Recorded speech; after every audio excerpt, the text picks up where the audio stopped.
Hi, welcome to another audiobook titled Words for the Wise by Timothy Shay Arthur. Narrated by Red Media Production. Preface. The title of this book, Words for the Wise, is too comprehensive to need explanation. May the lessons it teaches be sufficient, as warnings, incentives, and examples, to hundreds and thousands who read them. Words for the Wise. The Poor Debtor. There is one honest man in the world, I am happy to say, remarked a rich merchant named Petron to a friend who happened to call in upon him. Is there, indeed? I am glad to find you have made a discovery of the fact. Who is the individual entitled to the honorable distinction? You know Mole the tailor? Yes. Poor fellow! He's been under the weather for a long time, I know. But he's an honest man for all that. I never doubted his being honest, Mr. Petron. I have reason to know that he is.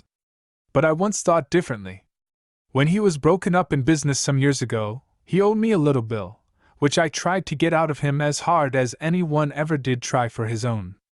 But I dunned him until weary, and then, giving him up as a bad case, passed the trifle that he owed me to account of profit and loss. He has crossed my path a few times since, but, as I didn't feel toward him as I could wish to feel toward all men, I treated him with marked coldness.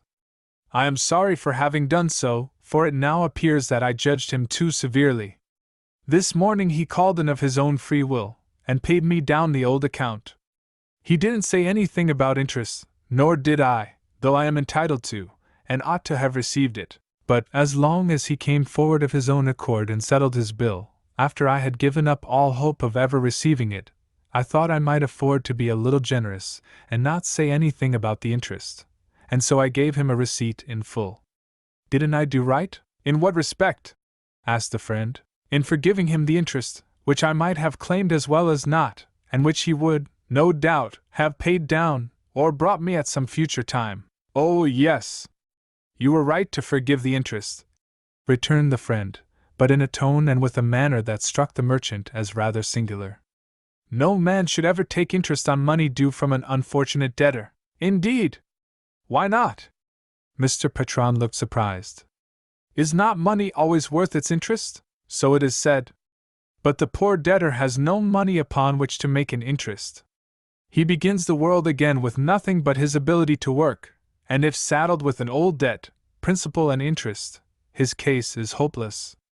Suppose he owes $10,000, and, after struggling hard for 3 or 4 years, gets into a position that will enable him to pay off $1,000 a year. There is some chance for him to get out of debt in 10 years. But suppose interest has been accumulating at the rate of some $600 a year. His debt, instead of being $10,000, will have increased to over $12,000 by the time he is in a condition to begin to pay off anything, and then, instead of being able to reduce the amount $1,000 a year, he will have to let $600 go for the annual interest on the original debt. 4 years would have to elapse before, under this system, he would get his debt down to where it was when he was broken up in business. Thus, at the end of 8 years' hard struggling, he would not, really, have advanced a step out of his difficulties. A debt of $10,000 would still be hanging over him. And if, persevering to the end, he should go on paying the interest regularly and reducing the principal, some 25 years of his life would be spent in getting free from debt, when little over half that time would have been required, if his creditors had, acting from the commonest dictates of humanity, voluntarily released the interest. That is a new view of the case, I must confess, at least new to me, said Mr. Petron.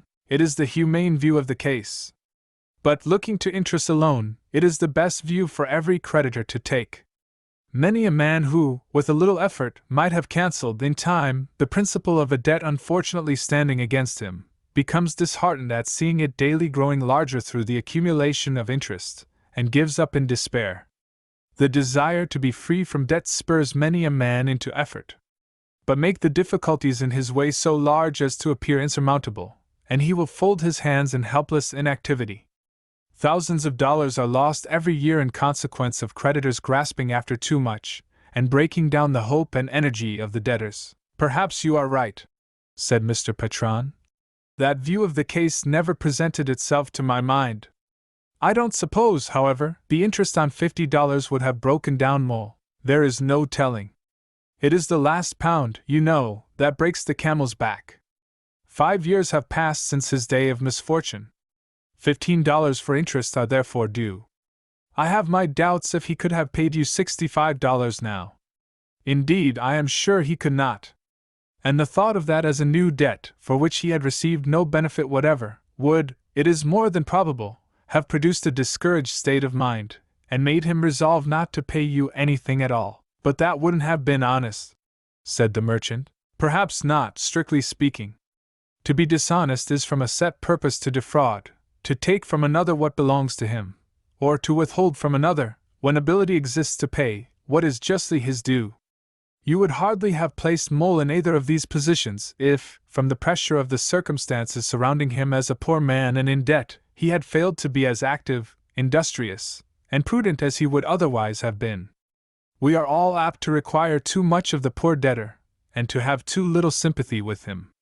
Let the hope of improving your own condition, which is the mainspring of all your business operations, be taken away, and instead, let there be only the desire to pay off old debts through great labor and self-denial, that must continue for years, and imagine how differently you would think and feel from what you do now. Nay, more, let the debt be owed to those who are worth their thousands and tens of thousands, and who are in the enjoyment of every luxury and comfort they could desire, while you go on paying them what you owe, by overexertion and the denial to yourself and family of all those little luxuries and recreations which both so much need, and then say how deeply dyed would be that dishonesty which would cause you, in a moment of darker and deeper discouragement than usual, to throw the crushing weight from your shoulders, and resolve to bear it no longer?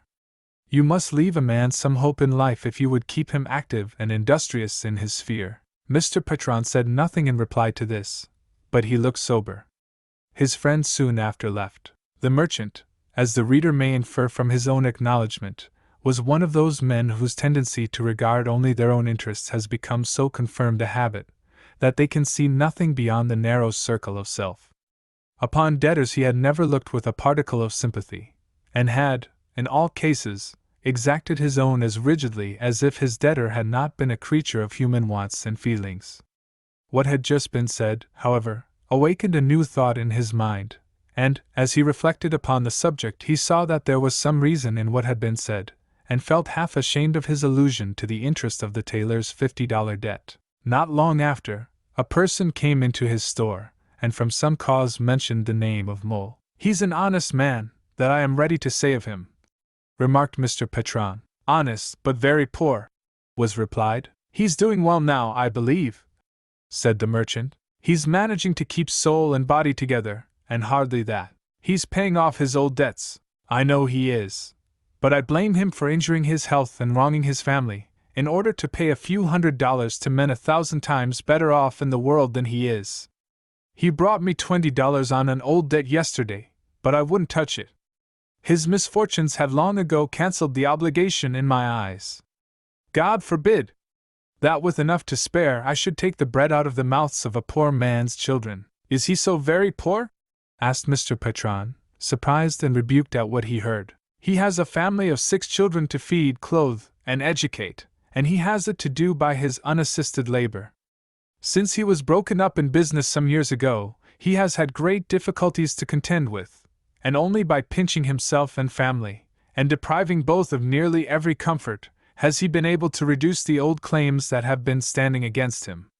But he has shortened his own life 10 years thereby, and has deprived his children of the benefits of education, except in an extremely limited degree, wrongs that are irreparable. I honor his stern integrity of character, but think that he has carried his ideas of honesty too far. God gave him these children, and they have claims upon him for earthly comforts and blessings to the extent of his ability to provide.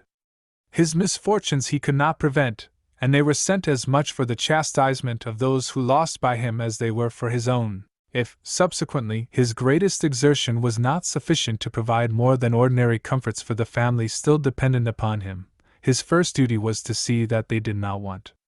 If he could not pay his old debts without injury to his health or wrong to his family, he was under no obligation to pay them, for it is clear that no claims upon us are so imperative as to require us to wrong others in order to satisfy them. Here was another new doctrine for the ears of the merchant, doctrine strange, as well as new. He did not feel quite so comfortable as before about the recovered debt of $50. The money still lay upon his desk. He had not yet entered it upon his cash book, and he felt now less inclined to do so than ever. The claims of humanity, in the abstract, pressed themselves upon him for consideration, and he saw that they were not to be lightly thrust aside. In order to pay the $50, which had been long due to the merchant, Mr. Mole had, as alleged, denied himself and family at every point, and overworked himself to a degree seriously injurious to his health. But his heart felt lighter after the sense of obligation was removed. There was little at home, however, to make him feel cheerful.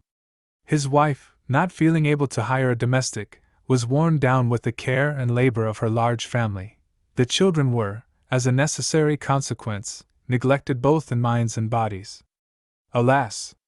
There was no sunshine in the poor man's dwelling. "Well, Alice," said Mr. Mole, as his wife came and stood by the board upon which he sat at work, holding her babe in her arms. "I have paid off another debt, thank heaven." "Whose?" "Petron's.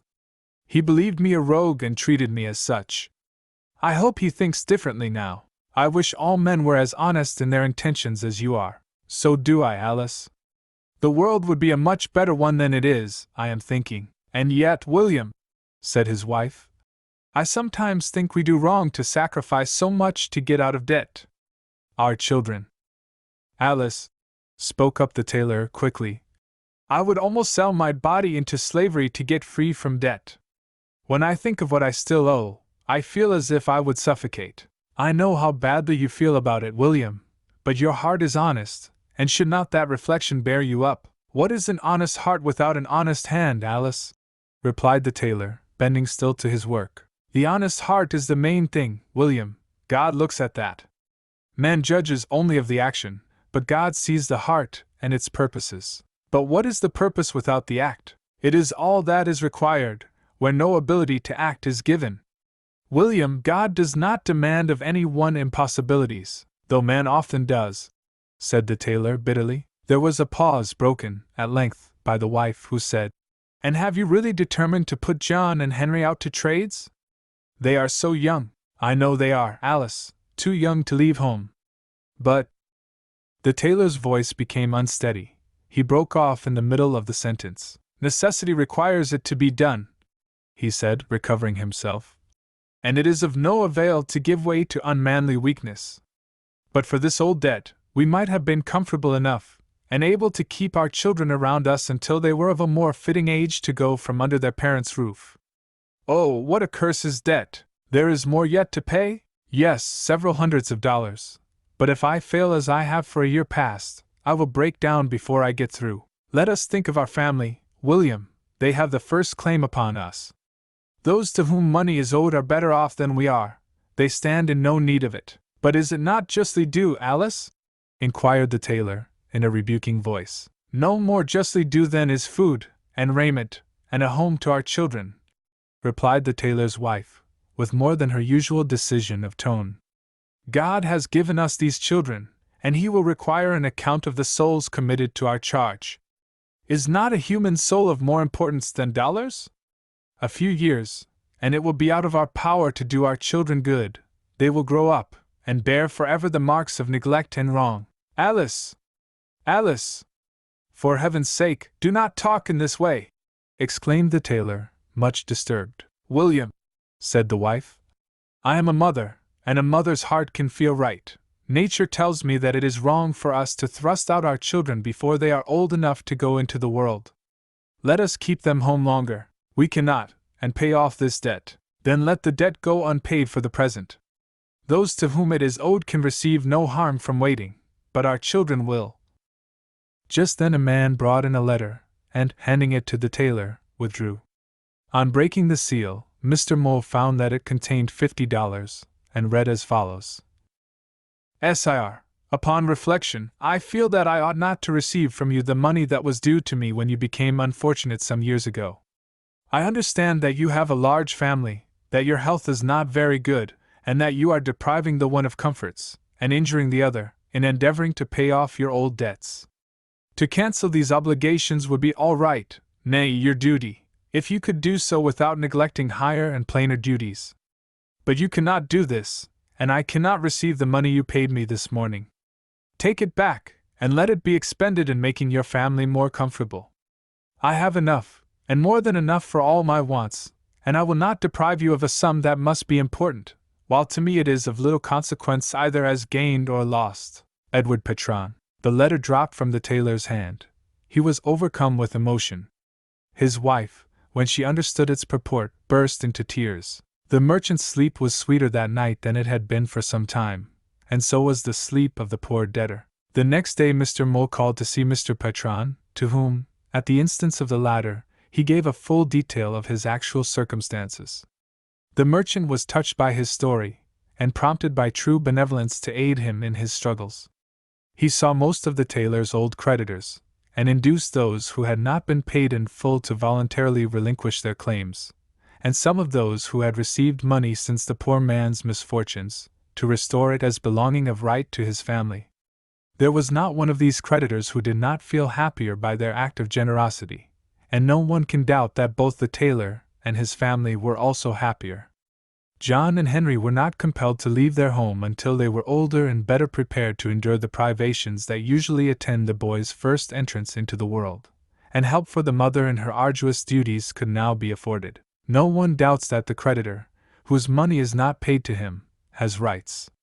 But too few think of the rights of the poor debtor, who sinks into obscurity, and often privations, while his heart is oppressed with a sense of obligations utterly beyond his power to cancel. The Sunday Christian. 2 things are required to make a Christian: piety and charity.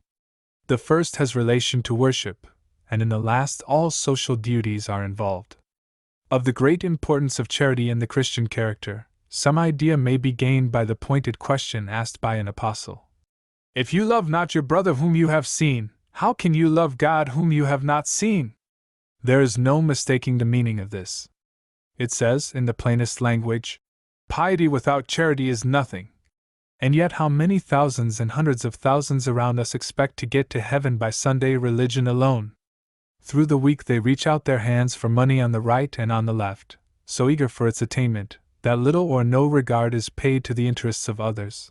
And on Sunday, with a pious face, they attend church and enter into the most holy acts of worship, fondly imagining that they can be saved by mere acts of piety, while no regard for their fellow man is in their hearts. Such a man was Brian Rowley.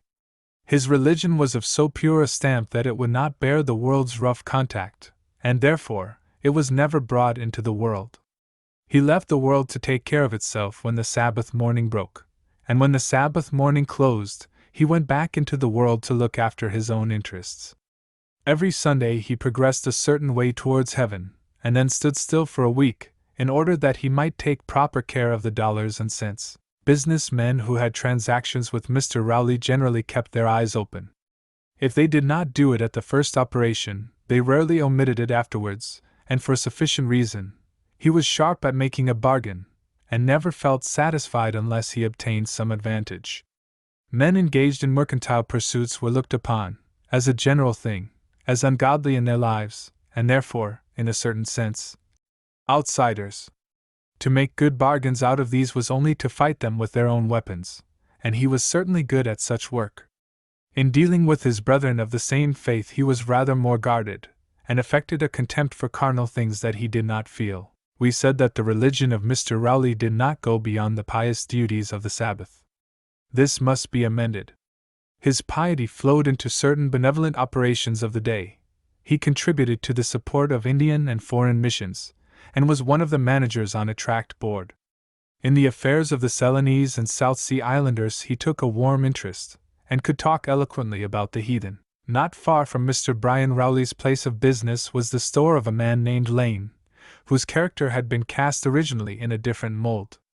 He was not a church-going man, because, as he said, he didn't want to be thought a hypocrite. In this he displayed a weakness. At one time he owned a pew in the same church to which Rowley was attached, and attended church regularly, although he did not attach himself to the church, nor receive its ordinances. His pew was near that of Mr. Rowley, and he had a good opportunity for observing the peculiar manner in which the latter performed his devotions.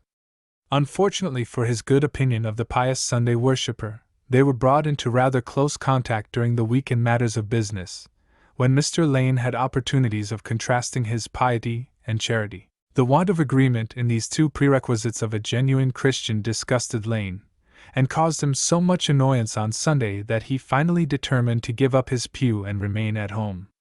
A disposition to carp at professors of religion was manifested from this time.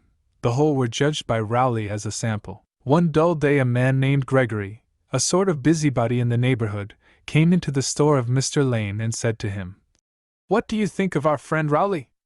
Is he a good Christian?" "He's a pretty fair Sunday Christian," replied Lane. "What is that?" asked the man. "A hypocrite, to use plain language." "That's pretty hard talk," said Gregory. "Do you think so?" "Yes. When you call a man a hypocrite, you make him out, in my opinion, about as bad as he can well be. Call him a Sunday Christian, then." "A Sunday Christian?" "Yes, that is, a man who puts his religion on every Sabbath, as he does his Sunday coat, and lays it away again carefully on Monday morning, so that it will receive no injury in everyday contact with the world. I believe with you that Rowley doesn't bring much of his religion into his business. No, nor as much common honesty as would save him from perdition. He doesn't expect to be saved by keeping the moral law. There'll be a poor chance for him, in my opinion, if he's judged finally by that code. You don't seem to have a very high opinion of our friend Rowley? I own that. I used to go to church, but his pious face was ever before me, and his psalm singing ever in my ears. Was it possible to look at him and not think of his grasping, selfish, overreaching conduct in all his business transactions through the week? No, it was not possible for me. And so, in disgust, I gave up my pew, and haven't been to church since. The next man whom Gregory met he made the repository of what Lane had said about Rowley. This person happened to be a member of the church, and felt scandalized by the remarks. After a little reflection he concluded to inform Mr. Rowley of the free manner in which Mr. Lane had spoken of him. "Called me a hypocrite!" exclaimed the indignant Mr. Rowley, as soon as he was advised of the free manner in which Mr. Lane had talked about him. "So I understand. Gregory was my informant." Mr. Gregory was called upon, and confirmed the statement. Rowley was highly indignant, and while the heat of his anger was upon him, called at the store of Mr. Lane, in company with two members of his church, who were not at all familiar with his business character, and therefore held him in pretty high estimation as a man of piety and sincerity. The moment Mr. Lane saw these three men enter his place of business, he had a suspicion of their errand. "Can I have some private conversation with you?" asked Mr. Rowley, with a countenance as solemn as the grave. "Certainly," replied Mr. Lane, not the least discomposed. "Walk back into my counting room. We shall be entirely alone there. Do you wish your friends present?" "I do," was gravely replied. "I brought them for that purpose. Walk back, gentlemen," said Lane, as he turned to lead the way. The four men retired to the little office of the merchant in the back part of the store. After they were seated, Lane said, "Well, Mr. Rowley, I am ready to hear what you have to say." Mr. Rowley cleared his throat 2 or 3 times, and then said, in a voice that indicated a good deal of inward disturbance, "I understand that you have been making rather free use of my name of late." "Indeed? In what way?" Lane was perfectly self-possessed. "I am told that you went so far as to call me a hypocrite." The voice of Rowley trembled. "I said you were a Sunday Christian," replied Lane. "What do you mean by that?" was peremptorily demanded. "A man whose religion is a Sunday affair altogether. One who expects to get to heaven by pious observances and church-goings on the Sabbath, without being over-particular as to the morality of his conduct through the week." "Morality? Do you pretend to say that I am an immoral man?" said Rowley, with much heat. "Don't get into a passion," returned Lane coolly. "That will not help us at all in this grave matter." Rowley quivered in every nerve, but the presence of his two brethren admonished him that a Christian temper was very necessary to be maintained on the occasion. "Do you charge me with want of morality?" he said, with less visible excitement. "I do, that is, according to my code of morality." "Upon what do you base your code?" asked one of the witnesses of this rather strange interview. On the Bible, replied Lane. Indeed, was answered, with some surprise. On what part of it? On every part. But more particularly that passage in the New Testament where the whole of the law and the prophets is condensed in a single passage, enjoining love to our neighbor as well as God. Rowley and his friends looked surprised at this remark. Explain yourself, said the former, with a knit brow. That is easily done. The precept here given, and it comes from the highest authority, expressly declares, as I understand it, religion to consist in acting justly toward all men, as well as in pious acts towards God. If a man love not his brother whom he hath seen, how can he love God whom he hath not seen? Does our brother Rowley deny that? Asked the men present. If a man's life is any index to his faith, I would say that he does, replied Mr. Lane. A deep crimson overspread the face of Mr. Rowley. I didn't expect insult when I came here, said he in a trembling voice. Nor have I offered any, replied Mr. Lane. You have thought proper to ask me a number of very pointed questions, and I have merely answered them according to my views of truth. You make a very sweeping declaration, said one of the friends of Rowley. Suppose you give some proof of your assertion? That I can readily do if it is desired. I desire it then, said Rowley. Do you remember the 5 bales of cotton you sold to Peterson? Inquired Mr. Lane. Rowley replied that he did, but evinced some uneasiness of manner at the question. They were damaged, said Lane. I sold them as I bought them, returned Rowley. Did you buy them as damaged? No, I bought the cotton as a good article, and sold it as good? Mr. Rowley seemed a little confused. I sold the cotton at 12 cents a pound, was the reply. Nothing was said about the quality. 12 cents is the price of a prime article. If you had been asked by Peterson if the cotton were in good condition, would you have answered affirmatively? Do you think I would tell a lie? Asked Mr. Rowley, indignantly. Our acts are the most perfect expressions of our intentions, replied Mr. Lane. You were deceived in your purchase of the cotton. The article proved so near valueless as not to be really worth 3 cents a pound. You discovered this, as I have the best reasons for knowing, almost as soon as it came into your possession, and yet you offered it to Peterson, who, not suspecting for a moment that anything was wrong, bought it at the regular market rate as good. You saved yourself, but Peterson, though not a professor of religion, was too honest to put his bad bargain off upon another. Now, if that act, on your part, was loving your neighbor as yourself, I must own to a very perverted understanding of the sacred precept. I, though no church member, would have put my head into the fire rather than do such an act. Mr. Rowley, much confused by so direct a charge, attempted to explain the matter away, alleging that he did not think that the article was so badly damaged, that he sold as he bought, that it wasn't right that he should bear all the loss, with much more to the same purpose, to all of which Lane opposed but little. He had presented the case already strong enough for all to see how far it comported with Christian morality. But he had more to say. Beyond this, which I bring forward as a specimen of the character of your dealings with your fellow men, I could adduce almost innumerable examples of your indirect and covert modes of obtaining the advantage in ordinary transactions. You may not be aware of the fact, Mr. Rowley, but your reputation among business men is that of a dealer so close to your own side of the bargain as to trench upon the rights of others. You invariably keep the half-cent in giving change, while you have been repeatedly known to refuse a 10-cent piece and 2 cents for an 11-pence. In fact, you are known as a man who invariably seeks to get the best of every transaction. If this is Christian charity, if this is a just regard for the rights of your neighbors, if this is in agreement with the spirit of the Bible, then I have been laboring under a mental delusion. Man of the world as I am, heathen as you have seemed to regard me, I am proud to say that I govern my actions from a higher principle. You now understand, gentlemen, addressing the friends of Rowley, why I have called this man a Sunday Christian. It is plain that he expects to get to heaven by a simple Sunday service of his Maker, while all the week he pursues gains so eagerly as to thrust other people aside, and even make his way, so to speak, over their prostrate bodies. I have no more to say. Rowley was so much confounded by this unexpected charge, that he was silent. His own conscience wrote an affirmation of the truth in his countenance. The men who had come with him arose, and bowing with far more respect than when they entered, withdrew, and Rowley went with them. There was a change in the pious merchant after this.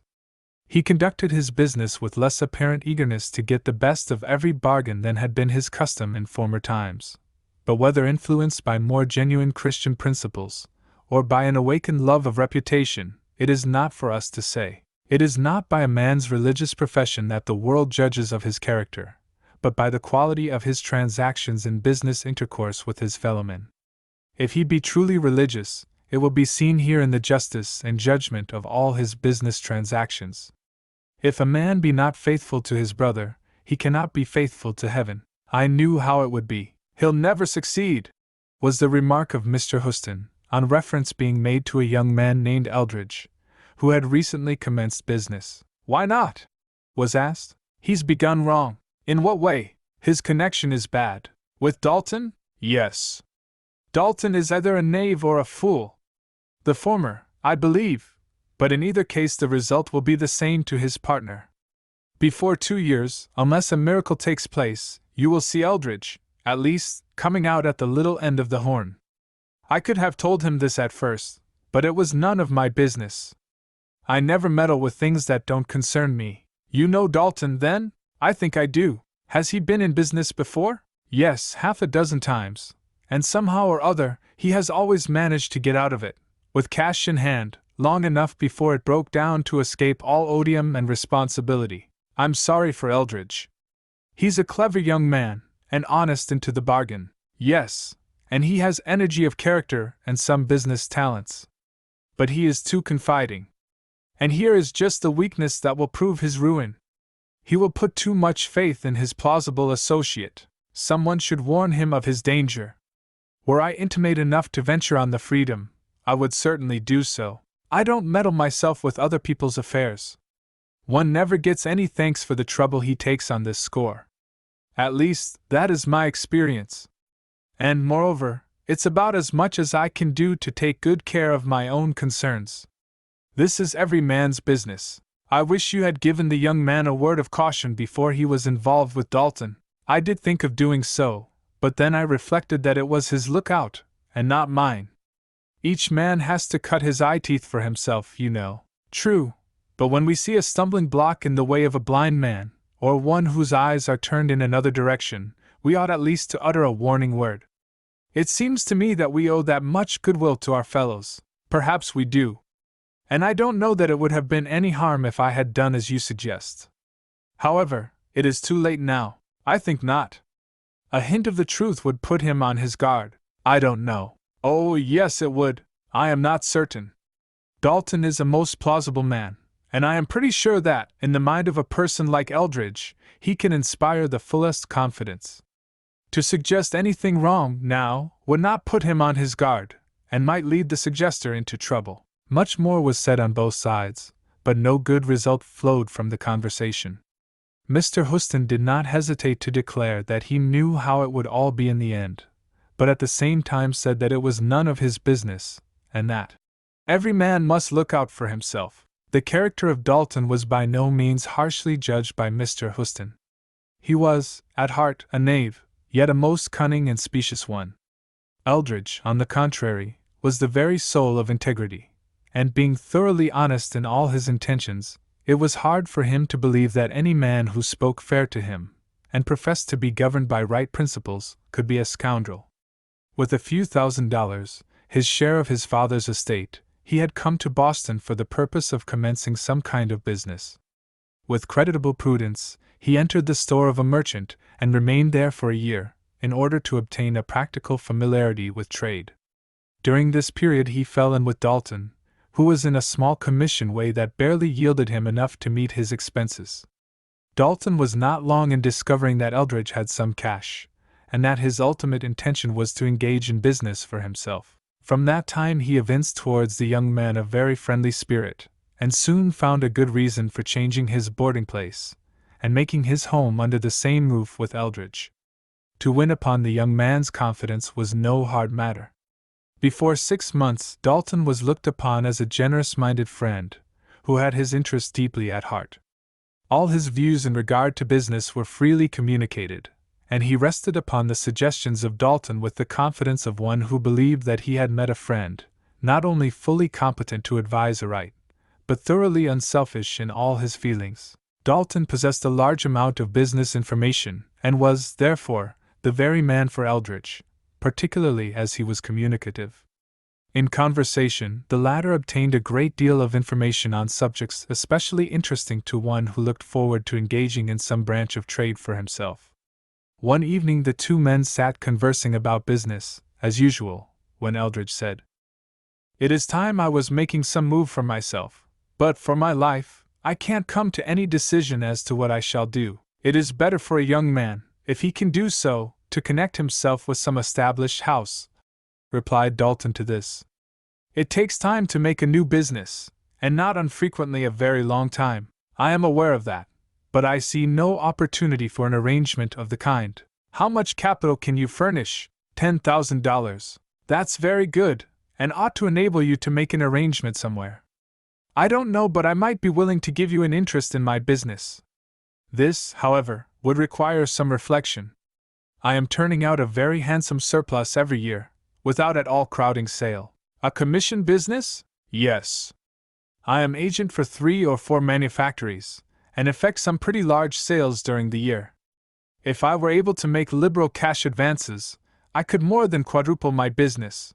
"And, of course, your profits also?" "Yes, that follows as a natural result." "Would $10,000 be at all adequate for such a purpose?" "It would help very much.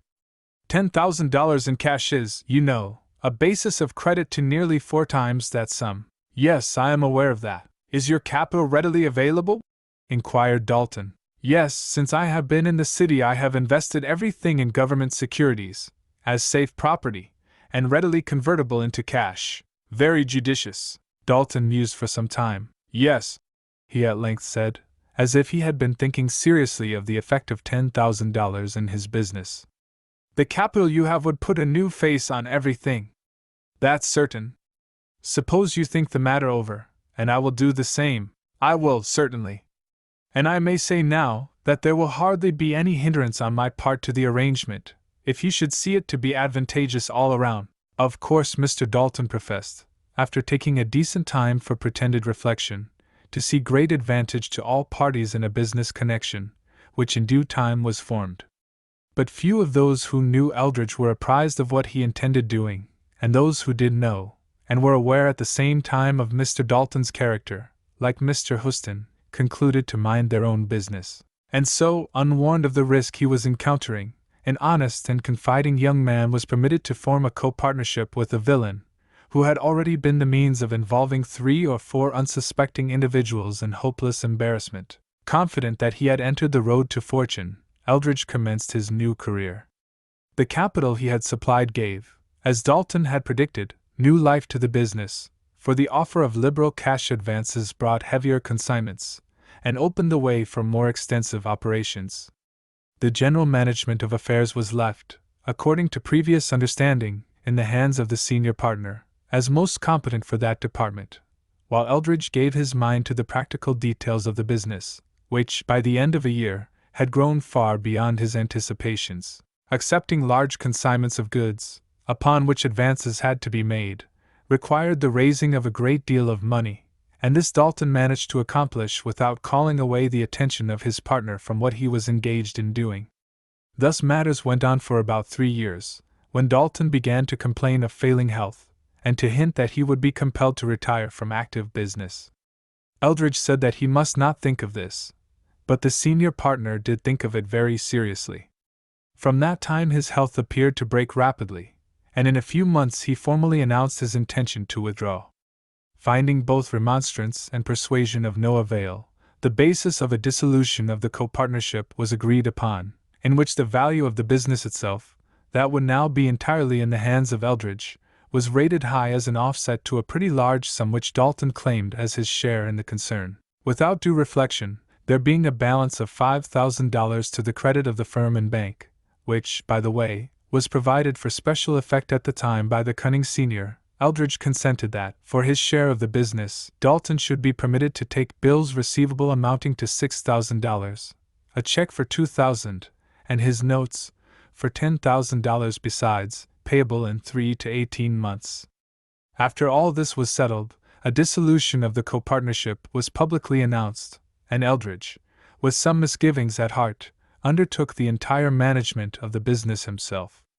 It was but a very little while before he found himself embarrassed in making his payments.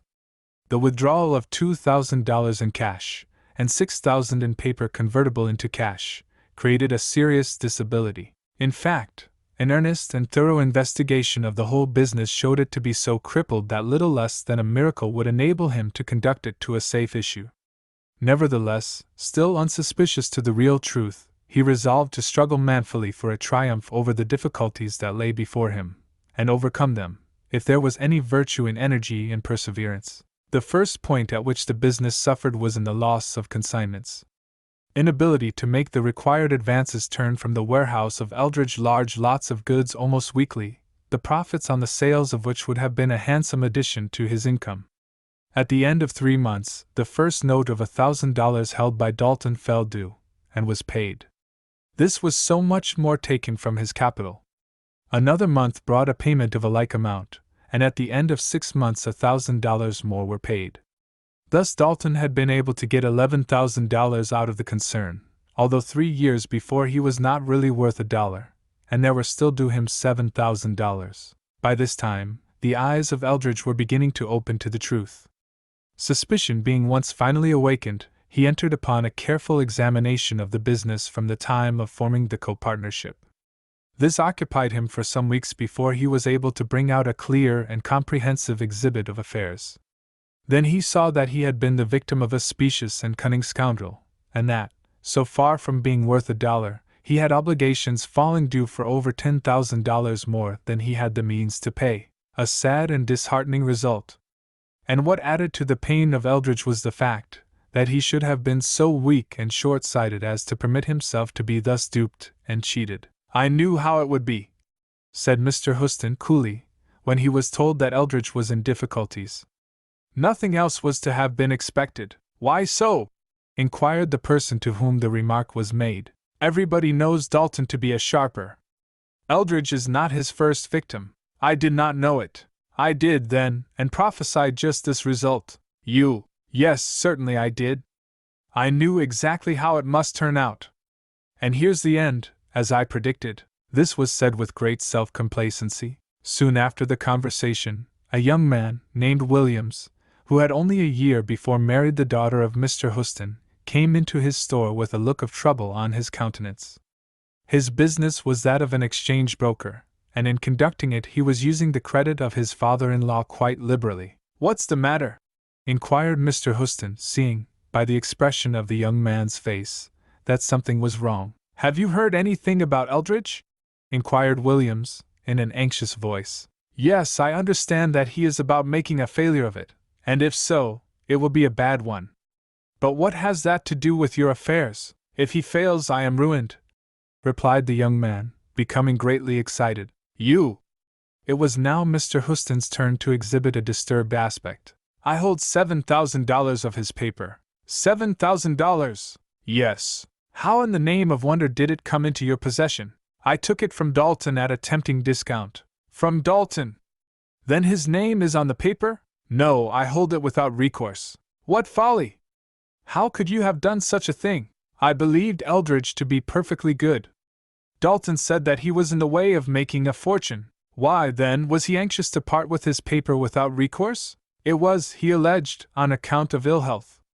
He wished to close up all his business and make an investment of what little he possessed previous to going south, in the hope that a change of air would brace up his shattered constitution." "It was all a lie, the scoundrel!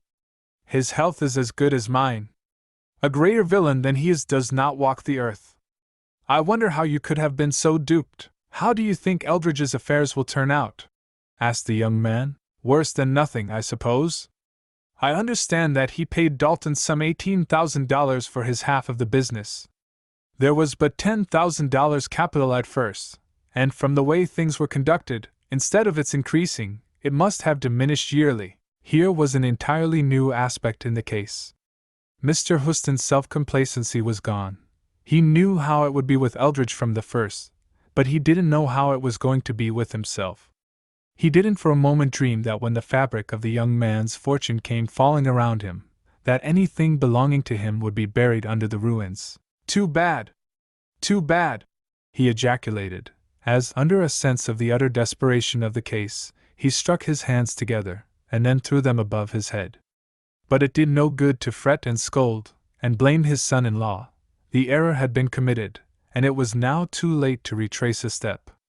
$6,000 or $7,000 would inevitably be lost, and, as Williams had no capital, originally, of his own, the money would have to come out of his pocket.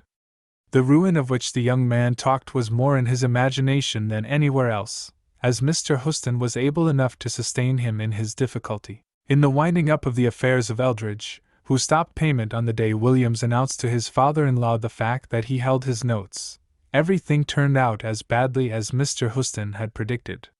The unhappy young man was almost beside himself with trouble, mortification, and disappointment. Not only had he lost everything he possessed in the world, he was deeply involved in debt besides, and his good name was gone. A marriage contract, into which he had entered, was broken off in consequence, the father of the lady demanding of him a release of the engagement in a way so insulting that the young man flung insult back into his teeth, and never after went near his house. For months after the disastrous termination of his business, Eldridge lingered about the city in a miserable state of mind. Some friends obtained for him a situation as clerk, but he did not keep the place very long. It seemed almost impossible for him to fix his attention upon anything. This neglect of the interests of his employer was so apparent that he was dismissed from his place at the end of a few months. This increased the morbid despondency under which he was laboring, and led to an almost total abandonment of himself. In less than a year, he was traveling swiftly along the road to utter ruin. One day, it was just 12 months from the time of Eldridge's failure, Mr. Houston stood conversing with a gentleman, when the unhappy young man went reeling by, so much intoxicated that he with difficulty kept his feet. "Poor fellow!" said the gentleman, in a tone of pity. "He was badly dealt by, there is no doubt of that," returned Mr. Houston. "Dalton managed his cards with his usual skill, but I knew how it would be from the first. I knew that Dalton was a knave at heart, and would overreach him." "You did?" was rejoined, with a look and tone of surprise. "Oh, yes. I predicted, from the beginning, the very result that has come out." "You warned the young man, of course?" inquired the gentleman. "No." "What? Saw him in the hands of a sharper, and gave him no warning? I never meddle in other people's affairs. I find as much as I can do to take proper care of my own. And yet, if common report is true, had you taken a little care of this young man, you would have saved $6,000 or $7,000 for yourself. That's my lookout," said Mr. Houston. "You knew how it would be," resumed the gentleman, in a severe, rebuking voice, "and yet kept silence, permitting an honest, confiding young man to fall into the clutches of a scoundrel. Mr. Houston, society holds you responsible for the ruin of one of its members, equally responsible with the knave who was the agent of the ruin. A word would have saved the young man, but, in your indifference and disregard of others' good, you would not speak that word. When next you see the miserable wreck of a human being that but just now went staggering past, remember the work of your own hands is before you." And saying this, the man turned abruptly away, leaving Mr. Houston so much astonished and bewildered by the unexpected charge, as scarcely to comprehend where he was.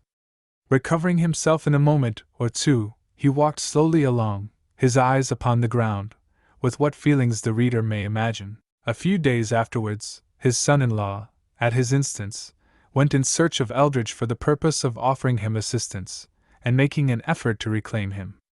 But, alas! He was too late. Death had finished the work of ruin. Jacob Jones, or the man who couldn't get along in the world. Jacob Jones was clerk in a commissioned store at a salary of $500 a year. He was just 22, and had been receiving his salary for 2 years. Jacob had no one to care for but himself, but somehow or other, it happened that he did not lay up any money, but, instead, usually had from $50 to $100 standing against him on the books of his tailors. "How much money have you laid by, Jacob?" said, one day, the merchant who employed him.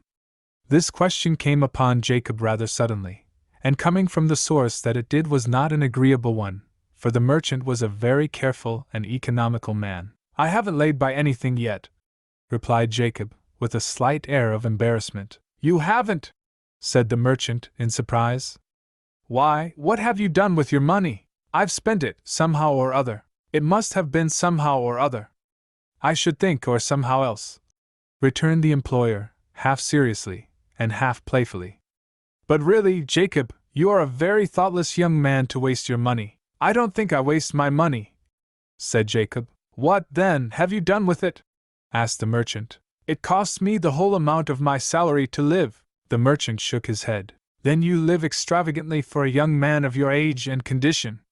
How much do you pay for boarding?" $4 a week. "Too much by from 50 cents to $1. But even paying that sum, for more dollars per week ought to meet fully all your other expenses, and leave you what would amount to nearly $100 per annum to lay by. I saved nearly $200 a year on a salary no larger than you receive. I should like very much to know how you did it." "I can't save a cent. In fact, I hardly ever have $10 in my pocket." "Where does your money go, Jacob? In what way do you spend $100 a year more than is necessary?" "It is spent, I know, and that is pretty much all I can tell about it," replied Jacob. "You can certainly tell by your private account book." "I don't keep any private account, sir." "You don't?" in surprise. "No, sir." "What's the use? My salary is $500 a year, and wouldn't be any more nor less if I kept an account of every half cent of it." "Humph!" The merchant said no more. His mind was made up about his clerk. The fact that he spent $500 a year, and kept no private account, was enough for him. "He'll never be any good to himself nor anybody else. Spend his whole salary, humph! Keep no private account, humph!" This was the opinion held of Jacob Jones by his employer from that day. The reason why he had inquired as to how much money he had saved was this. He had a nephew, a poor young man, who, like Jacob, was a clerk, and showed a good deal of ability for business. His salary was rather more than what Jacob received, and like Jacob, he spent it all, but not on himself. He supported, mainly, his mother and a younger brother and sister. A good chance for a small, but safe beginning, was seen by the uncle, which would require only about $1,000 as an investment. In his opinion, it would be just the thing for Jacob and the nephew. Supposing that Jacob had $400 or $500 laid by, it was his intention, if he approved of the thing, to furnish his nephew with a like sum, in order to join him and to enter into business. But the acknowledgment of Jacob that he had not saved $1, and that he kept no private account, settled the matter in the merchant's mind, as far as he was concerned. About a month afterward, Jacob met his employer's nephew, who said, "I am going into business." "You are?" "Yes." "What are you going to do?" "Open a commission store." "Ah.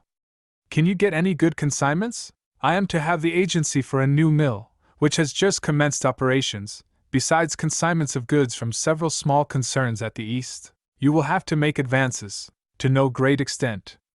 My uncle has secured the agency of the new mill here without any advance being required, and $800 or $1,000 will be as much as I shall need to secure as many goods as I can sell from the other establishments of which I speak. But where will the $800 or $1,000 come from? My uncle has placed $1,000 at my disposal. Indeed, the whole thing is the result of his recommendation." "Your uncle? You are a lucky dog." "I wish I had a rich uncle. But there is no such good fortune for me." This was the conclusion of Jacob Jones, who made himself quite unhappy for some weeks, brooding over the matter. He never once dreamed of the real cause of his not having had an equal share in his young friend's good fortune. He had not the most distant idea that his employer felt nearly as much regard for him as for his nephew, and would have promoted his interests as quickly, if he had felt justified in doing so. "It's my luck, I suppose," was the final conclusion of his mind. "And it's no use to cry about it. Anyhow, it isn't every man with a rich uncle, and $1,000 advanced, who succeeds in business, nor every man who starts without capital that is unsuccessful. I understand as much about business as the old man's nephew, any day, and can get consignments as well as he can. 3 or 4 months after this, Jacob notified the merchant that he was going to start for himself, and asked his interest as far as he could give it, without interfering with his own business. His employer did not speak very encouragingly about the matter, which offended Jacob. "He's afraid I'll injure his nephew," said he to himself. "But he needn't be uneasy. The world is wide enough for us all, the old hunks." Jacob borrowed a couple of $100, took a store at $500 a year rent, and employed a clerk and porter. He then sent his circulars to a number of manufactories at the East, announcing the fact of his having opened a new commission house, and soliciting consignments. His next move was to leave his boarding house, where he had been paying $4 a week, and take lodgings at a hotel at $7 a week. Notwithstanding Jacob went regularly to the post office twice every day, few letters came to hand, and but few of them contained bills of lading and invoices. The result of the first year's business was an income from commission on sales of $700. Against this were the items of $1,000 for personal expenses, $500 for store rent, $700 for clerk and porter, and for petty and contingent expenses $200, leaving the uncomfortable deficit of $1,700, which stood against him in the form of bills payable for sales effected, and small notes of accommodation borrowed from his friends. The result of the first year's business of his old employer's nephew was very different.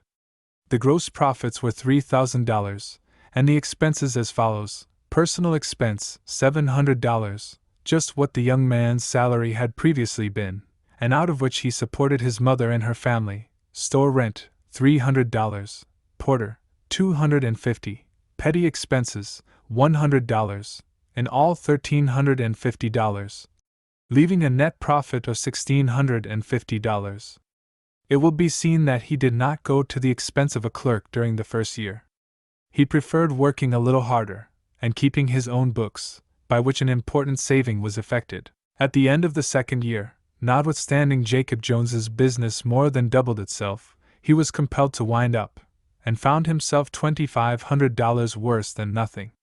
Several of his unpaid bills to Eastern houses were placed in suit, and as he lived in a state where imprisonment for debt still existed, he was compelled to go through the forms required by the insolvent laws, to keep clear of durance vile. At the very period when he was driven under by adverse gales, his young friend, who had gone into business about the same time, found himself under the necessity of employing a clerk. He offered Jones a salary of $400, the most he believed himself yet justified in paying. This was accepted, and Jacob found himself once more standing upon terra firma. Although the portion upon which his feet rested was very small, still it was terra firma, and that was something. The real causes of his ill success never for a moment occurred to the mind of Jacob. He considered himself an unlucky dog. "Everything that some people touch turns into money," he would sometimes say. "But I was not born under a lucky star." Instead of rigidly bringing down his expenses, as he ought to have done, to $400, if he had to live in a garret and cook his own food, Jacob went back to his old boarding house, and paid $4 a week. All his other expenses required at least $8 more to meet them. He was perfectly aware that he was living beyond his income. The exact excess he did not stop to ascertain, but he expected an increase of salary before long, as a matter of course, either in his present situation or in a new one. But no increase took place for 2 years, and then he was between $300 and $400 in debt to tailors, bootmakers, his landlady, and to sundry friends, to whom he applied for small sums of money in cases of emergency. One day, about this time, 2 men were conversing together quite earnestly, as they walked leisurely along one of the principal streets of the city where Jacob resided. One was past the prime of life, and the other about 22. They were father and son, and the subject of conversation related to the wish of the latter to enter into business.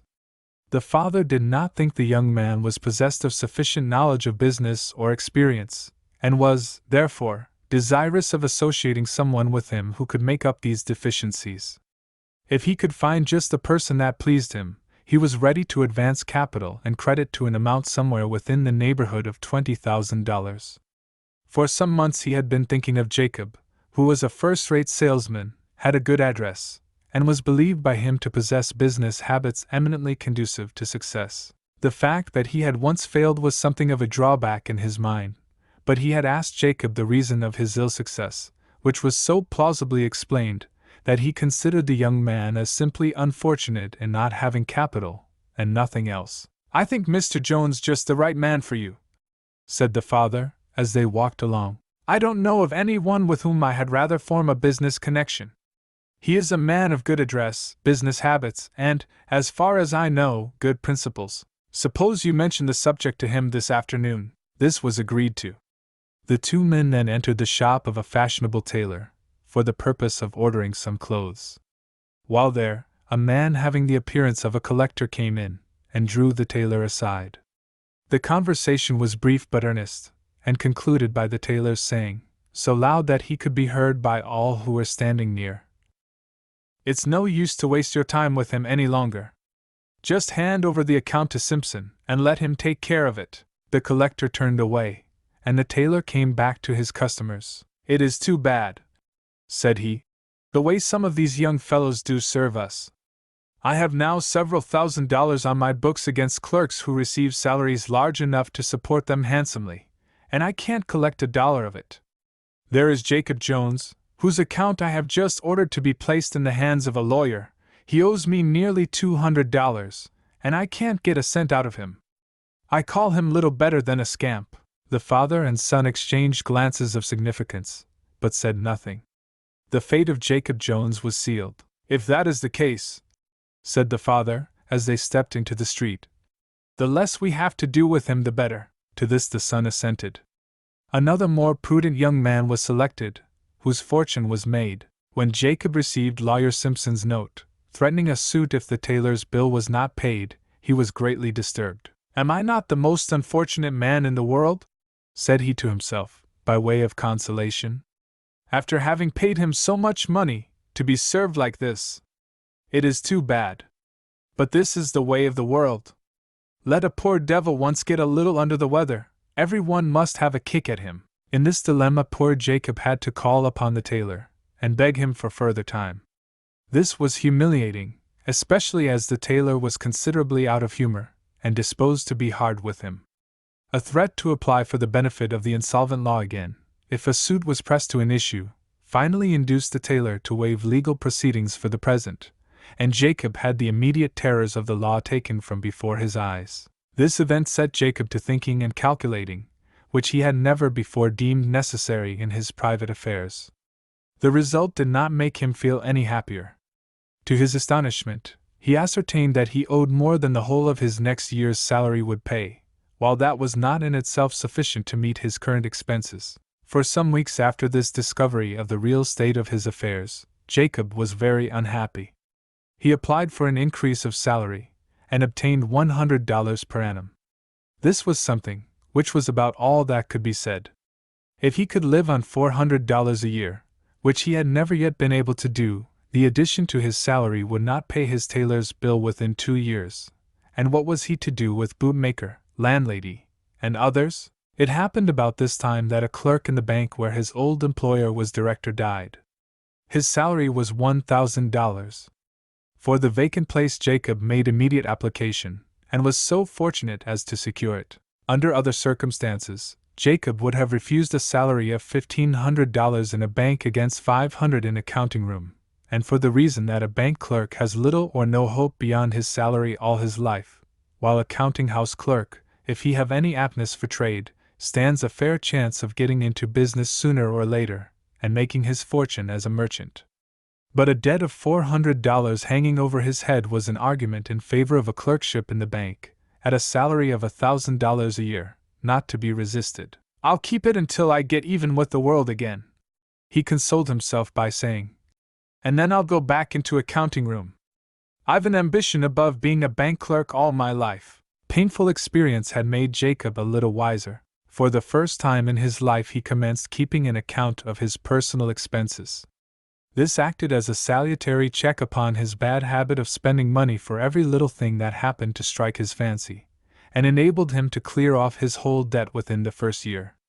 Unwisely, however, he had, during this time, promised to pay some old debts, from which the law had released him. The persons holding these claims, finding him in the receipt of a higher salary, made an appeal to his honor, which, like an honest but imprudent man, he responded to by a promise of payment as soon as it was in his power.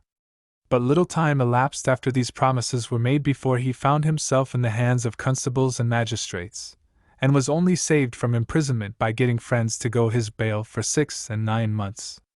In order to secure them, he had to give an order in advance for his salary. To get these burdens off his shoulders, it took 12 months longer, and then he was nearly 30 years of age. 30 years old, said he to himself on his 30th birthday. Can it be possible?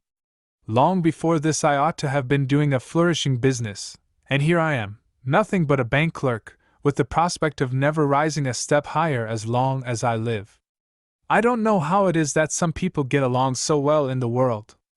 I'm sure I am as industrious, and can do business as well as any man, but here I am still at the point from which I started 20 years ago. I can't understand it.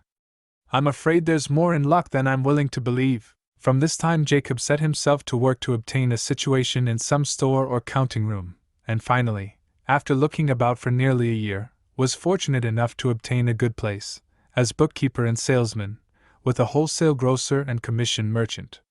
$700 was to be his salary. His friends called him a fool for giving up an easy place at $1,000 a year, for a hard one at $700. But the act was a much wiser one than many others of his life. Instead of saving money during the 3rd year of his receipt of $1,000, he spent the whole of his salary, without paying off a single old debt. His private account keeping had continued through a year and a half. After that it was abandoned. Had it been continued, it might have saved him $300 or $400, which were now all gone, and nothing to show for them. Poor Jacob! Experience did not make him much wiser. 2 years passed, and at least half a dozen young men, here and there around our friend Jacob, went into business, either as partners in some old houses or under the auspices of relatives or interested friends. But there appeared no opening for him. He did not know that, many times during that period, he had been the subject of conversation between parties, one or both of which were looking out for a man, of thorough business qualifications, against which capital would be placed, nor the fact that either his first failure, his improvidence, or something else personal to himself, had caused him to be set aside for some other one not near so capable. He was lamenting his ill luck one day, when a young man with whom he was very well acquainted, and who was clerk in a neighboring store, called in and said he wanted to have some talk with him about a matter of interest to both. "First of all, Mr. Jones," said the young man, after they were alone, "how much capital could you raise by a strong effort?" "I am sure I don't know," replied Jacob, not in a very cheerful tone. "I never was lucky in having friends ready to assist me." "Well, perhaps there will be no need of that. You have had a good salary for 4 or 5 years. How much have you saved?" "Enough, probably, to answer every purpose, that is, if you are willing to join me in taking advantage of one of the best openings for business that has offered for a long time. I have $1,000 in the savings bank." "You have as much, or more, I presume?" "I am sorry to say I have not," was poor Jacob's reply, in a desponding voice. "I was unfortunate in business some years ago, and my old debts have drained away from me every dollar I could earn." "Indeed? That is unfortunate. I was in hopes you could furnish $1,000. I might borrow it, perhaps, if the chance is a very good one." "Well, if you could do that, it would be as well, I suppose," returned the young man. "But you must see about it immediately. If you cannot join me at once, I must find one who will, for the chance is too good to be lost."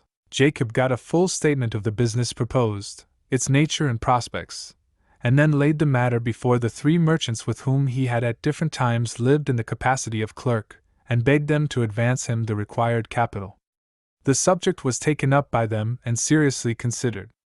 They all liked Jacob, and felt willing to promote his interests, but had little or no confidence in his ultimate success, on account of his want of economy in personal matters. It was very justly remarked by one of them, that this want of economy, and judicious use of money in personal matters, would go with him in business, and mar all his prospects. Still, as they had great confidence in the other man, they agreed to advance, jointly, the sum needed. In the meantime, the young man who had made the proposition to Jacob, when he learned that he had once failed in business, was still in debt, and liable to have claims pushed against him. This he inferred from Jacob's having stretched the truth, by saying that his old debts drained away from him every dollar, when the fact was he was freed from them by the provisions of the insolvent law of the state. Came to the conclusion that a business connection with him was a thing to be avoided rather than sought after. He accordingly turned his thoughts in another quarter, and when Jones called to inform him that he had raised the capital needed, he was coolly told that it was too late, he having an hour before closed a partnership arrangement with another person, under the belief that Jones could not advance the money required. This was a bitter disappointment, and soured the mind of Jacob against his fellow man, and against the fates also, which he alleged were all combined against him. His own share in the matter was a thing undreamed of. He believed himself far better qualified for business than the one who had been preferred before him, and he had the $1,000 to advance. It must be his luck that was against him, nothing else. He could come to no other conclusion. Other people could get along in the world, but he couldn't. That was the great mystery of his life. For 2 years Jacob had been waiting to get married. He had not wished to take this step before entering into business, and having a fair prospect before him. But years were creeping on him apace, and the fair object of his affection seemed weary of delay. "It's no use to wait any longer," said he, after this dashing of his cup to the earth. "Luck is against me. I shall never be anything but a poor devil of a clerk. If Clara is willing to share my humble lot, we might as well be married first as last." Clara was not unwilling, and Jacob Jones entered into the estate connubial, and took upon him the cares of a family, with a salary of $700 a year, to sustain the new order of things. Instead of taking cheap boarding, or renting a couple of rooms, and commencing housekeeping in a small way, Jacob saw but one course before him, and that was to rent a genteel house, go in debt for genteel furniture, and keep 2 servants. 2 years were the longest that he could bear up under this state of things, when he was sold out by the sheriff, and forced to go through the mill again, as taking the benefit of the insolvent law was facetiously called in the state where he resided. "Poor fellow! He has a hard time of it. I wonder why it is that he gets along so badly. He is an industrious man and regular in his habits.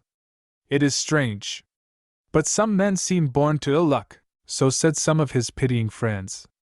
Others understood the matter better. 10 years have passed, and Jacob is still a clerk, but not in a store. Hopeless of getting into business, he applied for a vacancy that occurred in an insurance company, and received the appointment, which he still holds at a salary of $1,200 a year. After being sold out 3 times by the sheriff, and having the deep mortification of seeing her husband brought down to the humiliating necessity of applying as often for the benefit of the insolvent law, Mrs. Jones took affairs, by consent of her husband, into her own hands, and managed them with such prudence and economy, that, notwithstanding they have 5 children, the expenses, all told, are not over $800 a year, and half of the surplus, $400, is appropriated to the liquidation of debts contracted since their marriage, and the other half deposited in the savings bank, as a fund for the education of their children in the higher branches, when they reach a more advanced age. To this day it is a matter of wonder to Jacob Jones why he could never get along in the world like some people, and he has come to the settled conviction that it is his luck, starting a newspaper, an experience of Mr. John Jones. It happened sometime within the last 10 or 15 years, that, in my way through this troublesome world, I became captivated with the idea of starting a newspaper. That I had some talent for scribbling, I was vain enough to believe, and my estimate of the ability I possessed was sufficiently high to induce me to think that I could give a peculiar interest to the columns of a weekly paper, were such a publication entirely under my control. I talked about the matter to a number of my literary and other friends, who, much to my satisfaction, saw all in a favorable light, and promised, if I would go on in the proposed enterprise, to use all their interest in my favor. "I," said one, "will guarantee you 50 subscribers among my own circle of acquaintances." "And I," said another, "am good for double that number." "Put me down for 100 more," said a third, and so the promises of support came like music to my willing ear. One or two old veterans of the press gang, to whom I spoke of my design, shrugged their shoulders, and said I had better try my hand at almost anything else. But I was sanguine that I could succeed, though hundreds had failed before me. I felt that I possessed a peculiar fitness for the work, and could give a peculiar charm to a newspaper that would at once take it to the hearts and homes of the people. A printer was called upon for an estimate, based upon a circulation of 3,000 copies, which was set down as a very moderate expectation.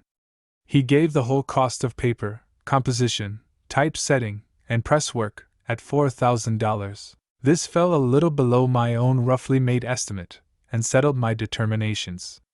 2,000 copies, at $2 a copy, which was to be the subscription price, would pay all the expenses, and if the number of subscribers rose to 3,000, of which there was not the shadow of a doubt in my mind, I would have a clear profit of $2,000 the first year. And should it go to 4,000, as was most probable, my net income would be about $3,400, for all increase would simply be chargeable with cost of paper and press work, or about 60 cents on a subscriber. After the first year, of course there would be a steady increase in the number of subscribers, which, if at the rate of only 1,000 a year, would give me in 5 years the handsome annual income of $9,000. I was rich in perspective. Nothing could now hold me back. I ordered the printer to get ready his cases, and the papermaker to provide by a certain time the paper, as the terms were to be in advance, or rather the whole year payable at the expiration of the first quarter. I promised to begin paying cash for all contracts at the end of the first quarter. Up to this period of my life, I had gone on the strict principle of owing no man anything, and I was known in the community where I lived to be a strictly honest and honorable man.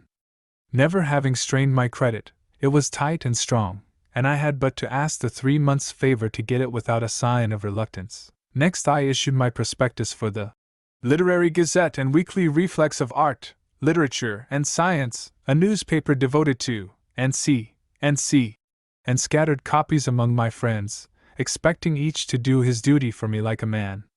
They were also posted in every bookstore, hotel, and public place in the city.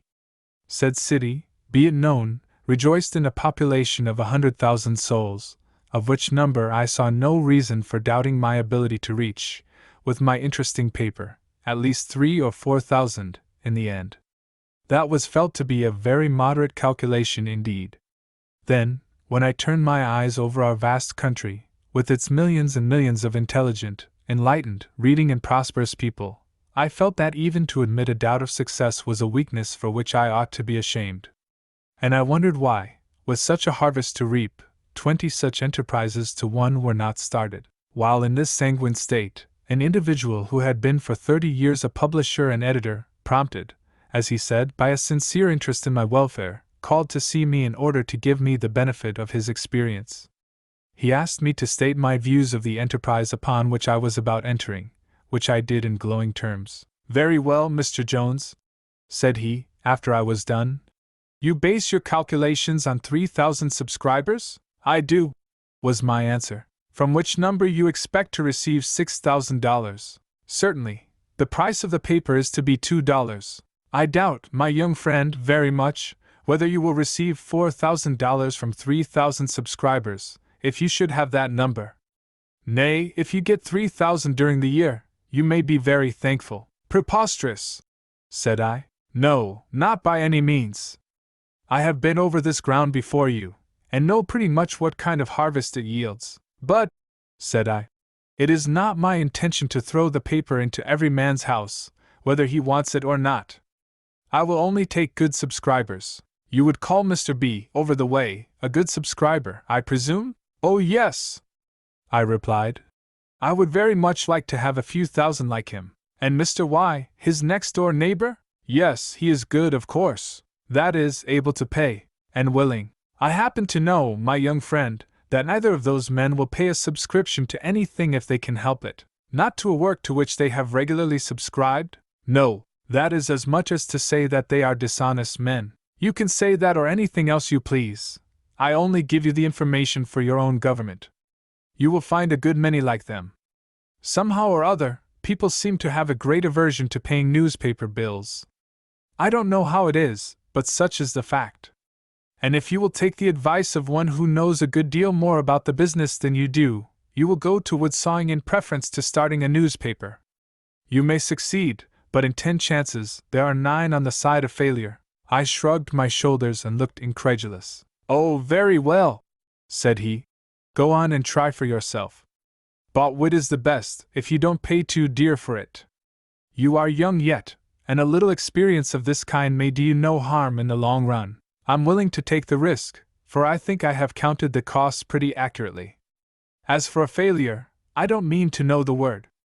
There is a wide field of enterprise before me, and I intend to occupy it fully. The old gentleman shrugged his shoulders in return, but volunteered no more of his good advice. A week before the first number of the Gazette and Reflex was ready, I called in my prospectuses, in order to have the 1,000 or 1,500 names they contained regularly entered in the subscription books with which I had provided myself. I had rented an office and employed a clerk. These were 2 items of expense that had not occurred to me when making my first calculation. It was rather a damper on the ardency of my hopes to find that instead of the large number of subscribers I had fondly expected to receive, the aggregate from all quarters was but 200. One very active friend, who had guaranteed me 50 himself, had but 3 names to his list, and another, who said I might set him down for 100, had not been able to do anything, and moreover, declined taking the paper himself, on the plea that he already took more magazines and newspapers than he could read or afford to pay for. Others gave as a reason for the little they had done, the want of a specimen number, and encouraged me with the assurance that as soon as the paper appeared, there would be a perfect rush of subscribers. In due time, the first number appeared, and a very attractive sheet it was, in my eyes. I took the first copy that came from the press, and sitting down in my office, looked it over with a feeling of paternal pride, never before or since experienced. A more beautiful object, or rather one that it gave me more delight to view, had never been presented to my vision. If doubt had come in to disturb me, it all vanished now. To see the Gazette and Reflex would be enough. The 200 good names on my list were felt to be ample for a start. Each copy circulated among those would bring from 1 to a dozen new subscribers. I regretted exceedingly that the type of the first form of the paper had been distributed. Had this not been the case, I would have ordered an additional 1,000 to be added to the 3,000 with which I commenced my enterprise. Saturday was the regular publication day of the paper, but I issued it on the preceding Wednesday. That is, served it to my 200 subscribers and had it distributed to the daily press. With what eagerness did I look over the papers on Thursday morning, to see the glowing notices of my beautiful Gazette and Reflex. I opened the first one that came to hand, glanced down column after column, but not a word about me or mine was there. A keener sense of disappointment I have never experienced. I took up another, and the first words that met my eyes were, "We have received the first number of a new weekly paper started in this city, entitled the Literary Gazette and Weekly Reflex. It is neat, and appears to be conducted with ability. It will, no doubt, receive a good share of patronage." I threw aside the paper with an angry exclamation, and forthwith set the editor down as a jealous churl. In 1 or 2 other newspapers I found more extended and better notices, but they all fell so far short of the real merits of my bantling that I was sadly vexed and disheartened. To have my advent announced so coldly and ungraciously hurt me exceedingly. Still, I expected the mere announcement to bring a crowd of subscribers to my office, but alas! Only 3 presented themselves during the day. Generously enough, they paid down for the paper in advance, thus giving me $6, the first income from my new enterprise and the earnest of thousands that were soon to begin pouring in like a never-failing stream. My friends called one after another, to congratulate me on the beautiful appearance of my paper, and to predict, for my encouragement, its widely extended popularity. I believed all they said, and more. But for all this, by the time the second number made its appearance, my list had only increased 100. Still, on reflection, this appeared very good, for at the rate of 100 a week, I would have 5,000 in a year. "Why don't you employ canvassers?" inquired one. "There are hundreds in the city who will take the paper if it is only presented to them." Acting on this hint, I advertised for men to solicit subscribers. 5 of those who applied were chosen and distributed through 5 different sections of the city. I agreed to pay 50 cents for every good subscriber obtained. This was, of course, a pretty heavy drawback upon my expected income, but then it was admitted on all hands that a subscriber was worth 50 cents, as after he was once obtained he would doubtless remain a subscriber for years. At the close of the first day my men brought in an average of 10 subscribers each. The agreement was that I was to pay them 25 cents on the name of a new subscriber being handed in, and the remaining 25 cents when the subscription due at the expiration of the first 3 months was collected. So I had $12.50 cash to pay down. But then my list was increased to the extent of 50 names. The average of new subscribers from my agents continued for a couple of weeks, and then fell off sensibly. By the end of 2 months, my canvassers left the field, some of them sick of the business, and others tempted by more promising inducements. Many of the country papers noticed my Gazette and Reflex in the most flattering manner, and not a few of them copied my prospectus. This had the effect to bring me in a few hundred subscribers by mail, with the cash, in a large number of cases in advance. About 1/3, however, promised to remit early. At the end of 3 months, according to promise, I was to pay my printer and paper maker. Up to that time my cash receipts had been $300, but every cent was gone. My clerk had to be paid $7 a week regularly, and a mail and errand boy, $3. Advertising had cost me $25, account and subscription books as much more, and I had paid over $50 to my agents for getting subscribers. Besides, there had been a dozen little et-ceteras of expense, not before taken into calculation. Moreover, out of this $300 of income one had my own personal expenses to pay. In the 13th number of my paper, I gave notice that the 3 months having expired, all subscriptions were due for the year according to the terms, and called upon subscribers to step to the captain's office and settle. There were of unpaid subscribers now upon my books the number of 540, and my debt to printer and paper maker was exactly $980, I having kept on printing 3,000 copies, under the belief that the list must go up to that. Day after day went by after this notice appeared, yet not a single man answered to the invitation. I began to feel serious. Subscribers continued to come in, though slowly, and people all spoke highly of the paper and said it must succeed. But its success, so far, was not over-flattering. Finding that people would not take the plain hint I had given, I went over the books and made out all the bills. $1,080 was the aggregate amount due. These bills, except those for the country, I placed in the hands of a collector, and told him to get me in the money as quickly as possible. Those for the country, about 100 in number, I enclosed in the paper.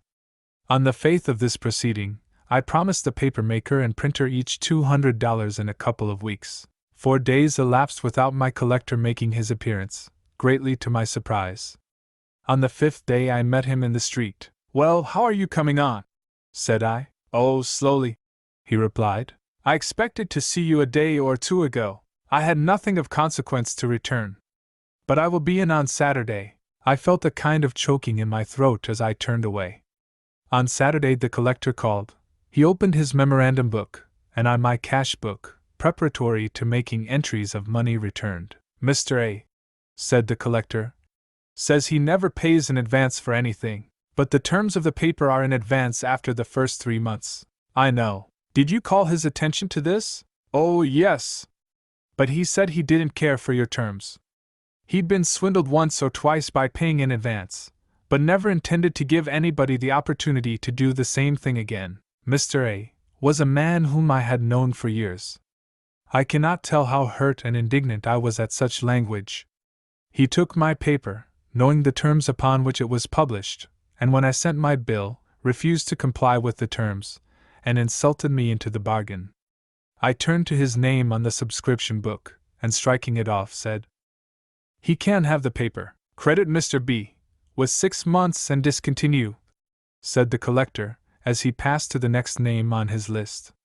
Mr. B was a man whom I knew very well by reputation. I had looked upon him as one of my best subscribers. He was a merchant in easy circumstances. Why does he wish it stopped? I asked. He says he merely took the paper by way of encouraging the enterprise, and never supposed he would be called upon to pay for it. He told Mr. J, who asked him to subscribe, that he had more papers now than he wanted, and Mr. J said, no matter. He would have it sent to him by way of adding another respectable name to the list. Very well, said I, as I entered the name of Mr. B in the cash book. Pass on. This went fairly ahead of anything I had ever dreamed of. I was too much surprised even to make a remark on the subject. Mr. C was as mad as a March hare when I presented his bill. Indeed? Why, he paid your agent when he subscribed. Did you see his receipt? Yes.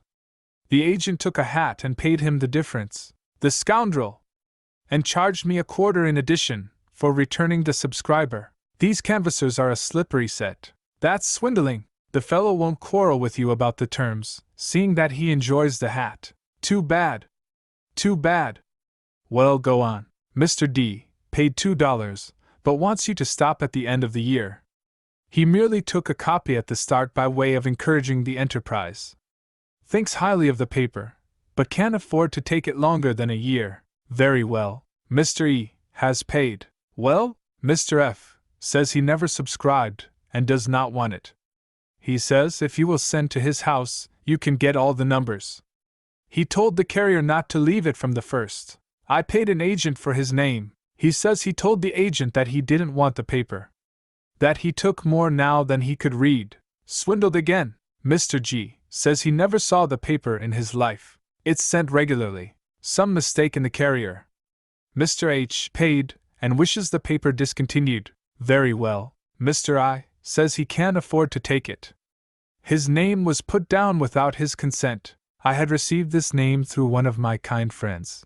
Mr. J paid $1 and wants it stopped. Well, Mr. K paid, also Mr. L and Mr. M. Well, Mr. N says the paper is not left for him, but for a young man who has gone west. Thinks you had better stop it. I erased the name. Mr. O paid the agent. He never returned the money. Mr. P and Mr. Q ditto. Never saw a copper of their money. Paid $25 apiece, cash, for each of these subscribers. Mr. R says the paper is not worth reading. That he wouldn't pay $1 a year for it. I advise you to stop it. He never pays for anything if he can help it. Mr. S paid. Mr. T paid up to this date, and wishes it stopped. Never ordered it. Mr. U paid. I called upon a great many more, but they put me off with one excuse or other. I never had a much worse lot of bills. A basin of cold water on a sentimental serenader could not have produced a greater revulsion of feeling than did this unlooked-for return of my collector. $19.50, instead of about $200, were all he had been able to gather up. There was no promise of success in the future on any different scale. I received the money, less 10% for collecting, and was left alone to my own reflections. Not of the most pleasant kind, the reader may well imagine. For an hour I brooded over the strangely embarrassing position in which I found myself, and then, after thinking until my head was hot and my feet and hands cold, I determined to reduce, immediately, the edition of my paper from 3,000 to 1,000, and thus save an item of $30 a week in paper and press work. To send off my clerk, also, to whom I was paying $7 weekly, and with the aid of a boy attend to the office, and do the writing and mailing myself. I then went over the subscription book, and counted up the names. The number was just 720. I had but a little while before replied to a question on the subject, that I had about 1,200 on my list. And I did vaguely imagine that I had that number. I knew better now. To describe minutely the trials, sufferings, and disappointments of the whole year would take too much time and space. The subsequent returns of my collector were about on a par with the first. Finding it impossible to pay the printer and papermaker, as promised, out of the advanced subscriptions falling due at the end of 3 months, I borrowed from some of my friends about $400, and paid it over, stating, When I did so, that I must have a new contract, based upon a 6 months' credit. I found no great difficulty in obtaining this from the paper maker, to whom I spoke in confident terms of my certain ultimate success. The printer required half cash, which I agreed to pay. This arrangement I fondly hoped would give me time to make my collections, and besides paying off the debt already accumulated, enable me to acquire a surplus to meet the notes given, from time to time, for paper and printing. At the end of a year, my list, through various exertions and sacrifices, had arisen to $1,200. On this I had collected $800, and I calculated that there were about $1,600 due me, which, I thought, if all collected in, would about square me up with the world. This I thought. But when I came to go over my bill book and ledger, I found, to my utter dismay, that I owed $3,500. This must be a mistake, I said, and went over my books again. The result was as at first. I owed the money, and no mistake. But how it was, I could not for some time comprehend. But a series of memorandums from my cash book, and an examination of printers' and paper makers' bills, at length made all clear. I had used, on my own personal account, $400 during the year. Office rent was $250. My carriers had cost over $100, my boy $150, and $90 had been paid to the clerk during the first 3 months. Sundry little items of expense during the year made an aggregate of over $100. Paper and printing for the first 3 months had been nearly $1,000, and for the last 3 quarters about $2,200. To go on with this odds against me, I had sense enough to see was perfect folly. But how could I stop? I was not worth $1 in the world, and the thought of wronging those who had trusted me in full reliance upon my integrity produced a feeling of suffocation. Besides, I had worked for a year as few men work. From sunrise until 12, 1, and 2 o'clock, I was engaged in the business or editorial duties appertaining to my enterprise, and to abandon all after such a struggle was disheartening. After much deliberation, I concluded that the best thing I could do was to sell out my list of subscribers to another and more successful establishment in the city, and for this purpose, waited upon the publisher. He heard me, and after I had finished, asked my terms. I told him $1,500 for the list. He smiled, and said he wouldn't give me $500 for the whole concern, debts and all. I got up, put on my hat, and left him with indignant silence. To go on was the worst horn for me to grasp in the dilemma in which I found myself. To stop would be to do so with some 300 or 400 persons paid in advance, for portions of a year. I was done, daily, by my printer, for money, and in order to meet the notes which had already fallen due, I had been compelled to borrow temporarily from my friends.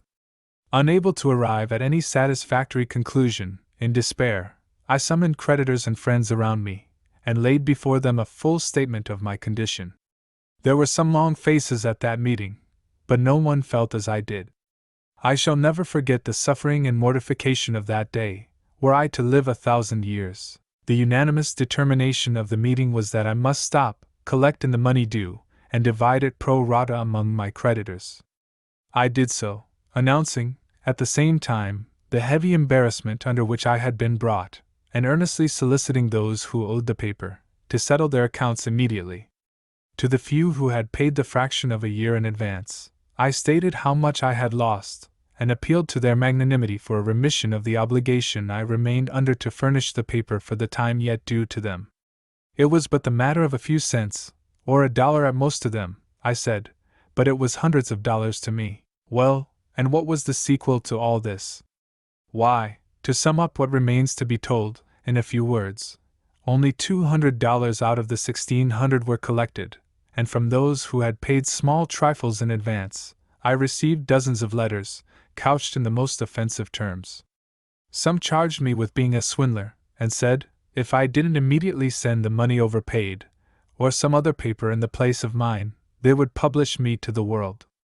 Others said they would be in the city at a certain time and require me to refund, while many, residing on the spot, took out their money's worth, by telling me to my face what they thought of my conduct. One man issued a warrant against me for 35 cents, the sum overpaid by him. So much for my experience in starting a newspaper. A year and a half before, I had a clerkship which brought me in $700 a year, was easy in mind, respected by all my friends, looked upon as an honest man by every one who knew me, and out of debt. I started a newspaper in a moment of blind infatuation, and now I owed above $3,000. My good name was gone, and I was dispirited, out of employment, afraid to walk the street lest I should encounter someone I owed, and as wretched as a man could well be. I soon after left the city, and sought employment hundreds of miles away. So much for my experience in starting a newspaper, the way of transgressors. Do not go out tonight, Amanda. The pavements are damp, and the air is loaded with vapor. Indeed, Ma, I must go. Amanda, there is no necessity for your attending this party, and very urgent reasons why you should stay at home. Your cough is still troublesome, and a little exposure might give it permanency. You know that from your father you inherit a predisposition to disease of the lungs. You only say that to alarm me. Not so, my child. I know your constitution, and know how fatally the exposure of a night like this may affect you. But I'll wrap up warmly, and put on my India rubbers, a necessary precaution if you will go out, Amanda. But I wish I could persuade you to be guided by me. You know that the Bible says the way of transgressors is hard. I don't know how you will apply that to me, Ma. I am transgressing no law of divine appointment. Be not sure of that, Amanda. I do not understand you, Ma. I will try and make my meaning clear. In our creation, as organized beings, we were so constituted as to bear a certain relation to everything around us, and our bodily health was made dependent upon this relation.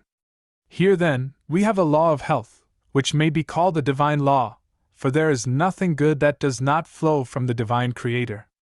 If we violate this law, we become transgressors, and shall certainly prove the way we have chosen, in so doing, to be a hard one. Oh, is that all?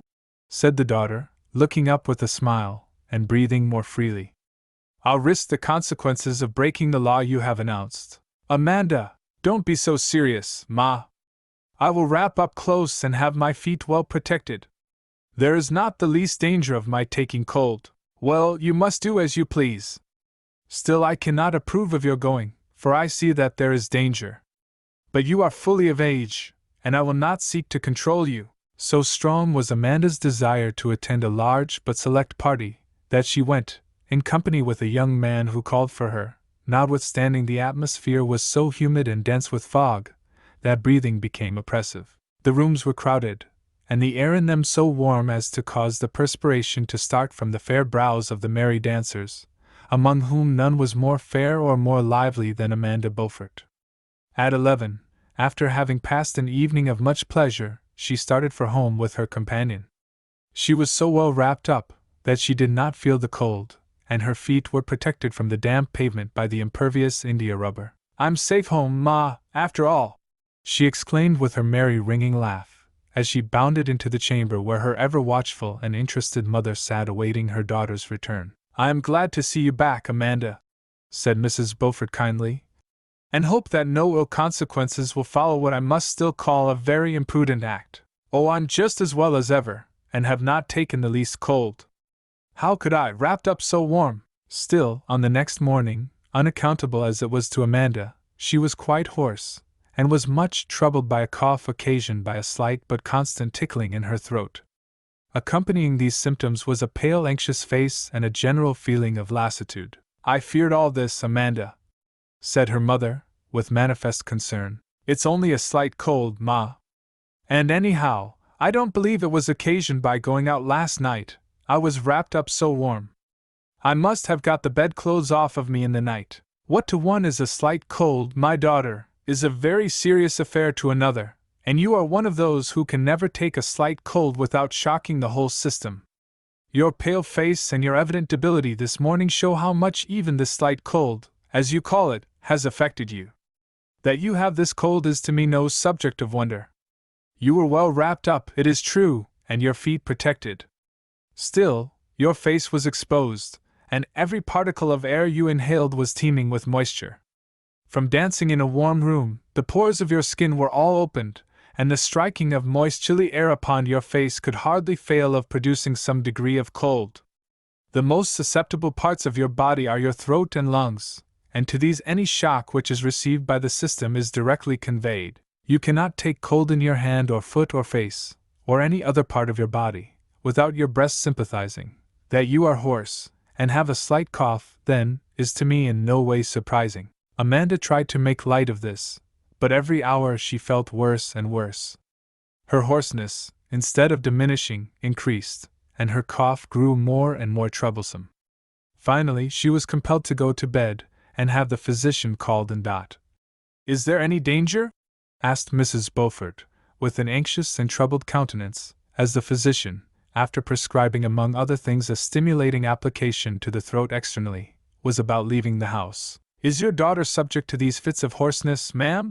he asked. "Yes, sir, whenever she takes cold." "And does that frequent irritating cough always attend the recurrence of hoarseness?" "Always." "Then, madam, it is but right that you should know that such results, following a slight cold, indicate a very great tendency to pulmonary or bronchial affections.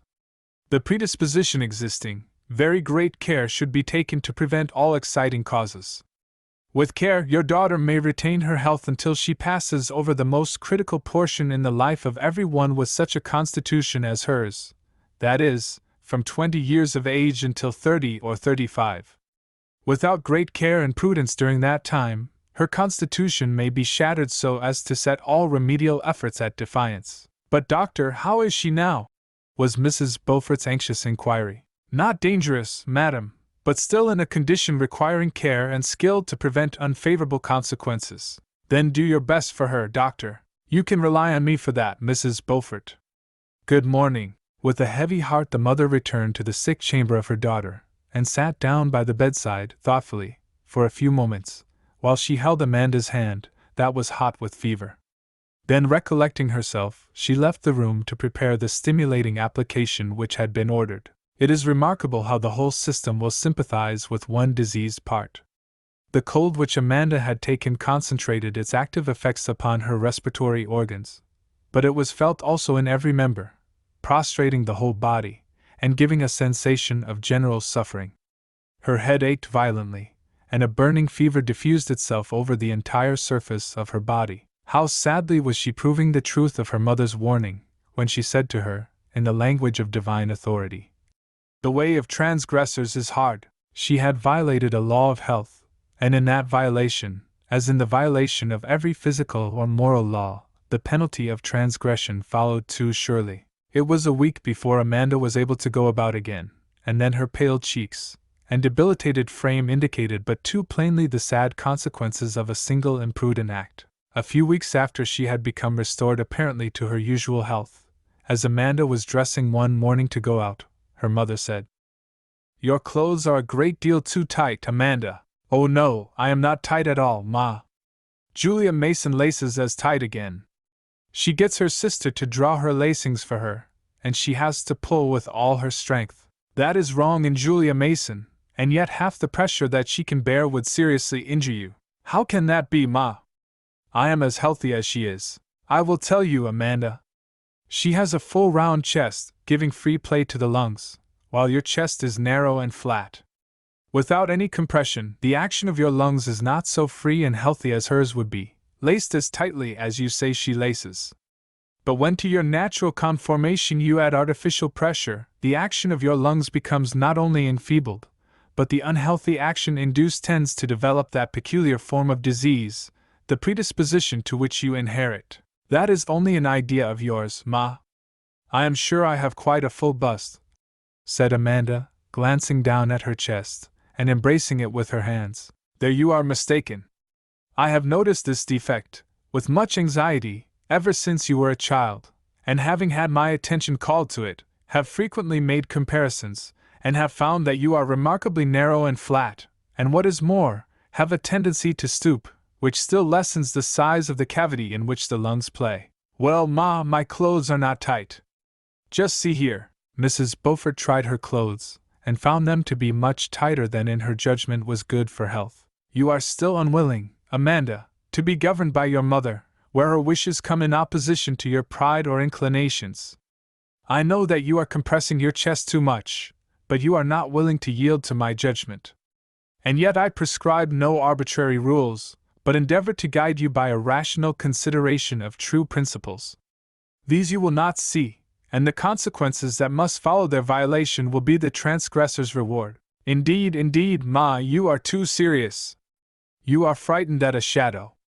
No one of my friends enjoys better general health than I do, and so might the graceful maple say of the sturdy oak in the first years of their existence. But long after the first had been humbled beneath the hand of decay, the other would stand with its roots more firmly embedded in the earth, and its limbs battling the storms as vigorously as ever. Amanda made no reply to this, for she was suddenly struck with its force. Still she only pretended to loosen her stays to satisfy her mother, while the lacings remained as tense as ever. It is unnecessary to trace, step by step, the folly of Amanda Beaufort through a series of years that caused her mother much and painful anxiety, up to her 26th summer, when, as a wife and mother, she was suffering the penalty of her indiscretion, proving too clearly the truth, that the way of transgressors is hard. In spite of all her mother's warnings and remonstrances, she had continued to expose herself to the night air and damp weather, to attend balls thinly clad, and remain at them to a very late hour, and to lace herself so tightly as to seriously retard the healthy action of the vital organs. At the age of 23 she married. A year after, the birth of a child gave her whole system, which had indicated long before its feebleness, a powerful shock, from which the reaction was slow and unsteady. The color never came back to her cheek, nor the elasticity to her frame. She had so long subjected herself to the pressure of an artificial external support, that she could not leave off her stays without experiencing such a sinking, sickening sensation, as she called it, that she was compelled to continue, however reluctantly, the compression and support of tightly laced corsets. And from frequently taking cold through imprudence, the susceptibility had become so great that the slightest dampness of the feet or the exposure to a light draught of air was sure to bring on a cough of hoarseness. Her nervous system, too, was sadly shattered. Indeed, every indication presented foreshadowed a rapid and premature decline, consequent solely upon her thoughtless imprudence in earlier years. "Shall I never feel any better, Ma?"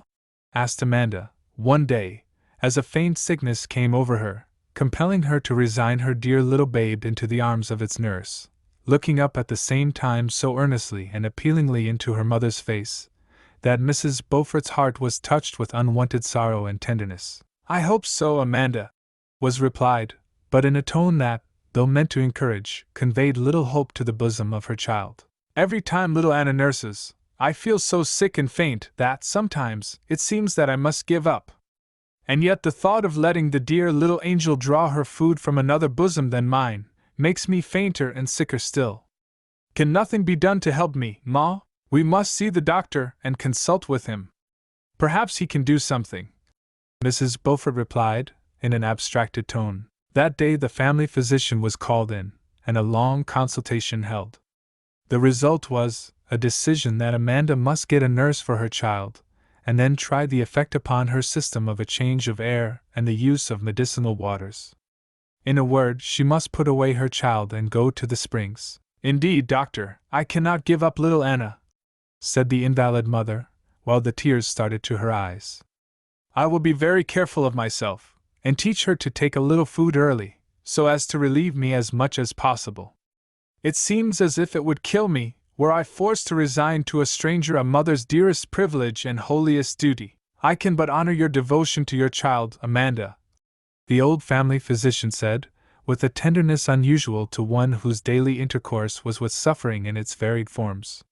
"Still, I am satisfied that for every month you nurse that babe, a year is taken from your life." There was in the tone and manner of the doctor a solemn emphasis that instantly aroused the young husband's liveliest fears, and sent a chill to the heart of Mrs. Beaufort. For a moment or two, Amanda's thoughts were turned inward, and then looking up with a smile of strange meaning, while her eyes grew brighter, and something like a glow kindled upon her thin, pale cheek, she said, drawing her babe at the same time closer to her bosom, "I will risk all, doctor.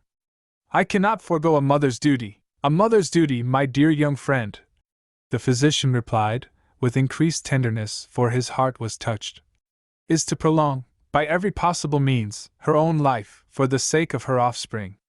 There are duties which none but a mother can perform. Reserve yourself for these, Amanda, and let others do for your babe all that can be done as well as you can perform it. Take my advice. Leave little Anna at home with your mother and a careful nurse, and then, with your husband and some female friend, upon whose judicious care you can rely, go to the Springs and spend a few weeks. The advice of the physician was taken, and the young mother, with clinging, though lacerated affections, resigned to the care of a hired nurse the babe over which her heart yearned with unutterable tenderness. 3 weeks were spent at one of the Virginia Springs, but little apparent benefit was the result. The young mother grieved for the loss of her babe so deeply and constantly, often giving way to tears, that the renovating effects of changed air and medicinal waters were counteracted, and she returned home, drooping in body and depressed in spirits. Her infant seemed but half restored to her, as she clasped it to a bosom in which the current of its young life had been dried up. Sad, sad indeed was her realization of the immutable truth, that the way of transgressors is hard. 2 years more of a painful and anxious existence were eked out, and Amanda again became a mother. From this additional shock she partially recovered, but it soon became evident to all that her shattered and enfeebled constitution was rapidly giving way. Her last babe was but 4 months old, when the pale messenger passed by, and gave his fearful summons. It was toward the close of one of those calm days in September, when nature seems pausing to note the first few traces of decay which autumn has thrown upon garden, field, and forest, that Mrs. Beaufort, and the husband of her daughter, with a few friends, were gathered in the chamber of their beloved one, to see her die. How sad, how very sad is the deathbed of the young, sinking beneath premature decay. In the passing away of one who has met the storms of life, and battled with them through vigorous maturity, and sinks at last in the course of nature, there is little to pain the feelings. But when the young and beautiful die, with all their tenderest and earliest ties clinging to them, an event so unlooked for, so out of the true order of nature, we can only turn away and weep. We can extract from such an affliction but few thoughts of comfort.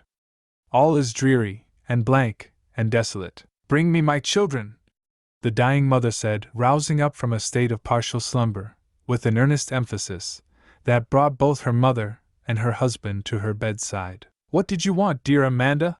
asked the husband, laying his hand gently upon her white forehead, that was damp with the dews of coming dissolution. "My dear babes," she replied in a changed tone, rising up with an effort. "My Anna and Mary. Who will be a mother to them, when I am laid at rest? Oh, that I could take them with me!" Tears came to the relief of her overwrought feelings, and leaning her head upon the breast of her husband, she wept and sobbed aloud. The infant was brought in by her mother, and laid in her arms, when she had a little recovered herself. "Oh, my baby! My sweet baby!" she said with tender animation. "My sweet, sweet baby! I cannot give you up!" And she clasped it to her breast with an energy of affection, while the large drops rolled over her pale cheek. "And Anna, dear little girl! Where is my Anna?" she asked. Anna, a beautiful child, a few months past her 2nd birthday, was brought in and lifted upon the bed. "Don't cry, Ma," said the little thing, seeing the tears upon her mother's cheeks. "Don't cry, I'll always be good. Heaven bless you and keep you, my child!" The mother sobbed, eagerly kissing the sweet lips that were turned up to hers, and then clasped the child to her bosom in a strong embrace. The children were, after a time, removed, but the thoughts of the dying mother were still upon them, and with these thoughts were self-reproach, that made her pillow one of thorns. "I now see and feel," said she, looking up into the face of her mother, after having lain with closed eyes for about 10 minutes, "that all my sufferings, and this early death, which will soon be upon me, would have been avoided, if I had only permitted myself to be guided by you. I do not wonder now that my constitution gave way. How could it have been otherwise, and I so strangely regardless of all the laws of health? But, my dear mother, the past is beyond recall, and now I leave to you the dear little ones from whom I must soon part forever. I feel calmer than I have felt for some time. The bitterness of the last agony seems over. But I do not see you, nor you, dear husband. Give me your hands. Here, let my head rest on your bosom. It is sweet to lie thus, Anna, dear child. Mary, Sweet, sweet babe! The lips of the young wife and mother moved feebly, and inarticulate whispers fell faintly from her tongue for some moments, and then she sank to sleep, and it was a sleep from which none wake in the body. Thus, at the age of 26, abused and exhausted nature gave up the struggle, and the mother, who had violated the laws of health, sank to the earth just at the moment when her tenderest and holiest duties called loudest for performance. Who, in this brief and imperfect sketch, does not recognize familiar features? Amanda Beaufort is but one of a class which has far too many representatives. These are in every town and village, in every street and neighborhood. Why do we see so many pale-faced mothers? Why are our young and lovely females so soon broken down under their maternal duties? The answer, in far too many cases, may be found in their early and persevering transgression of the most palpable physiological laws.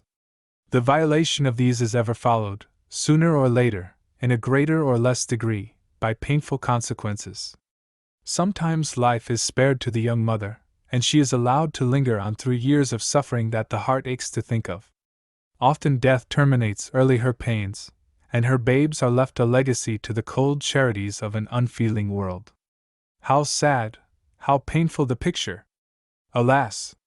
That it is a true one, just going to do it. Every man has some little defect of character, some easily besetting sin that is always overtaking him, unless he be ever on the alert.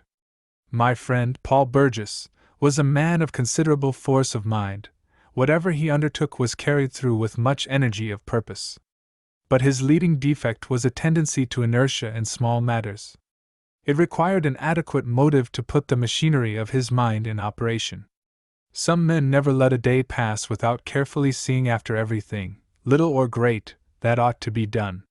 They cannot rest until the day's work is fully completed. But it was very different with Paul. If the principal business transactions of the day were rightly performed, he was satisfied to let things of less consideration lie over until another time. From this cause it occurred that every few weeks there was an accumulation of things necessary to be done, so great that their aggregate calls upon his attention roused him to action, and then everything was reduced to order with an energy, promptness, and internal satisfaction that made him wonder at himself for ever having neglected these minor interests so long. On these occasions, a firm resolution was always made never again to let a day come to its close without everything being done that the day called for. It usually happened that the first hour did not pass after the forming of this resolution without seeing its violation, so strong was the power of habit growing out of an original defect in the mind. Every consequence in life is the natural result of some cause, and upon the character of the cause always depends the nature of the consequence. An orderly cause never produces a disorderly consequence, and the converse of this is equally true. Every defect of character that we have, no matter how small and seemingly insignificant it may be, if suffered to flow down into our actions, produces an evil result. The man who puts off the doing of a thing until tomorrow that ought to be done today, injures his own interest or the interest of others. This may not always clearly show itself, but the fact is nevertheless true. Sometimes the consequences of even the smallest neglect are felt most deeply. My friend Paul had a very familiar saying when reminded by any one of something that ought to have been previously done. "I was just going to do it," or "I am just going to do it," dropped from his tongue half a dozen times in a day. "I wish you would have my bill ready by 3 o'clock," said a customer to him, dropping in one morning. "Very well, it shall be made out," replied Paul. The customer turned and walked hurriedly away. He evidently had a good deal of business to do, and but a small time to do it in. Precisely at 3, the man called, and found the merchant reading the afternoon paper. "Is my bill made out?" he asked. "I am just going to do it," answered Paul, handing the paper towards his customer. "Look over the news for a few moments while I draw it off. It won't take me long." "I am sorry," replied the customer, "for I cannot wait. I have 3 or 4 more accounts to settle, and the boat leaves in an hour. Send me the bill by mail, and I will remit you the amount. Goodbye," offering his hand. "I hope to see you again in the fall." Paul took the extended hand of his customer, and shook it warmly. In the next moment he was standing alone, his ledger open before him, and his eye resting upon an account, the payment of which was of some importance to him just at that time. Disappointed and dissatisfied with himself, he closed the ledger heavily and left the desk, instead of making out the account and mailing it. On the next day, the want of just the amount of money he would have received from his customer kept him on the street 2 hours. It was 3 weeks before he made out the account and sent it on. A month elapsed, but no remittance came. He dropped his customer a line, and received for answer that when last in the city he had bought more goods than he intended, and consequently paid away all his cash. Business had not yet begun to stir, and thus far what little he had sold had been for credit, but that he hoped soon to make him a remittance. The next news Paul had of his customer was that he had failed. It was said of him that when a young man he became quite enamored of a reigning belle, who to great beauty added many far more essential prerequisites in a good wife, not the least of which in the eye of Paul was a handsome fortune left her by a distant relative. To this young lady he paid very marked attentions for some time, but he did not stand alone in the number of her admirers.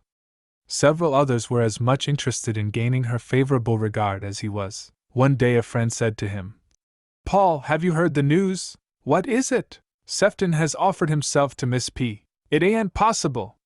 "Why, I was just going to do it myself." "Has she accepted him?" "So it is said." "I don't believe it." "I don't know how you will ascertain, certainly, unless you ask the lady herself," replied the friend. "I will find out within an hour, if I have to do what you suggest." "Sefton offered himself." "I declare, I didn't dream that any particular intimacy existed between them.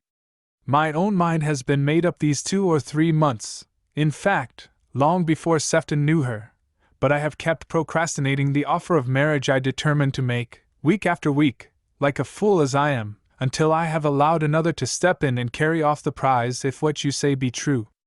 But I can't believe it. I am sure Miss P. wouldn't accept any man on so short an acquaintance. Sefton is a bold fellow, and prompt in all his movements," returned the friend. "I rather think you will find the report true. I know that he has been paying her the closest attentions. I won't believe a word of it until I have undoubted evidence of the fact." "It can't be," said Paul, pacing the floor in considerable perturbation of mind. But it was all so, as he very soon ascertained, to his deep regret and mortification at allowing another to carry off the prize he had thought his own. When next under the influence of the tender passion, my friend took good care to do in good time just what he was going to do. Paul was perfectly aware of his defect, and often made the very best resolutions against it, but it generally happened that they were broken as soon as made. It was so easy to put off until the next hour, or until tomorrow, a little thing that might just as well be done now. Generally, the thing to be done was so trifling in itself, that the effort to do it appeared altogether disproportionate at the time. It was like exerting the strength of a giant to lift a pebble. Sometimes the letters and papers would accumulate upon his desk for a week or 10 days, simply because the effort to put away each letter as it was read and answered, and each paper as it was used, seemed so great when compared with the trifling matter to be accomplished, as to appear a waste of effort, notwithstanding time enough would be spent in reading the newspapers, conversation, or sitting idly about. To do all this 3 or 4 times over. When confusion reached its climax, then he would go to work most vigorously, and in a few hours reduce all to order. But usually some important paper was lost or mislaid, and could not be found at the time when most needed. It generally happened that this great effort was not made until he had been going to do it for 3 or 4 days, and not then until the call for some account or other commercial paper, which was nowhere to be found, made a thorough examination of what had been accumulating for some time in his drawers and on his desk necessary. He was not always fortunate in discovering the object of his search. Notwithstanding this minor defect in Paul's character, his great shrewdness and thorough knowledge of business made him a successful merchant. In matters of primary interest, he was far-seeing, active, and prompt, and as these involved the main chance, his worldly affairs were prosperous. Whatever losses he encountered were generally to be traced to his neglect of little matters in the present, to his habit of going to do, but never doing at the right time, not only in his business, but in his domestic affairs, and in everything that required his attention, did this disposition to put off the doing of little things show itself. The consequences of his neglect were always disturbing him in one way or another.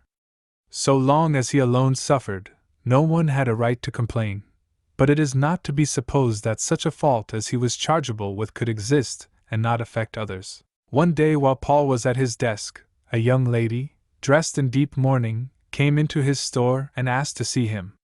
The clerk handed her back to where his principal was sitting, who bowed low to the stranger and offered her a chair. The young lady drew aside her veil as she seated herself, and showed a young and beautiful face that was overcast with a shade of sadness. Although Paul never remembered having seen the young lady before, he could not help remarking that there was something very familiar in her countenance. "My name is Miss Ellison," said the stranger, in a low, tremulous voice. "I believe you know my mother, sir." "Oh, very well," quickly returned Paul. "You are not Lucy Ellison, surely?" "Yes, sir, my name is Lucy," returned the young lady. "Can it be possible? Why, it seems but yesterday that you were a little girl. How rapidly time flies! How is your mother, Miss Ellison?" "She is one of my old friends. She is well, I thank you, sir," Lucy replied, casting her eyes timidly to the floor. There was a pause. While Paul was turning over in his mind what next to say, and slightly wondering what could be the cause of this visit, the young lady said, "Mr. Burgess, my mother desired me to call upon you to ask your interest in procuring me the situation of French teacher in Mr. C.'s school. Since my father's death, our means of living have become so much reduced that it is necessary for me to do something to prevent absolute want from overtaking us." Lucy's voice trembled very much, and once or twice a choking sensation in her throat prevented the utterance of a word, but she strove resolutely with herself, and was able to finish what she wished to say more calmly. "I am perfectly ready," she continued, "to do anything that lies in my power. The French language I have studied thoroughly, and having enjoyed the friendship and been on terms of intimacy with 2 or 3 French ladies of education, I believe I can speak the language with great accuracy. Mother says she knows you to be on intimate terms with Mr. C, and that a word from you will secure me the situation. Mr. C is, then, in want of a French teacher?" "Oh, yes," replied Lucy. "We learned the fact yesterday. The salary is $500, which will give us a comfortable support if I can obtain the situation." "Of which there can be no doubt, Miss Ellison," returned Paul. "If your qualifications are such as to meet the approval of Mr. C, which I presume they are, I will certainly call upon him and secure you the place, if possible. Tell your mother that if in this or in any other way I can serve either you or her, I will do it with sincere pleasure. Please take to her my kind regards." Lucy warmly expressed her thanks. On rising to depart, she said, "When shall I call in, Mr. Burgess, to hear the result of your interview with Mr. C?" "You needn't give yourself the trouble of calling at all, Miss Ellison," replied Mr. Burgess. "The moment I have seen the person of whom we were speaking, I will either call upon your mother or send her a note." "You are very kind," dropped almost involuntarily from Lucy's lips, as, with a graceful inclination of her body, she drew her veil over her face, and turning from the merchant, walked quickly away. When Paul went home at dinner time, he said to his wife, "I am sure you couldn't guess who I had for a visitor this morning." "Then of course it would be useless for me to try," replied the wife, smiling. "Who was it? You know the Ellisons?" "Yes. Mr. Ellison, you remember, died about a year ago." "Yes. At the time of his death it was rumored that his estate was involved, but never having had any business transactions with him, I had no occasion to investigate the matter, and did not really know what had been the result of its settlement. This morning I was greatly surprised to receive a visit from Lucy Ellison, who had grown up into a beautiful young woman." "Indeed!" ejaculated the wife. "And what did she want?" "She came at her mother's request to solicit my influence with Mr. C, who is in want of a French teacher. She said that their circumstances were very much changed since her father's death, and that it had become necessary for her to do something as a means of supporting the family. The salary given by Mr. C to his French teacher is $500. I really pitied the young thing from my heart. Think of our Mary in 2 or 3 years from this, when, if ever, a cloudless sky should bend over her, going to some old friend of her father's, and almost tearfully soliciting him to beg for her, of another, the privilege of toiling for bread. It made my heart ache. She must be very young, remarked Mrs. Burgess. Not over 18 or 19. Poor thing! What a sad, sad change she must feel it to be. But did you call upon Mr. C? A slight shade passed over the countenance of Paul. Not yet, he replied. Oh, you ought to have gone at once. I know. I was going as soon as Lucy left, but I thought I would attend to a little business downtown first, and go to Mr. C.'s immediately on my return. When I came back, I thought I would look over the newspaper a little. I wanted to see what had been said in Congress on the tariff question, which is now the all-absorbing topic. I became so much interested in the remarks of one of the members that I forgot all about Lucy Ellison until I was called off by a customer, who occupied me until dinner time. But I will certainly attend to it this afternoon. Do, by all means. There should not be a moment's delay, for Mr. C. may supply himself with a teacher. Very true. If that were to happen through my neglect, I should never forgive myself. Hadn't you better call as you go to the store? It will be just in your way. So it will. Yes, I will call and put the matter in train at once, replied the husband. With this good intention in his mind, Paul left his dwelling after dinner. He had only gone a couple of squares, however, before it occurred to him that as Mr. C. had only one session of his school, which let out at 2 or 2:30, he didn't know which. He of course did not dine before 3 o'clock, and as it was then just 3:15, it would not do to call upon him then. So he kept on to his store, fixing in his mind 4 o'clock as the hour at which he would call. 4 o'clock found Paul deeply buried in a long series of calculations that were not completed for some time afterwards. On leaving his desk, he sat leisurely down in an armchair for the purpose of thinking about business. He had not thought long before the image of Lucy Ellison came up before his mind. He drew out his watch. Nearly 4:30, I declare! I'm afraid Mr. C. is out now, but as it is so late, I will defer calling until I go home. It is just in my way. If I see him, I can drop in upon Mrs. Ellison after tea. On his way home, Paul fell in with a friend whose conversation was very agreeable. He did not forget Lucy, but he thought a visit to Mr. C. would accomplish just as much after supper as before. So the call was deferred without a twinge of conscience. The first words of Mrs. Burgess, on her husband's entrance, were, "Well, dear, what did Mr. C. say? I haven't been able to see him yet, but I am going round after supper." Paul replied quickly, "Indeed? I am sorry. Did you call?" "No, it occurred to me that C. dined at 3 o'clock, so I put it off until 4. And didn't go then?" "No, I was going to." "Yes, that is just like you, Paul," spoke up his wife with some spirit, for she felt really provoked with her husband. "You are always going to do." There, returned Paul. "Don't say a word more. A few hours, one way or the other, can make no great difference. I will go round after tea and have the matter settled. I shall be much more likely to find C. in a state to talk about the matter than I would through the day." As soon as tea was over, urged on by his wife, Paul put on his hat and started for the residence of Mr. C. Unfortunately, that gentleman had gone out, and Paul turned away from his door much disappointed. "I will call the first thing in the morning," he consoled himself by saying. "I will be sure to find him in then."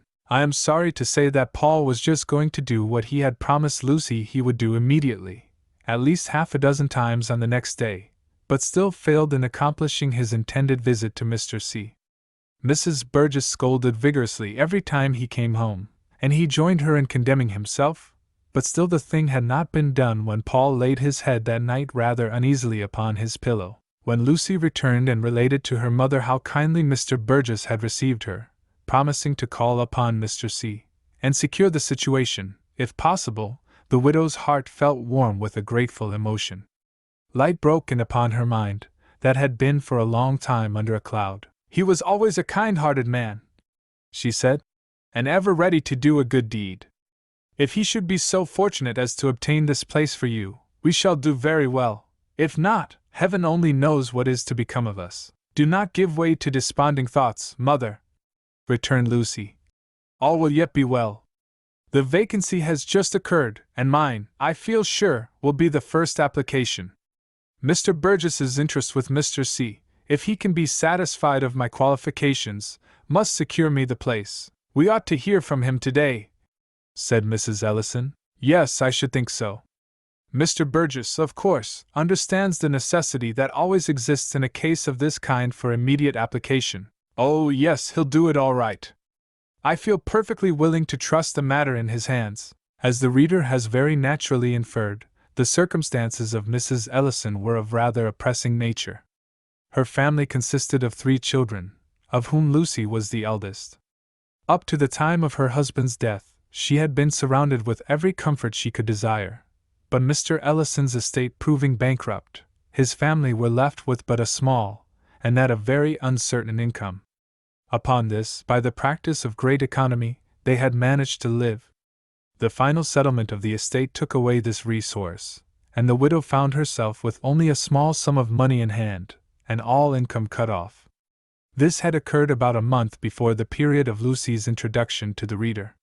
During this time, their gradually diminishing store, and the anxiety they felt in regard to the future, destroyed all the remains of former pride or regard for appearances, and made both Lucy and her mother willing to do anything that would yield them an income, provided it were honorable. Nothing offered until nearly all their money was exhausted, and the minds of the mother and eldest daughter were in a state of great uncertainty and distress. Just at this darkest hour, intelligence of the vacancy in Mr. C.'s school reached their ears. Such being their circumstances, it may well be supposed that Lucy and her mother felt deeply anxious to hear from Mr. Burgess, and counted not only the hours as they passed, but the minutes that made up the hours.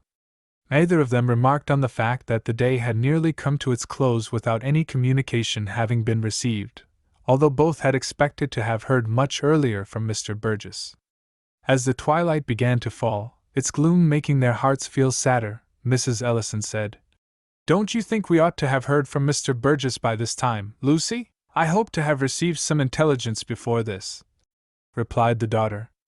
"But perhaps we are impatient. It takes time to do everything." "Yes, but it wouldn't take Mr. Burgess long to call upon Mr. C. He might have done it in half an hour from the time you saw him, if he could have left his business to do so, but you know men in business cannot always command their time." "I know, but still—" "He has no doubt called," continued Lucy, interrupting her mother, for she could not bear to hear even an implied censure passed upon Mr. Burgess. "But he may not have obtained an interview with Mr. C., or he may be waiting for a definite answer. I think during the evening we shall certainly hear from him." But notwithstanding Lucy and her mother lingered up until past 11 o'clock, the so anxiously looked for communication was not received. All the next day they passed in a state of nervous solicitude and anxious expectation, but night found them still ignorant as to what Mr. Burgess had done. On the next day, unable to bear the suspense any longer, Lucy went to the store of Mr. Burgess about 10 o'clock. "Have you called upon Mr. C. yet?"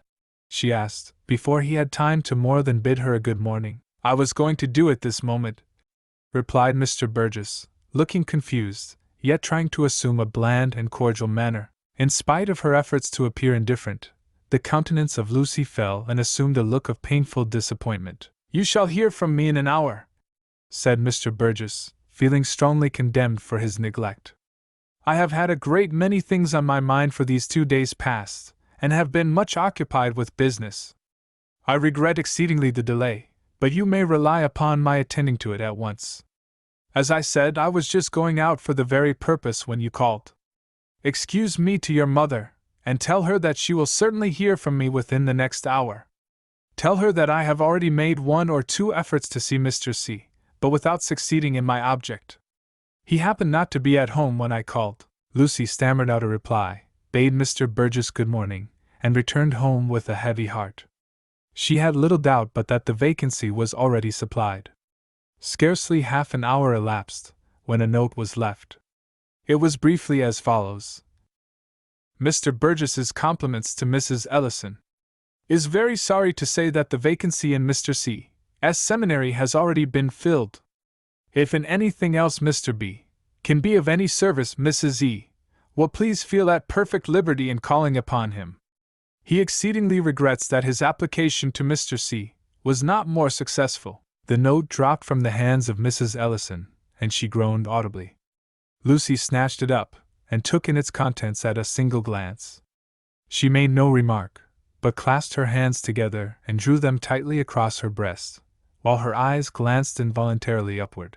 About an hour afterwards, a lady who felt a good deal of interest in Mrs. Ellison, and who knew of the application that was to be made through Mr. Burgess to Mr. C., called in to express her sincere regret at Lucy's having failed to secure the situation, a knowledge of which had just reached her ears. Nothing but the neglect of Mr. Burgess to call upon Mr. C. at once, as he promised to do, has prevented Lucy from getting the place, she said, with the warmth of a just indignation.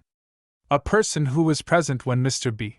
called this morning told me that after he left Mr. C. remarked to her that he was perfectly aware of Lucy's high qualifications for teaching French, and would have been glad of her services had he known her wish to engage as an instructor, but that it was now too late, as he had on the day before employed a competent person to fill this situation. Lucy covered her face with her hands on hearing this, and gave way to a passionate burst of tears. When Mr. Burgess came home at dinner time, his wife said, immediately on his entrance, "Have you secured that place for Lucy Ellison, my dear? I hope you haven't neglected it again." "I called upon Mr. C. this morning," replied the husband, "but found the vacancy already filled." "Oh, I am so sorry," said Mrs. Burgess, speaking in a tone of deep regret. "When was it filled?" "I didn't inquire.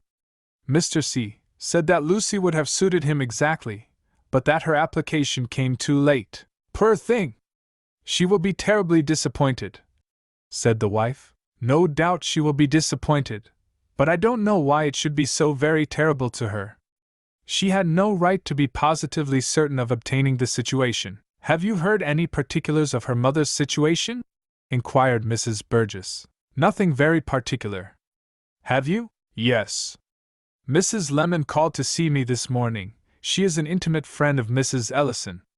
She told me that the small income which Mrs. Ellison has enjoyed since her husband's death has, at the final settlement of his estate, been cut off, the estate proving to be utterly insolvent. A month has elapsed since she has been deprived of all means of living beyond the small sum of money that happened to be in her hands, an amount not over $30 or $40. Since that time Lucy has been anxiously looking about for some kind of employment that would yield enough for the support of the family, to obtain which she was willing to devote every energy of body and mind.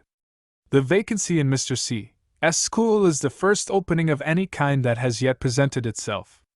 For this she was fully competent, and the salary would have supported the family quite comfortably.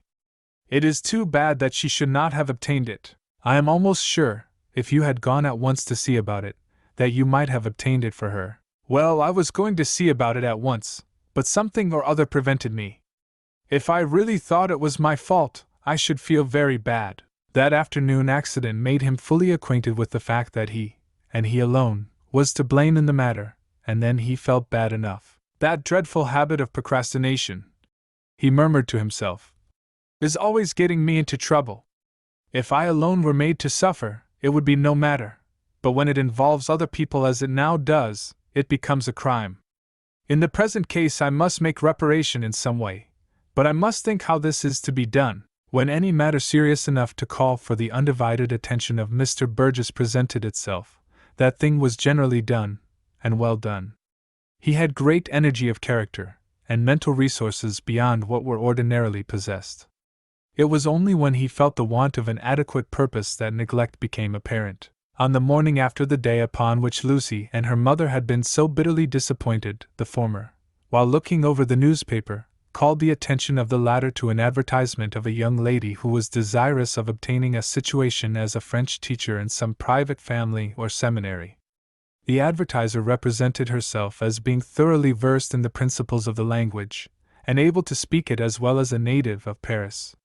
The highest testimonials as to character, education, social standing, and would be given. "I think I had better do the same," Lucy said. "It won't be of any use," replied the mother, in a tone of despondency. "We don't know that, mother," said Lucy. "We must use the best means that offer themselves for the accomplishment of what we desire. There is already one advertisement for a situation such as you desire, some disappointed applicant for the place at Mr. C.'s, no doubt. It is hardly to be supposed that 2 more French teachers are wanted in the city. Let us try, mother, returned Lucy to this. If you feel disposed to do it, child, I have no objection, said Mrs. Ellison. But I shall count nothing on it. It is the only method that now presents itself, and I think it will be right at least to make the trial. It can do no harm. The more Lucy thought about an advertisement, the more hopeful did she feel about the result. During the day she prepared one and sent it down to a newspaper office. Her messenger had not been long gone before the servant came up to the room where she sat with her mother, and said that a gentleman was in the parlor, and wished to see them. He had sent up his card. Mr. Burgess! Ejaculated Lucy, on taking the card from the servant's hand. I do not wish to see him, said Mrs. Ellison, as soon as the servant had withdrawn. You will have to go down alone, Lucy. Lucy descended to the parlor with reluctant steps, for she had little desire to see the man whose thoughtlessness and neglect had so cruelly wronged them. The moment she entered the parlor, Mr. Burgess stepped forward to meet her with a cheerful expression of countenance. Yesterday, he began immediately, I had discouraging news for you, but I am happy to bring you a better story today. I have obtained a situation for you as a French teacher, in a new seminary which has just been opened, at a salary of $600 a year. If you will go with me immediately, I will introduce you to the principal, and settle all matters preliminary to your entering upon the duties of your station. I will be with you in a few minutes, was all that Lucy could say in reply, turning quickly away from Mr. Burgess and gliding from the room. Her heart was too full for her to trust herself to say more. In a moment after she was sobbing upon her mother's bosom. It was some minutes before she could command her feelings enough to tell the good news she had just heard. When she did find utterance, and briefly communicated the intelligence she had heard, her mother's tears of joy were mingled with her own. Lucy accompanied Mr. Burgess to the residence of the principal of the new seminary, and there entered into a contract for 1 year to teach the French language, at a salary of $600, her duties to commence at once, and her salary to be drawn weekly if she desired it. She did not attempt an expression of the gratitude that oppressed her bosom. Words would have been inadequate to convey her real feelings. But this was not needed. Mr. Burgess saw how deeply grateful she was, and wished for no utterance of what she felt. That night both Mr. Burgess, as well as those he had benefited, had sweeter dreams than visited their pillows on the night preceding. The latter never knew how much they stood his debtor. He put in the advertisement which Lucy had read, and she was the person it described. $500 was all the principal of the seminary paid. The other $100 was placed in his hands by Mr. Burgess, that the salary might be $600, making haste to be rich. Cent to cent, shilling to shilling, and dollar to dollar, slowly and steadily, like the progress of a mole in the earth. That may suit some, but it will never do for Sidney Lawrence. There is a quicker road to fortune than that, and I am the man to walk in it. Enterprise is the word. Yes, enterprise, enterprise, enterprise. Nothing venture, nothing gain, is my motto. Slow and sure is the safer motto, my young friend, and if you will take my advice, you will be content to creep before you walk, and to walk before you run. The cent-to-cent and dollar-to-dollar system is the only sure one. This was the language of an old merchant, who had made his fortune by the system he recommended, and was addressed to a young man just entering business with a capital of $10,000, the joint property of himself and an only sister. Sidney Lawrence had been raised in a large mercantile establishment that was doing an immense business and making heavy profits. But all its operations were based upon adequate capital and enlarged experience. When he commenced for himself, he could not brook the idea of keeping near the shore, like a little boat, and following its safer windings. He felt like launching out boldly into the ocean and reaching the desired haven by the quickest course. He wished to accumulate money rapidly, and believed that, on the capital he possessed, $5,000 or $6,000 a year might as easily be made as $1,000, if a man only had sufficient enterprise to push business vigorously. The careful, plodding course pursued by some, and strongly recommended to him, he despised. It was beneath a man of true business capacity. As I said before, nothing venture, nothing gain, replied Lawrence to the old merchant's good advice. I am not content to eke out $1,000 or $2 every year, and at the age of 50 or 60, retire from business on a paltry $20,000 or $30,000. I must get rich fast, or not at all. Remember the words of Solomon, my young friend, returned the merchant. He that mocketh haste to be rich shall not be innocent. Among all the sayings of the wise man, there is not one truer than that. I have been in business for 30 years, and have seen the rise and fall of a good many enterprising men, who were in a hurry to get rich. Their history is an instructive lesson to all who will read it. Some got rich, or at least appeared to get rich, in a very short space of time. They grew up like mushrooms in a night. But they were gone as quickly. I can point you to at least 20 elegant mansions, built by such men in their heyday of prosperity, that soon passed into other hands. And I can name to you half a dozen and more, who, when reverses came, were subjected to trials for alleged fraudulent practices, resorted to an extremity, as a means of sustaining their tottering credit and escaping the ruin that threatened to engulf them. One of these, in particular, was a young man whom I raised, and who had always acted with the most scrupulous honesty while in my store. But he was ardent, ambitious, and anxious to get rich. His father started him in business with $10,000 capital. In a little while, he was trading high, and pushing his business to the utmost of its capacity. At the end of a couple of years, his father had to advance him $10,000 more to keep him from failing. During the next 5 years, he expanded with wonderful rapidity, built himself a splendid house, and took his place at the court end of the town, as one of our wealthy citizens. It was said of him that he had made $100,000. But the downfall came at last, as come I knew it must. He toppled over and fell down headlong. Then it was discovered that he had been making fictitious notes, purporting to be the bills payable of country merchants, which his own credit had carried through a number of the banks, as well as made pass freely to money brokers. He had to stand a long and painful trial for forgery, and came within an ace of being sent to the state's prison. As soon as the trial closed, he left the city, and I have never heard of him since. But you don't mean to insinuate, said Lawrence, rather sternly, that I would be guilty of forgery in any extremity? Sidney Lawrence, replied the merchant, speaking in a firm, serious voice. I am a plain-spoken man, and always tell my real mind when I feel it my duty to do so, whether I give offense or not. That Solomon spoke truly, when he said, He that mocketh haste to be rich shall not be innocent. I fully believe, because I am satisfied, from what I have seen and know of business, that whoever follows it with an eager desire to make money rapidly, will be subjected to daily temptations, and it will be almost impossible for him not to seek advantages over his neighbor in trade, and trample underfoot the interests of others to gain his own. If this is done in little matters unscrupulously, it will in the end be done in great matters. What is the real difference, I should like to know, between taking advantage of a man in bargaining, and getting his money by passing upon him a forged note? The principle is undoubtedly the same, only one is a legal offense and the other is not, and therefore, I hold that he who takes an undue advantage of his fellow man in trade will not in the end hesitate about committing a greater wrong, if he have a fair chance of escape from penalty. In my young days, the motto of most businessmen, who were not very nice about the interests of others, was, every man for himself and the Lord for us all. But the motto has become slightly changed in these times.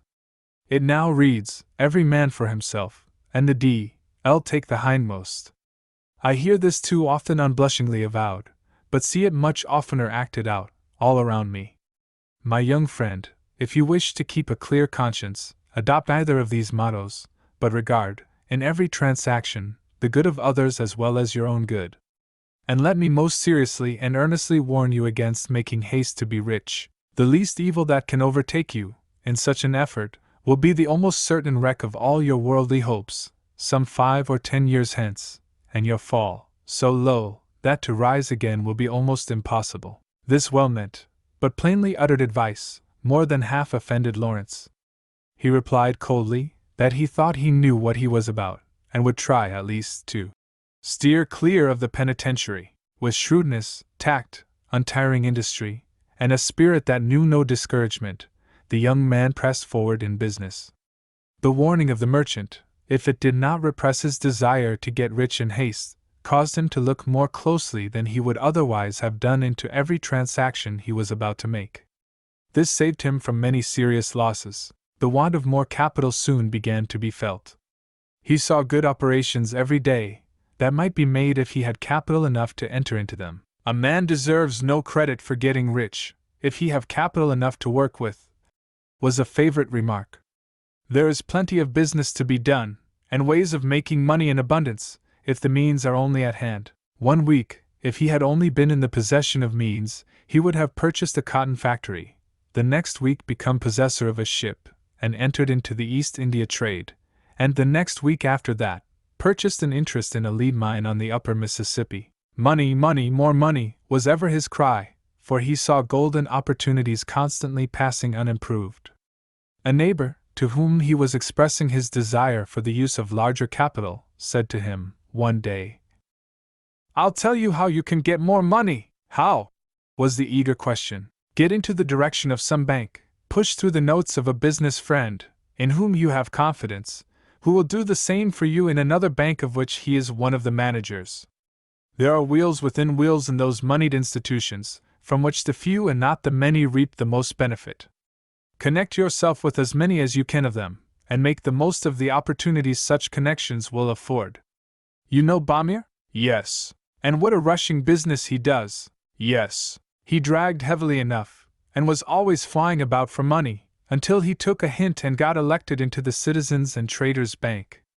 Since then he has been as easy as an old shoe, and has done 5 times as much business as before. Is it possible? Oh, yes. You are not fully up to the tricks of trade yet, I see, shrewd as you are. I know well enough how to use money, but I have not yet learned how to get it. That will all come in good time. We are just now getting up a petition for the charter of a new bank in which I am to be a director, and I can easily manage to get you in if you will subscribe pretty liberally to the stock. It is to be called the People's Bank, but I have no money to invest in stock. That would be taking away instead of adding to my capital in trade, which is light enough in all conscience. There will be no trouble about that. Only an installment of 20 cents in the dollar will be necessary to set the institution going. And not more than 10 cents in the dollar will be called in at a time. After 2 or 3 installments have been paid, you can draw out 2/3 of the amount on stock notes. Indeed! That's the way it's done. Yes. You ought to take about 100 shares, which will make it easy for us to have you put into the board of directors. I'll do it, was the prompt response to this. And take my word for it, you will not be many months a bank director, if you improve the opportunities that will be thrown in your way, without having a good deal more money at your command than at present. The charter for the People's Bank was obtained, and when an election was held, Lawrence went in as a director. He had not held that position many months before. By favoring certain paper that was presented from certain quarters, he got paper favored that came from certain other quarters, and in this was individually benefited by getting the use of about $15,000 additional capital, which came to him really but not apparently from the bank in which he held 100 shares of stock. For the sake of appearances, he did not borrow back his installments on stock notes. It was a little matter, and would have looked as if he were pressed for money. From this time Sidney Lawrence became a financier, and plunged deep into all the mysteries of money-raising. His business operations became daily more and more extended, and he never appeared to be much pressed for money. At the end of a couple of years, he held the office of director in 2 banking institutions, and was president of an insurance company that issued post notes on which 3% was charged. These notes, as the institution was in good credit, could readily be passed through almost any bank in the city. They were loaned pretty freely on individual credit, and also freely on real estate and other collateral security. It is hard to serve 2 masters. The mind of man is so constituted, and the influences bearing upon it are so peculiar in their orderly arrangements, that the more it is concentrated upon one object and pursuit, the more perfection and certainty attend its action.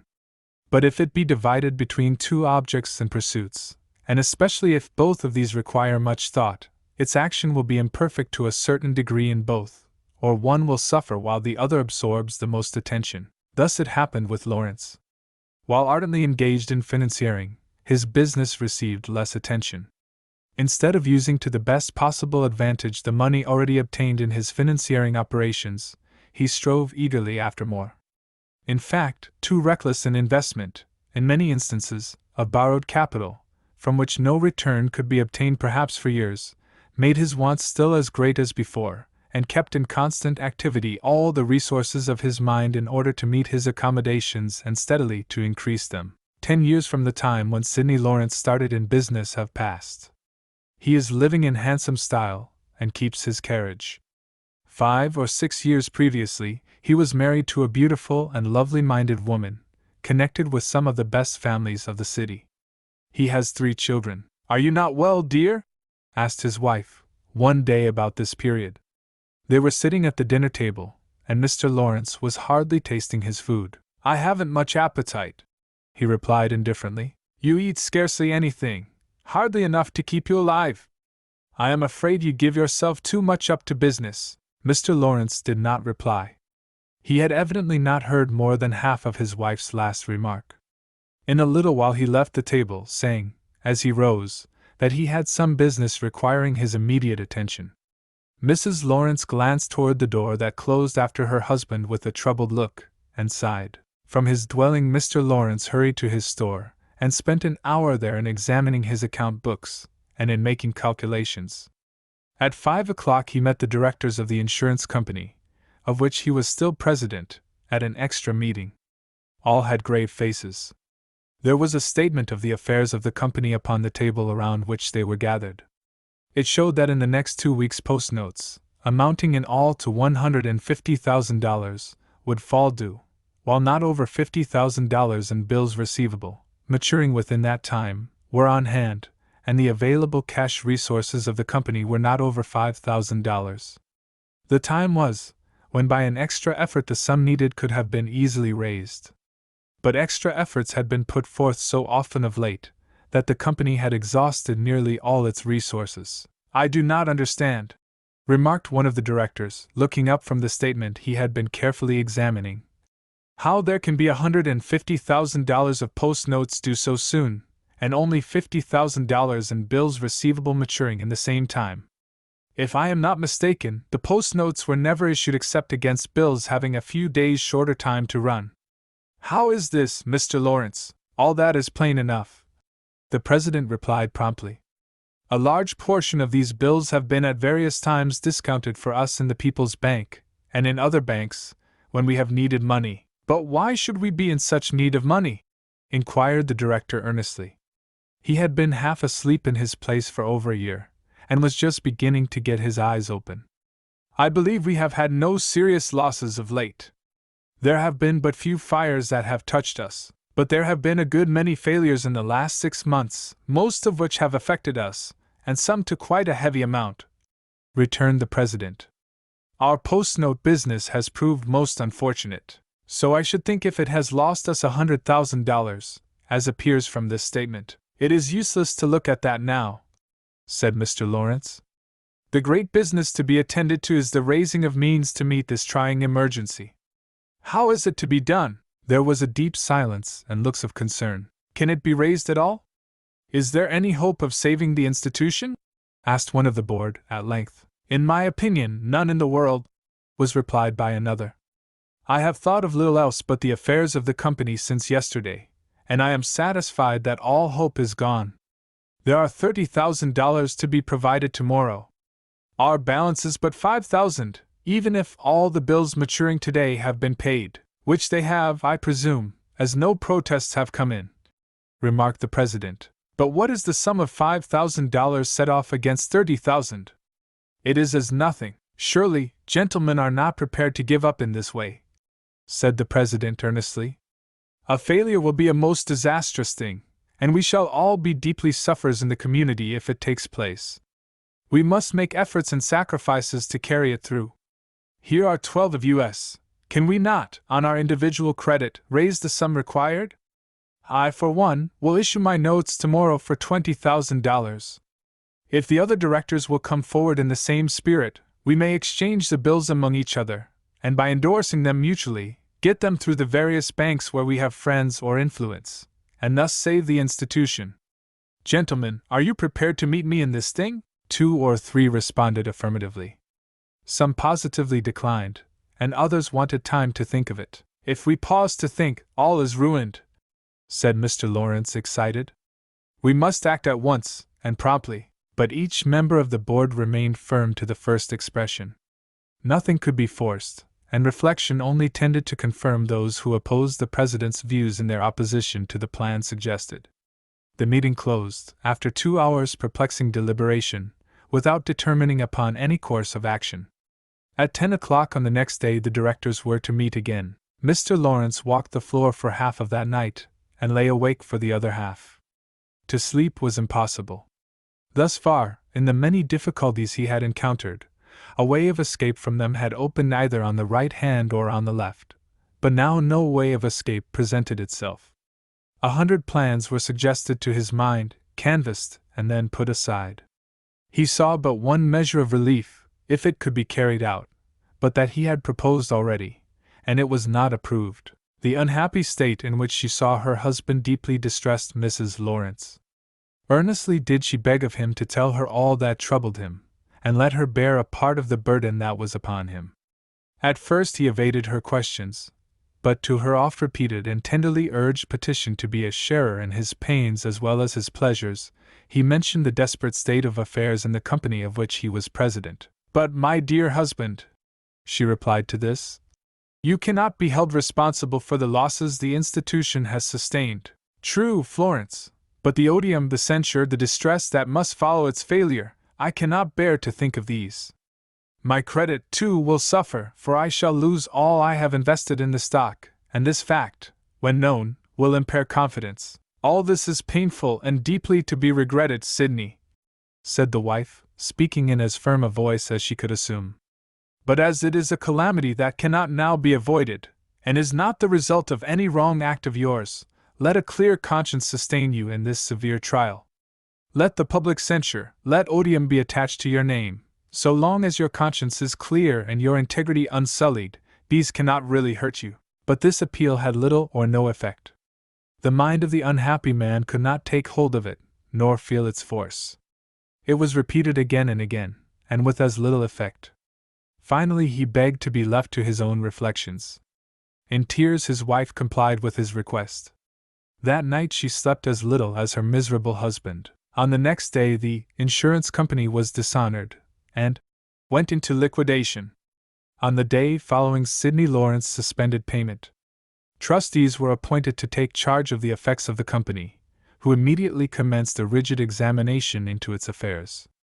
Lawrence made an assignment at the same time for the benefit of his creditors. One evening, about a week after his failure, Mr. Lawrence came home paler and more disturbed than ever. There was something wild in the expression of his countenance. "Florence," said he, as soon as he was alone with her, "I must leave for Cincinnati in the morning." "Why?" eagerly asked the wife, her face instantly blanching. "Business requires me to go. I have seen your father, and have made arrangements with him for you to go to his house, with the children, while I am away. This property, as I have before told you, has to be sold, and the sale will probably take place while I am gone. How soon will you return?" "I cannot tell exactly, but I will come back as quickly as possible." There was something in the manner of her husband, as he made this announcement, that startled and alarmed Mrs. Lawrence. She tried to ask many questions, but her voice failed her. Leaning her head down upon her husband's breast, she sobbed and wept for a long time. Lawrence was much affected, and kissed the wet cheek of his wife with unwonted fervor. On the next morning, early, the unhappy man parted with his family. His wife clung to him with an instinctive dread of the separation. Tears were in his eyes as he took his children one after another in his arms and kissed them tenderly. "God bless you all, and grant that we may meet again right early, and under brighter skies," he said, as he clasped his wife to his bosom in a long embrace, and then tore himself away. On the third day after Mr. Lawrence left, one of the city newspapers contained the following paragraph. "The insurance company. We understand that in the investigation of the affairs of this concern, it has been discovered that Mr. Lawrence, the president, proves to be a defaulter in the sum of nearly $100,000. The public are aware that post-notes were issued by the company to a large amount, and loaned to individuals on good collateral security. These bore only the signature of the president. It now appears that Mr. Lawrence used this paper without the knowledge of the directors. He signed what he wanted for his own use, and when these came due, signed others and negotiated them, managing through the principal clerk in the institution, who it seems was an accomplice, to keep the whole matter a secret. This was continued until he had used the credit of the concern up to $100,000, when it sank under the load. Preparations were made, immediately on the discovery of this, to have him arrested and tried for swindling, but he got wind of it and has left the city. We presume, however, that he will be apprehended and brought back. His own private affairs are said to be in a most deplorable condition. It is thought that not over 20 cents in the dollar will be realized at the final settlement. Here we drop a veil over the history of the man who made haste to be rich, and was not innocent.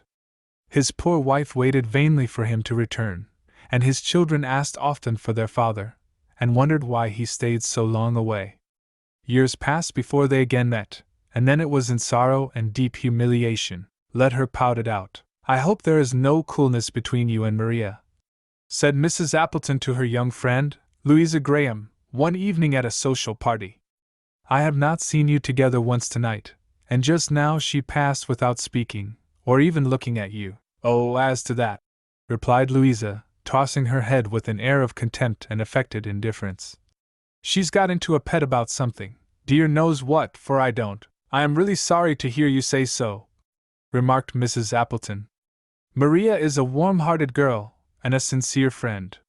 Why do you not go to her, and inquire the cause of this change in her manner?" "Me? No, indeed. I never humor anyone who gets into a pet and goes pouting about in that manner.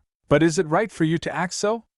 A word of inquiry or explanation might restore all in a moment. Right or wrong, I never did and never will humor the whims of such kind of people. No, no. Let her pout it out. That's the way to cure such people." "I don't think so, Louisa. She is unhappy from some real or imaginary cause. That cause it is no doubt in your power to remove, but she has no right to imagine causes of offense, and I don't choose to have people act as she is now acting towards me from mere imaginary causes. No, let her pout it out, I say. It will teach her a good lesson." Louisa spoke with indignant warmth. "Were you never mistaken?" asked Mrs. Appleton, in a grave tone. "Of course, I've been mistaken many a time." "Very well. Have you never been mistaken in reference to another's action towards you?" "I presume so. And have not such mistakes sometimes given you pain?" "I cannot recall any instances just at this moment, but I have no doubt they have." "Very well. Just imagine yourself in Maria's position. Would you not think it kind in any one to step forward and disabuse you of an error that was stealing away your peace of mind?" "Yes, but Mrs. Appleton, I don't know anything about the cause of Maria's strange conduct. She may see that in my character or disposition to which she is altogether uncongenial, and may have made up her mind not to keep my company any longer. Or she may feel herself, all at once, above me. And I'm not the one, I can tell you, to cringe to any living mortal. I am as good as she is, or anyone else." "Gently, gently, Louisa. Don't fall into the very fault you condemn in Maria, that of imagining a sentiment to be entertained by another which she does not hold, and then growing indignant over the idea and at the person supposed to hold it. I can't see clearly the force of what you say, Mrs. Appleton, and therefore I must come back to what I remarked a little while ago. She must pout it out." "You are wrong, Louisa," her friend replied, "and I cannot let you rest in that wrong, if it is in my power to correct it. Perhaps, by relating a circumstance that occurred with myself a few years ago, I may be able to make an impression on your mind. I had, and still have, an esteemed friend, amiable and sincere, but extremely sensitive. She is too apt to make mistakes about other people's estimation of her, which, I often told her, is a decided fault of character. That she has only to be self-conscious of integrity, and then she will be truly estimated. Well, this friend would sometimes imagine that I treated her coolly, or indifferently, or thrust at her feelings, when I felt towards her all the while a very warm affection. The consequence would be, that she would assume a cold or offended exterior. But I never said to myself, let her pout it out. I knew that she was mistaken, and that she was really suffering under her mistake, and I would always go to her, and kindly inquire the cause of her changed manner. The result was, of course, an immediate restoration of good feeling, often accompanied by a confession of regret at having injured me by imagining that I entertained unkind sentiments when I did not. On one occasion I noticed a kind of reserve in her manner, but thinking there might be some circumstances known only to herself that gave her trouble, I did not seem to observe it. On the next morning I was exceedingly pained and surprised to receive a note from her, in something like the following language. The fact is, Mrs. Appleton, I cannot and will not bear any longer your manner towards me. You seem to think that I have no feelings. And besides, you assume an air of superiority and patronage that is exceedingly annoying. Last night your manner was insufferable. As I have just said, I cannot and will not bear such an assumption on your part. And now let me say that I wish, hereafter, to be considered by you as a stranger. As such I shall treat you. Do not attempt to answer this, do not attempt to see me, for I wish for no humiliating explanations. Now what would you have done in such a case, Louisa? I would have taken her at her word, of course, was the prompt reply. Did not you? Oh, no, that would not have been right. I must confess, Mrs. Appleton, that your ideas of right, and mine, are very different. This lady told you expressly that she did not wish to hold any further intercourse with you. Exactly. But then, she would not have said so, had she not been deceived by an erroneous idea. Knowing this, it became my duty to endeavor to remove the false impression. I must confess, Mrs. Appleton, that I cannot see it in the same light. I don't believe that we are called upon to humor the whims of everyone. It does such people, as you speak of, good to be let alone, and have their pout out. If you notice them, it makes them 10 times as bad. A broad assertion like that you have just made needs proof, Louisa. I, for one, do not believe that it is true. If an individual, under a false impression, be let alone to pout it out, the mere pouting, as you call it, does not bring a conviction that the cause of unpleasant feeling is altogether imaginary. The ebullition will subside in time, and the subject of it may seem to forget the cause, but to do so is next to impossible where the false impression is not removed. Now let me tell you how I did in reference to the friend I have just mentioned. Well, how did you do? After the acute pain of mind which was caused by her note had subsided, I began to examine, as far as I could recollect them, all my words and actions towards her on the previous evening. In one or two things I thought I could perceive that which to one of her sensitive disposition might appear in a wrong light. I remembered, too, that in her domestic relations there were some circumstances of a painful character, and I knew that these weighed heavily upon her mind, often depressing her spirits very much. One of these circumstances, though perfectly beyond her control, was extremely humiliating to a high-minded and somewhat proud-spirited woman. All these things I turned over in my mind, and instead of suffering myself to feel incensed against her for the unkind note she had written to me, I endeavored to find excuses for her, and to palliate her fault all that I could. What troubled me most was the almost insurmountable barrier that she had thrown between us. Do not attempt to answer this. Do not attempt to see me, were strong positions, and my pride rose up and forbade me to break through them. But pride could not stand before the awakening of better feelings. I must see her. I will see her, I said. This resolution taken, I determined that I would not call upon her until towards evening, thus giving her time for reflection. The hour at length came in which I had made up my mind to perform a most painful duty, and I dressed myself for the trying visit. When I pulled the bell, on pausing at her door, I was externally calm, but internally agitated. Tell Mrs. that a friend wishes to speak to her, said I to the servant who showed me into the parlor. I did not feel at liberty to ask her not to mention my name, but I emphasized the word friend, in hopes that she would understand my meaning.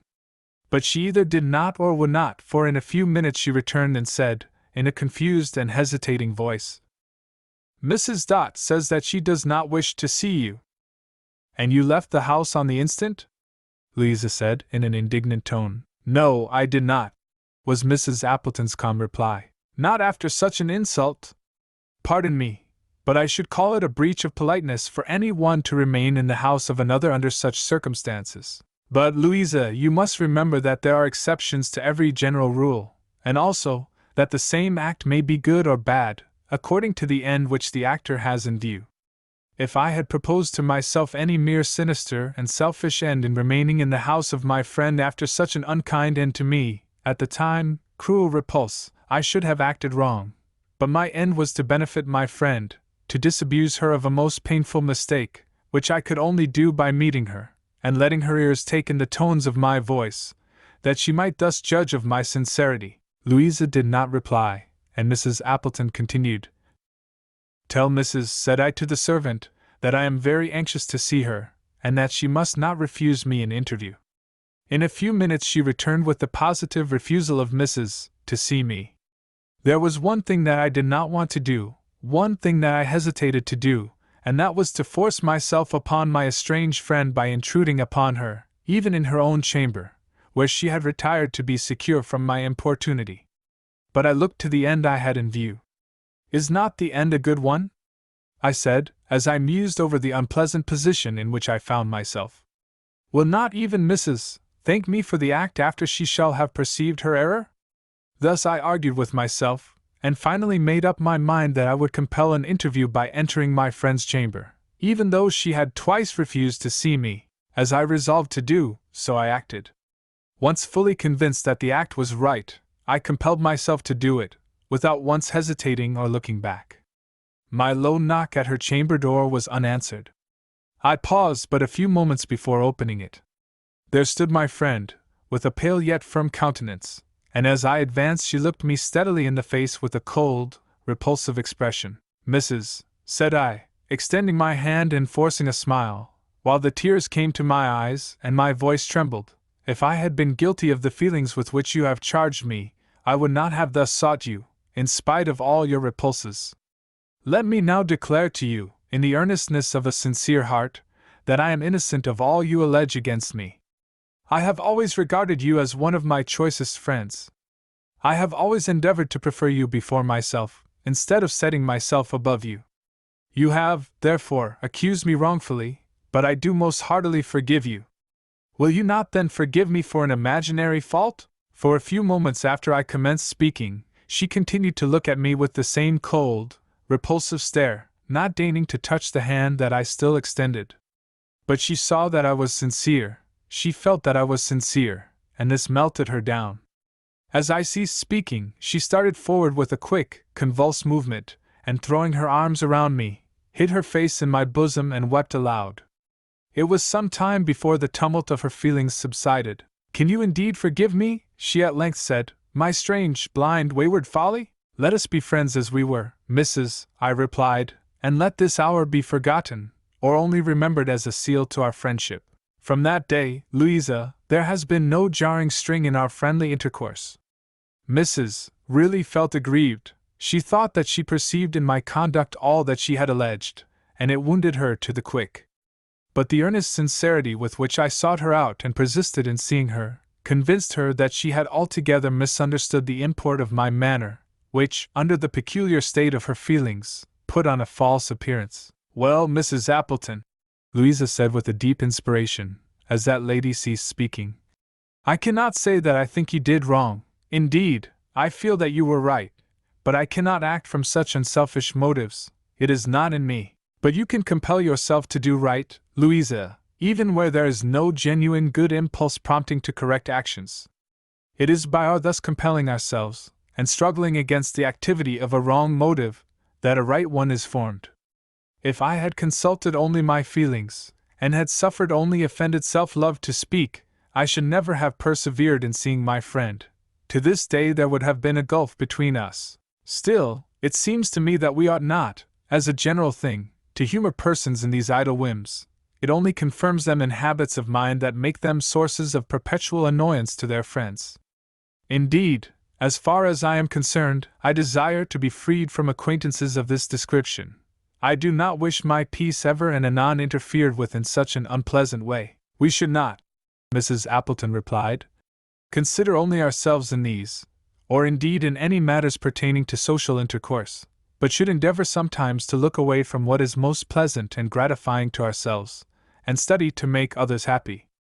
You know that the appearance which true politeness puts on is that of preferring others to ourselves. We offer them the best seats, or the most eligible positions, or present them with the choicest viands at the table. We introduce subjects of conversation that we think will interest others more than ourselves, and deny ourselves in various ways, that others may be obliged and gratified. Now, the question is, are these mere idle and unmeaning forms? Or is it right that we should feel as we act? If they are unmeaning forms, then are the courtesies of social intercourse a series of acts most grossly hypocritical. If not so, then it is right that we should prefer others to ourselves, and it is right for us, when we find that a friend is under a painful mistake, even if to approach her may cause some sacrifice of our feelings, for us to go to that friend and disabuse her mind of error. Do you not think so, Louisa? I certainly cannot gainsay your position, Mrs. Appleton, but still I feel altogether disinclined to make any overtures to Maria. Why so, Louisa? Because I can imagine no cause for her present strange conduct, and therefore see no way of approaching. The individual about whom they had been conversing passed near them at this moment, and caused Mrs. Appleton and Louisa to remember that they were prolonging their conversation to too great an extent for a social party. We will talk about this again, Mrs. Appleton said, rising and passing to the side of Maria. You do not seem cheerful tonight, Maria, or am I mistaken in my observation of your face? Mrs. Appleton said in a pleasant tone. I was not aware that there was anything in my manner that indicated the condition of mind to which you allude, the young lady replied, with a smile. There seemed to me such an indication, but perhaps it was only an appearance. Perhaps so, said Maria, with something of abstraction in her manner. A silence, embarrassing in some degree to both parties, followed, which was broken by an allusion of Mrs. Appleton's to Louisa Graham. To this, Maria made no answer. Louisa is a girl of kind feelings, remarked Mrs. Appleton. She is so esteemed, Maria replied, somewhat coldly. Do you not think so, Maria? Why should I think otherwise?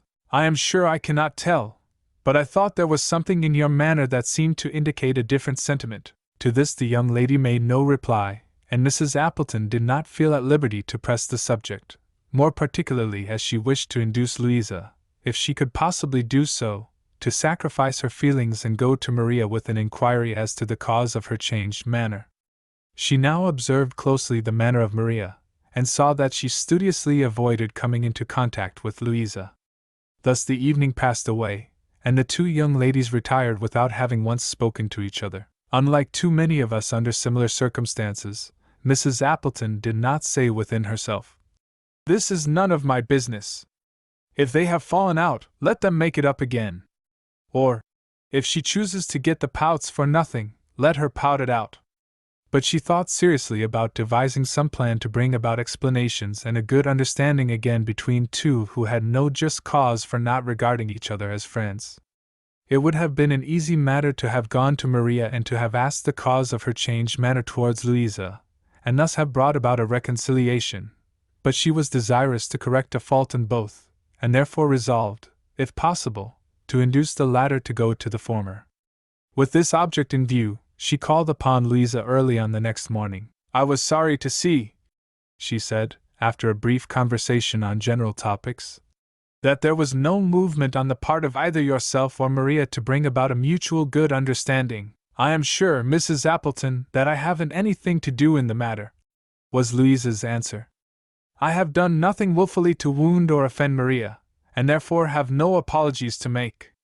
If she sees in my character anything so exceedingly offensive as to cause her thus to recede from me, I am sure that I do not wish her to have any kind of intercourse with me. That is altogether out of the question, Louisa. Maria has seen nothing real in you at which to be offended. It is an imaginary something that has blinded her mind. In that case, Mrs. Appleton, I must say, as I said at first, let her pout it out. I have no patience with any one who acts so foolishly. You must pardon my importunity, Louisa," her persevering friend replied. "I am conscious that the position you have taken is a wrong one, and I cannot but hope that I shall be able to make you see it. I don't know, Mrs. Appleton, none are so blind, it is said, as they who will not see," Louisa replied, with a meaning smile. So you are conscious of an unwillingness to see the truth if opposed to your present feelings," said Mrs. Appleton, smiling in return. "I have some hope of you now. You think so? Oh, yes.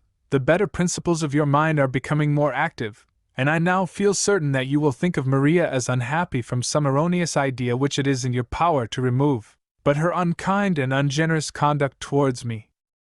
Don't think of that, Louisa. Think only if it be not in your power again to restore peace to her mind, again to cause her eyes to brighten and her lips to smile when you meet her. It is in your power. I know that it is. Do not, then, let me beg of you, abuse that power, and suffer one heart to be oppressed when a word from you can remove the burden that weighs it down." To this appeal Laura remained silent for a few moments, and then looking up said, "What would you have me do, Mrs. Appleton? Nothing but what you see to be clearly right. Do not act simply from my persuasion. I urge you as I do, that you may perceive it to be a duty to go to Maria and try to disabuse her of an error that is producing unhappiness. Then how do you think I ought to act? It seems to me that you should go to Maria, and ask her, with that sincerity and frankness that she could not mistake, the cause of her changed manner, and that you should, at the same time, say that you were altogether unconscious of having said or done anything to wound or offend her." "I will do it, Mrs. Appleton," said Louisa, after musing for a few moments. "But does it seem to you right that you should do so?" "It does when I lose sight of myself, and think of Maria as standing to another in the same light that she really stands to me. I am glad that you have thus separated your own feelings from the matter. That is the true way to view every subject that has regard to our actions towards others. Go, then, to your estranged friend on this mission of peace, and I know that the result will be pleasant to both of you. I am fully convinced that it is right for me to do so, and more, I am fully resolved to do what I see to be right." About an hour after the closing of this interview, Louisa called at the house of her friend. It was some minutes after she had sent up her name before Maria descended to the parlor to meet her. As she came in she smiled a faint welcome, extending at the same time her hand in a cold formal manner. Louisa was chilled at this, for her feelings were quick, but she suppressed every weakness with an effort, and said, as she still held the offered hand within her own, "There must be something wrong, Maria, or you would never treat me so coldly. As I am altogether unconscious of having said or done anything to wound your feelings, or injure you in any way, I have felt constrained to come and see you, and ask if in anything I have unconsciously done you an injury." There was a pause of some moments, during which Maria was evidently endeavoring to quiet her thoughts and feelings, so as to give a coherent and rational response to what had been said, but this she was unable to do. "I am a weak and foolish girl, Louisa," she at length said, as the moisture suffused her eyes. "And now I am conscious that I have wronged you. Let us forget the past, and again be friends as we were. I am still your friend, Maria, and still wish to remain your friend. But in order that, hereafter, there may be no further breach of this friendship, would it not be well for you to tell me, frankly, in what manner I have wounded your feelings? Perhaps so, but still I would rather not tell the cause. It involves a subject upon which I do not wish to speak. Be satisfied, then, Louisa, that I am fully convinced that you did not mean to wound me. Let this," kissing her tenderly, "assure you that my old feelings have all returned. But do not press me upon a point that I shrink from even thinking about." There was something so serious, almost solemn in the manner of the young lady, that Louisa felt that it would be wrong to urge her upon the subject. But their reconciliation was complete. So much interest did Mrs. Appleton feel in the matter, that she called in, during the afternoon of the same day, to see Louisa. "Well, it's all made up," was almost the first word uttered as Mrs. Appleton came in. "I am truly glad to hear it," replied that lady, "and I am glad to be able to say so, but there is one thing that I do not like. I could not prevail upon her to tell me the cause of her coldness towards me. I am sorry for that, because, not knowing what has given offense, you are all the time liable again to trespass on feelings that you desire not to wound. So I feel about it, but the subject seemed so painful to her that I did not press it." "When did you first notice a change in her manner?" "About a week ago, when we were spending an evening at Mrs. Truman's. Cannot you remember something which you then said that might have wounded her?"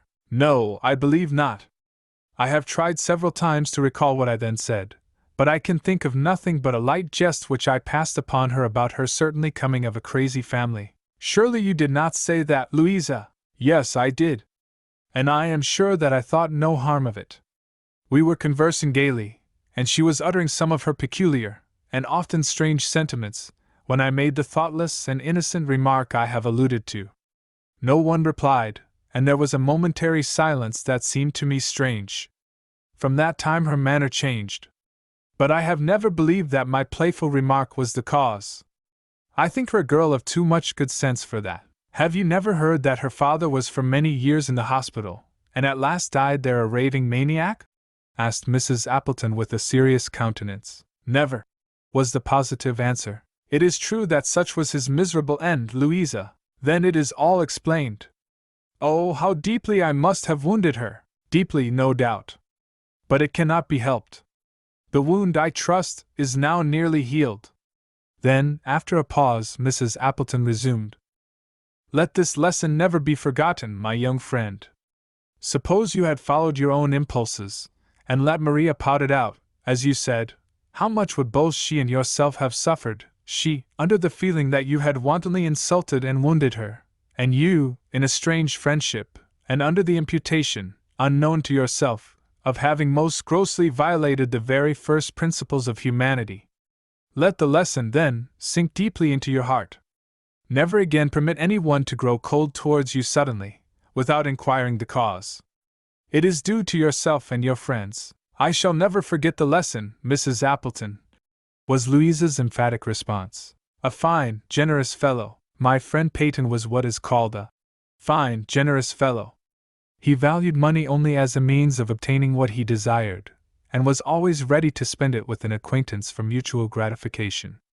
Of course, he was a general favorite. Every one spoke well of him, and few hesitated to give his ears the benefit of their good opinion. I was first introduced to him when he was in the neighborhood of 22 years of age. Peyton was then a clerk in the receipt of $600 a year.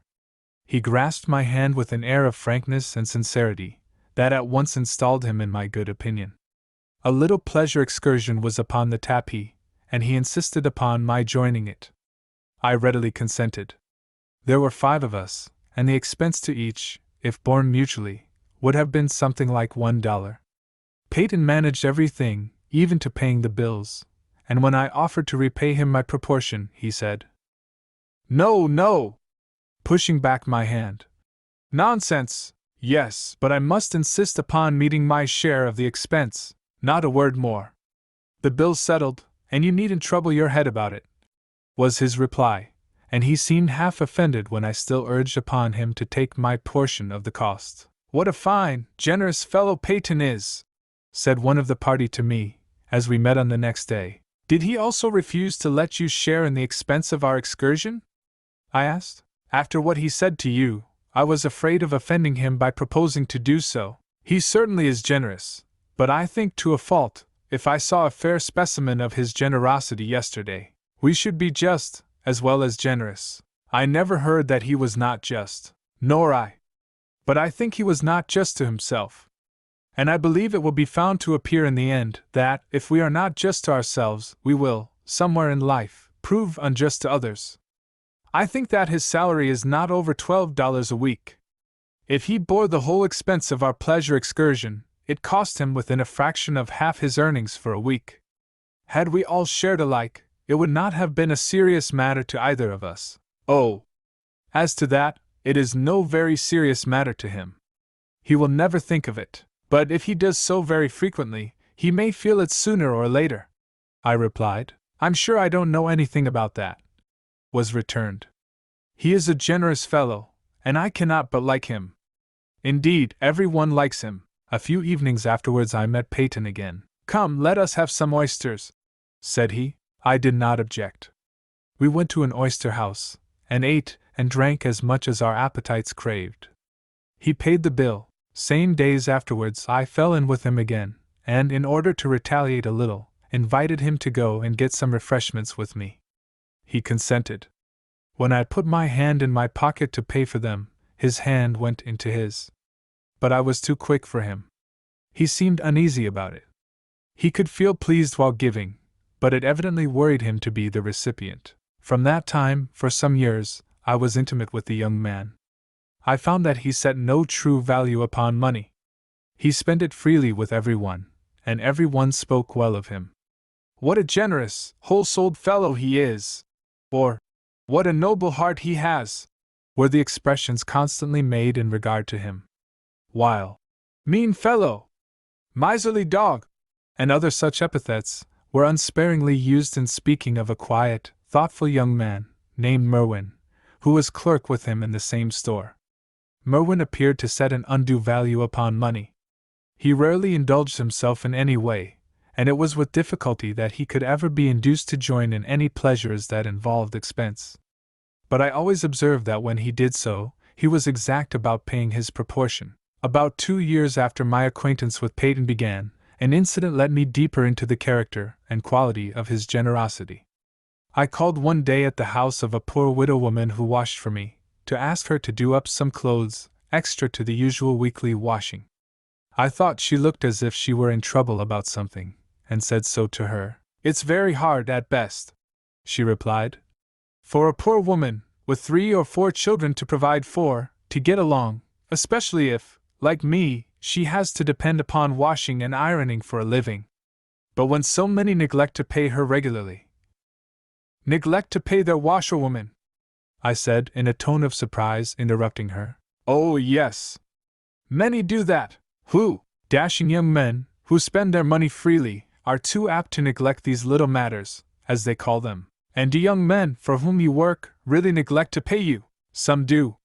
There are at least $15 now owed to me, and I don't know which way to turn to get my last month's rent from my landlord, who has been after me 3 times this week already.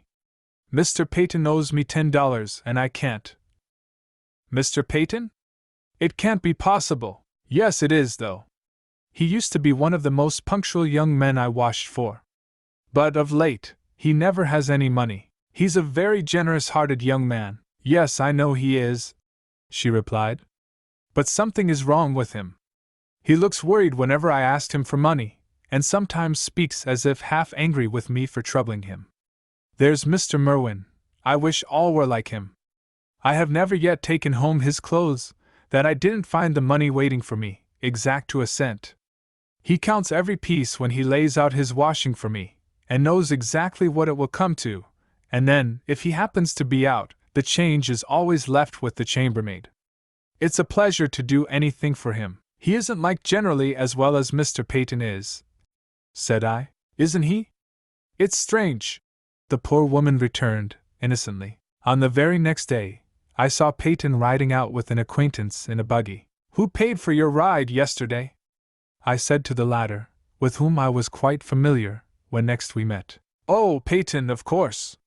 He always pays, you know. He's a fine, generous fellow. I wish there were more like him, that you might ride out for nothing a little oftener, hey?" My friend colored slightly. "No, not that," said he. "But you know there is so much selfishness in the world. We hardly ever meet a man who is willing to make the slightest sacrifice for the good of others." "True. And I suppose it is this very selfishness that makes us so warmly admire a man like Mr. Peyton, who is willing to gratify us at his own charge. It's a pleasant thing to ride out and see the country, but we are apt to think twice about the costs before we act once. But if some friend will only stand the expense, how generous and whole-souled we think him! It is the same in everything else. We like the enjoyments, but can't afford the expense, and he is a generous, fine-hearted fellow, who will squander his money in order to gratify us. Isn't that it, my friend?" said I, slapping him on the shoulder. He looked half convinced, and a little sheepish, to use an expressive Saxonism. On the evening succeeding this day, Peyton sat alone in his room, his head leaning upon his hand, and his brow contracted. There was a tap at his door. "Come in." A poorly clad, middle-aged woman entered. It was his washerwoman. The lines on the young man's brow became deeper. "Can't you let me have some money, Mr. Peyton? My landlord is pressing hard for his rent, and I cannot pay him until you pay me." "Really, Mrs. Lee, it is impossible just now. I am entirely out of money. But my salary will be due in 3 weeks, and then I will pay you up the whole. You must make your landlord wait until that time.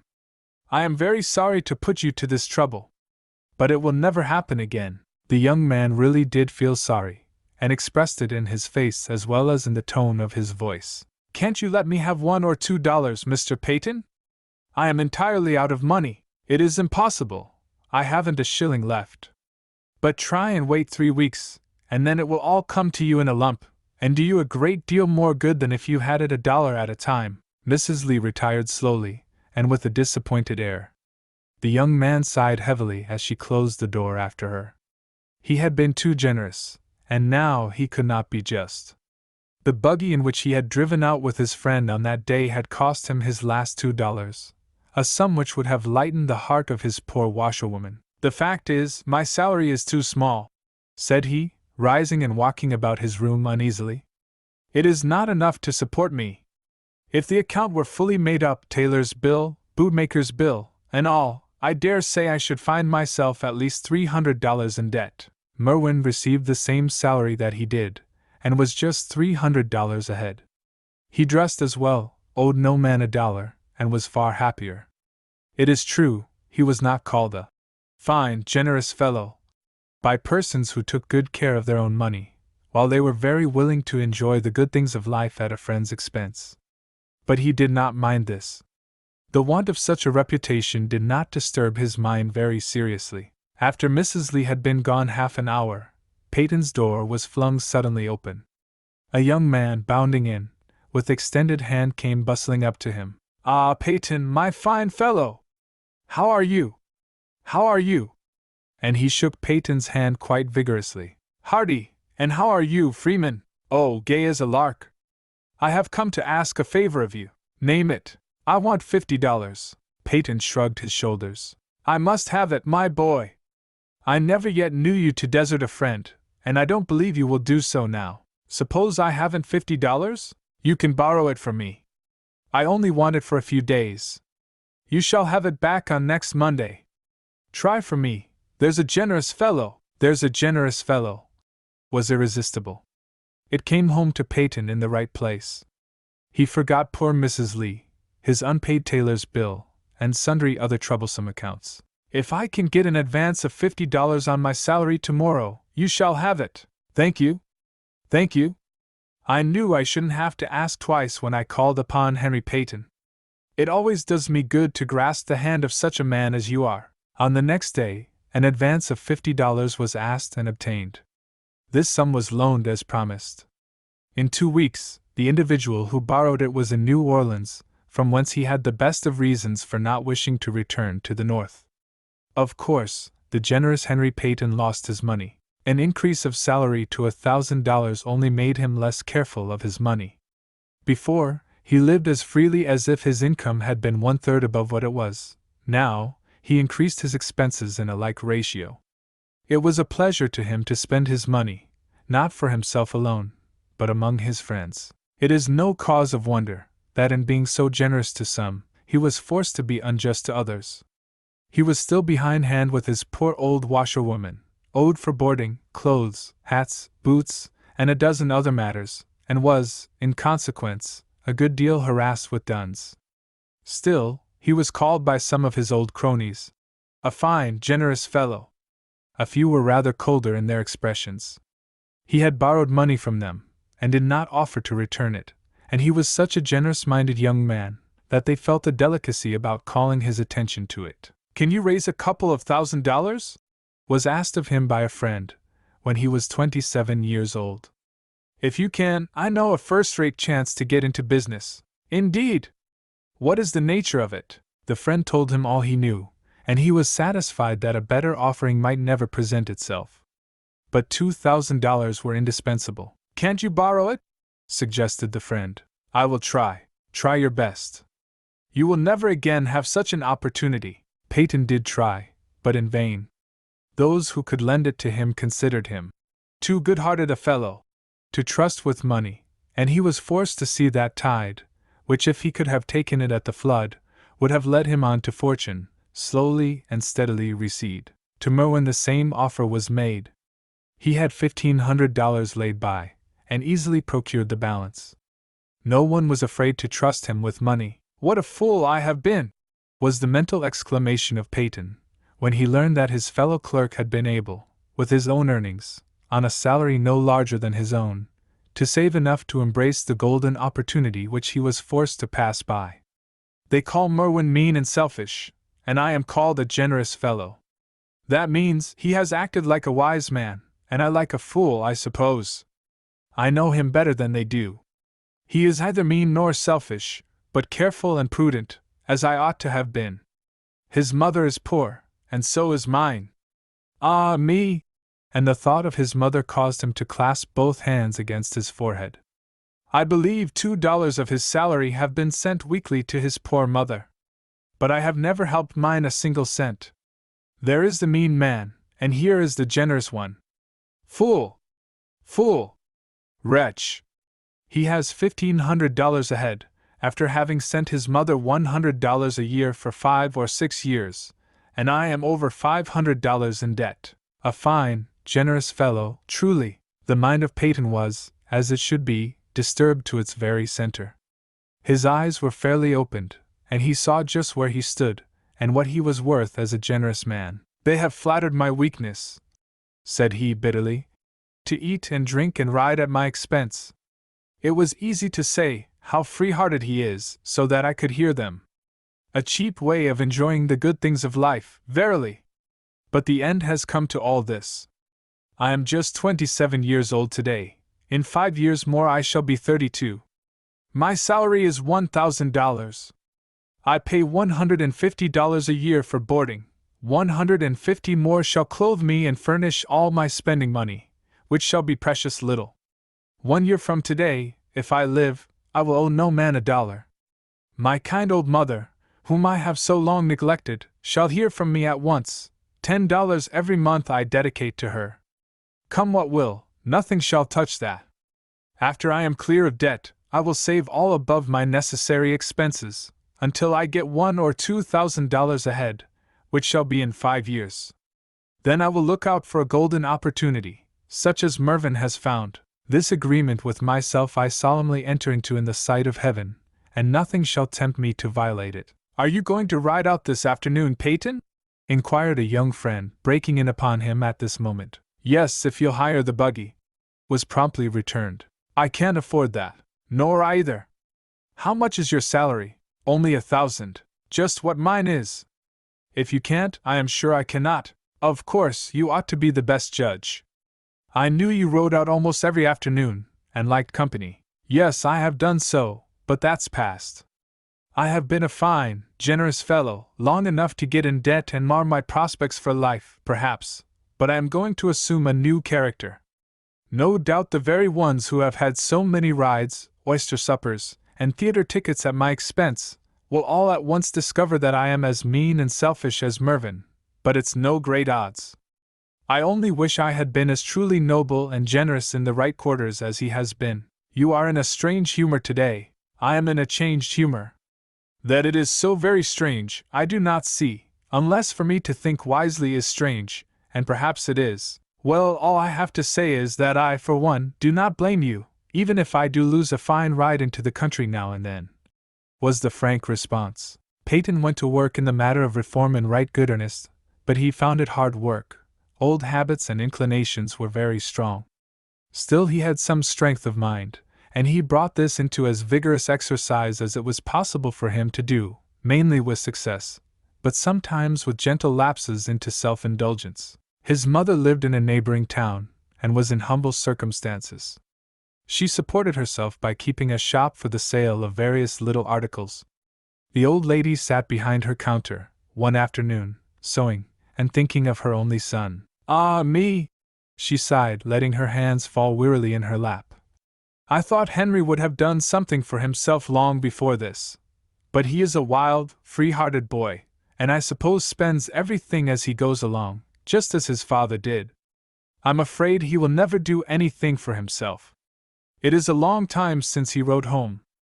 Ah, me! And the mother lifted her work again, and strained her dimmed eyes over it. Here's a letter for you at last, Mother Peyton, said the well-known voice of the postman, breaking in upon her just at this moment. That boy of yours don't write home as often as he used to. A letter from Henry! Oh, that is pleasant! Dear boy! He doesn't forget his mother. No, one would think not, muttered the postman as he walked away. Considering how often he writes to her. With trembling hands, Mrs. Peyton broke the seal. A bank bill crumpled in her fingers as she opened the letter. A portion of its contents was: Dear Mother, I have had some very serious thoughts of late about my way of living. You know I never liked to be considered mean. This led me to be, what seemed to everybody, very generous. Everybody was pleased to eat, and drink, and ride at my expense, but no one seemed inclined to let me do the same at his expense. I have been getting a good salary for 6 or 7 years, and for a part of that time, as much as $1,000. I am ashamed to say that I have not a farthing laid by, nay, what is worse, I owe a good many little bills. But, dear Mother, I think I have come fairly to my senses. I have come to a resolution not to spend a dollar foolishly. Thus far I have been able to keep my promise to myself, and by the help of heaven, I mean to keep it to the end. My first thought, on seeing my folly, was of my shameful disregard to my mother's condition. In this letter are $10. Every month you will receive from me a like sum, more, if you need it. As soon as I can lay by a couple of $1,000, I will look around for some means of entering into business, and, as soon after as possible, make provision for you, that your last days may be spent in ease and comfort. God bless the dear boy! Exclaimed Mrs. Peyton, dropping the letter, while the tears gushed from her eyes. The happy mother wept long for joy. With her trembling hand she wrote a reply, and urged him, by the tenderest and most sacred considerations, to keep to his good resolutions. At the end of a year Peyton examined his affairs, and found himself freed from debt, but there were nearly $100 for which he could not account. He puzzled over it for 1 or 2 evenings, and made out over $50 spent foolishly. No doubt the rest of it will have to be passed to that account, said he, at last, half angry with himself. I'll have to watch closer than this. At the end of the next year, I'll not be in doubt about where $100 have gone. It was but rarely, now, that you would hear the name of Peyton mentioned. Before, everybody said he was a fine, generous fellow. Everybody praised him. Now he seemed to be forgotten, or esteemed of no consideration. He felt this, but he had started to accomplish a certain end, and he had sufficient strength of mind not to be driven from his course. Have you seen Peyton of late? I asked, some 2 years after this change in his habits. I spoke to one of his old intimate associates. No, not for a month of Sundays, was his lightly spoken reply. What a remarkable change has passed over him. Once, he used to be a fine, generous fellow. His heart was in his hand, but now he is as penurious as a miser, and even more selfish. He will neither give nor take. If you happen to be walking with him, and, after waiting as long as decency will permit to be asked to step in somewhere for refreshments, you propose something, he meets you with, "No, I thank you, I am not dry, or hungry, as the case may be."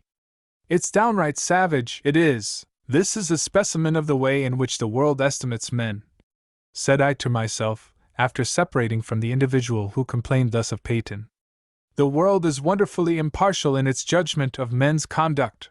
At the end of 5 years from the time Peyton reformed his loose habits, he had saved up and placed out at interest the sum of $2,000, and this, after having sent to his mother, regularly, $10 every month during the whole period. The fact that he had saved so much was not suspected by any. It was supposed that he had laid up some money, but no one thought he had over $400 or $500. "I wish you had about $3,000, said Merwin to him, one day. Merwin's business had turned out well. In 5 years, he had cleared over $20,000. "Why?" asked Peyton. "I know a first-rate chance for you." "Indeed." "Where?" "There is a very good business that has been fairly established, and is now languishing for want of a little capital.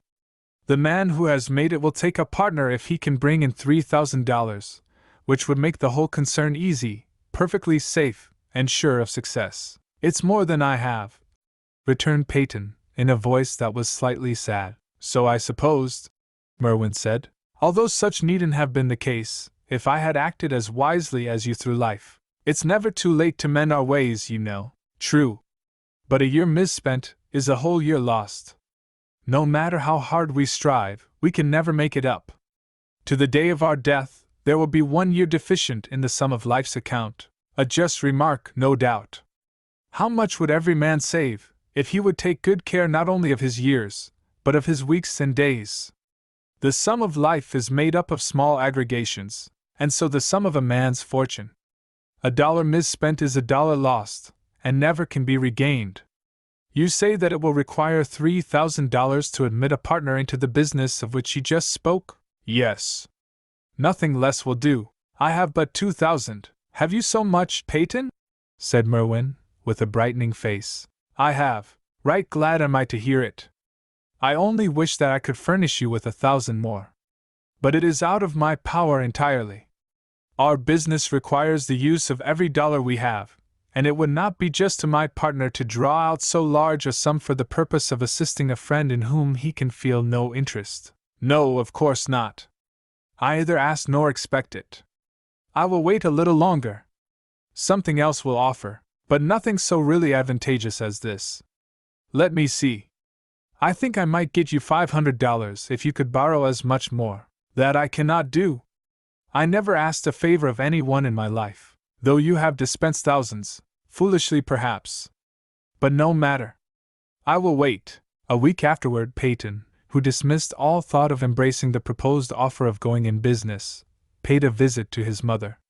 He had not seen her for a year. She was still cheerful, active, and retained her usual good health. I think it time you gave up this shop, Mother, said he to her. You are too old now to be working so closely. I've got something saved up for a rainy day, in case anything should go wrong with me for a time. You will give up this shop, won't you? No, Henry, not yet.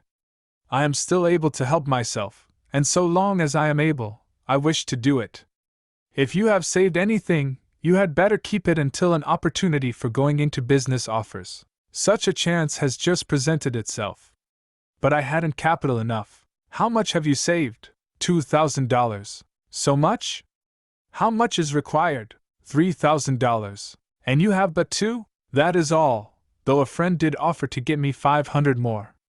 But 2,500 is not sufficient. There must be 3,000. Mrs. Peyton made no reply.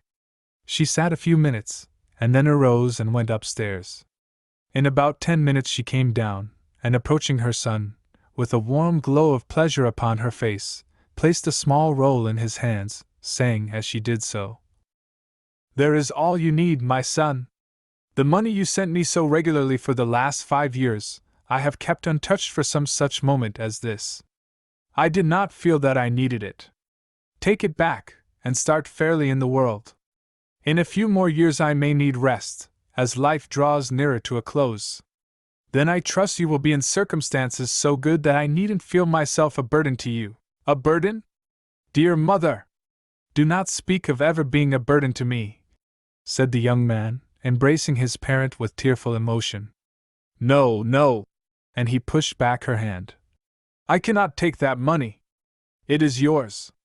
I will not risk in business the little treasure you have saved up so carefully. I may not succeed. No, no, and he still pushed back his mother's hand. It is of no use. I will not take it. The roll of money fell to the floor. It is yours, Henry, not mine, urged the mother. I did not stand in need of it. Your son owed you much more than that.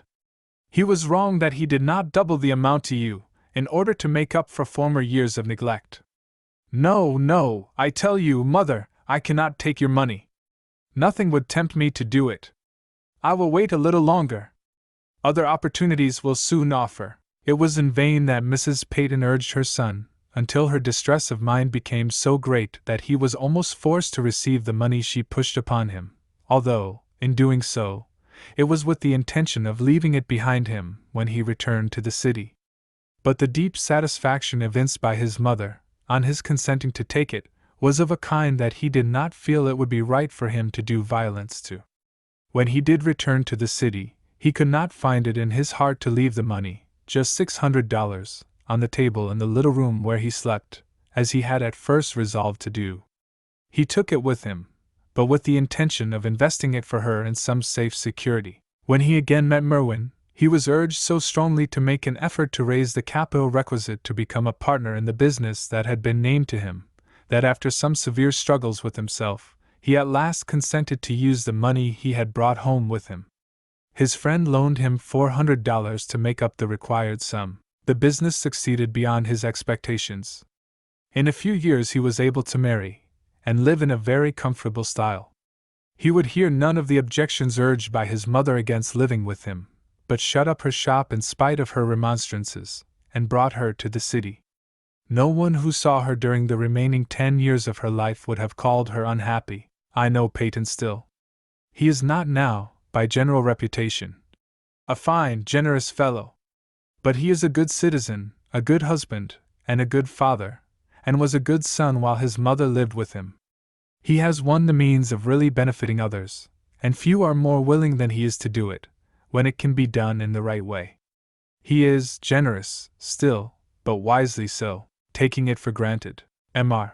Everton was the editor and publisher of the Journal, and like too many occupying his position, was not on the best terms in the world with certain of his contemporaries of the same city. One morning, on opening the paper from a rival office, he found an article therein, which appeared as a communication, that pointed to him so directly as to leave no room for mistake as to the allusions that were made. Of course, Mr. Everton was considerably disturbed by the occurrence, and thoughts of retaliation arose in his mind. The style was not that of the editor, and so, though he felt incensed at that personage for admitting the article, he went beyond him, and cast about in his mind for some clue that would enable him to identify the writer. In this he did not long find himself at a loss. He had a man in his employment who possessed all the ability necessary to write the article, and upon whom, for certain reasons, he soon fixed the origin of the attack. "Have you seen that article in the Gazette?" asked an acquaintance, who came into Everton's office while he sat with the paper referred to still in his hand. "I have," replied Everton, compressing his lips. "Well, what do you think of it? It'll do no harm, of course, but that doesn't touch the malice of the writer. No, nor make him any the less base at heart. Do you know the author?" "I believe so." "Who is he?" "My impression is that Ayres wrote it." "Ayres?" "Yes." "Why, he is indebted to you for his bread." "I know he is, and that makes his act one of deeper baseness. What could have induced him to be guilty of such a thing? That's just what I've been trying to study out, and I believe I understand it all fully. Some 6 months ago, he asked me to sign a recommendation for his appointment to a vacant clerkship in one of our banks. I told him that I would do so with pleasure, only that my nephew was an applicant, and I had already given him my name. He didn't appear to like this, which I thought very unreasonable, to say the least of it. Why, the man must be insane! How could he expect you to sign the application of 2 men for the same place? Especially, how could he expect you to give him a preference over your own nephew? Some men are strangely unreasonable. We don't live long in this world ere becoming cognizant of that fact, and for this he has held a grudge against you, and now takes occasion to revenge himself. So it would seem. I know of nothing else that he can have against me. I have uniformly treated him with kindness and consideration. There must be something radically base in his character. I'm afraid there is. I wouldn't have such a man in my employment." Everton shrugged his shoulders and elevated his eyebrows, but said nothing. "A man who attempts thus to injure you in your business by false representations will not hesitate to wrong you in other ways," said the acquaintance. "A very natural inference," replied Everton. "I'm sorry to have to think so badly of Ayres, but, as you say, a man who would, in so base a manner, attack another, would not hesitate to do him an injury if a good opportunity offered, and it's well for you to think of that." "True. However, I do not see that he has much chance to do me an ill turn where he is. So far I must do him the justice to say that he is faithful in the discharge of all his duties. He knows that his situation depends upon this. Of course, his own interest prompts him to do right here, but when an opportunity to stab me in the dark offers, he embraces it. He did not, probably, imagine that I would see the hand that held the dagger. No, but I am not so blind as he imagined. Well, such work must not be permitted to go unpunished. It ought not to be. When a man indulges his ill nature towards one individual with entire impunity, he soon gains courage for extended attacks, and others become sharers in the result of his vindictiveness. It is a duty that a man owes the community to let all who maliciously wrong him feel the consequences due to their acts. No doubt you are right, and if I keep my present mind, I shall let my particular friend Mr. Ayres feel that it is not always safe to stab even in the dark. The more Mr. Everton thought over the matter, the more fully satisfied was he that Ayres had made the attack upon him. This person was engaged as reporter and assistant editor of his newspaper, at a salary of $10 a week. He had a family, consisting of a wife and 4 children, the expense of whose maintenance rather exceeded than came within his income, and small accumulations of debt were a natural result. Everton had felt some interest in this man, who possessed considerable ability as a writer.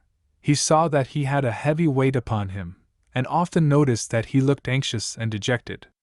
On the very day previous to the appearance of the article above referred to, he had been thinking of him with more than usual interest, and had actually meditated an increase of salary as a compensation for more extended services.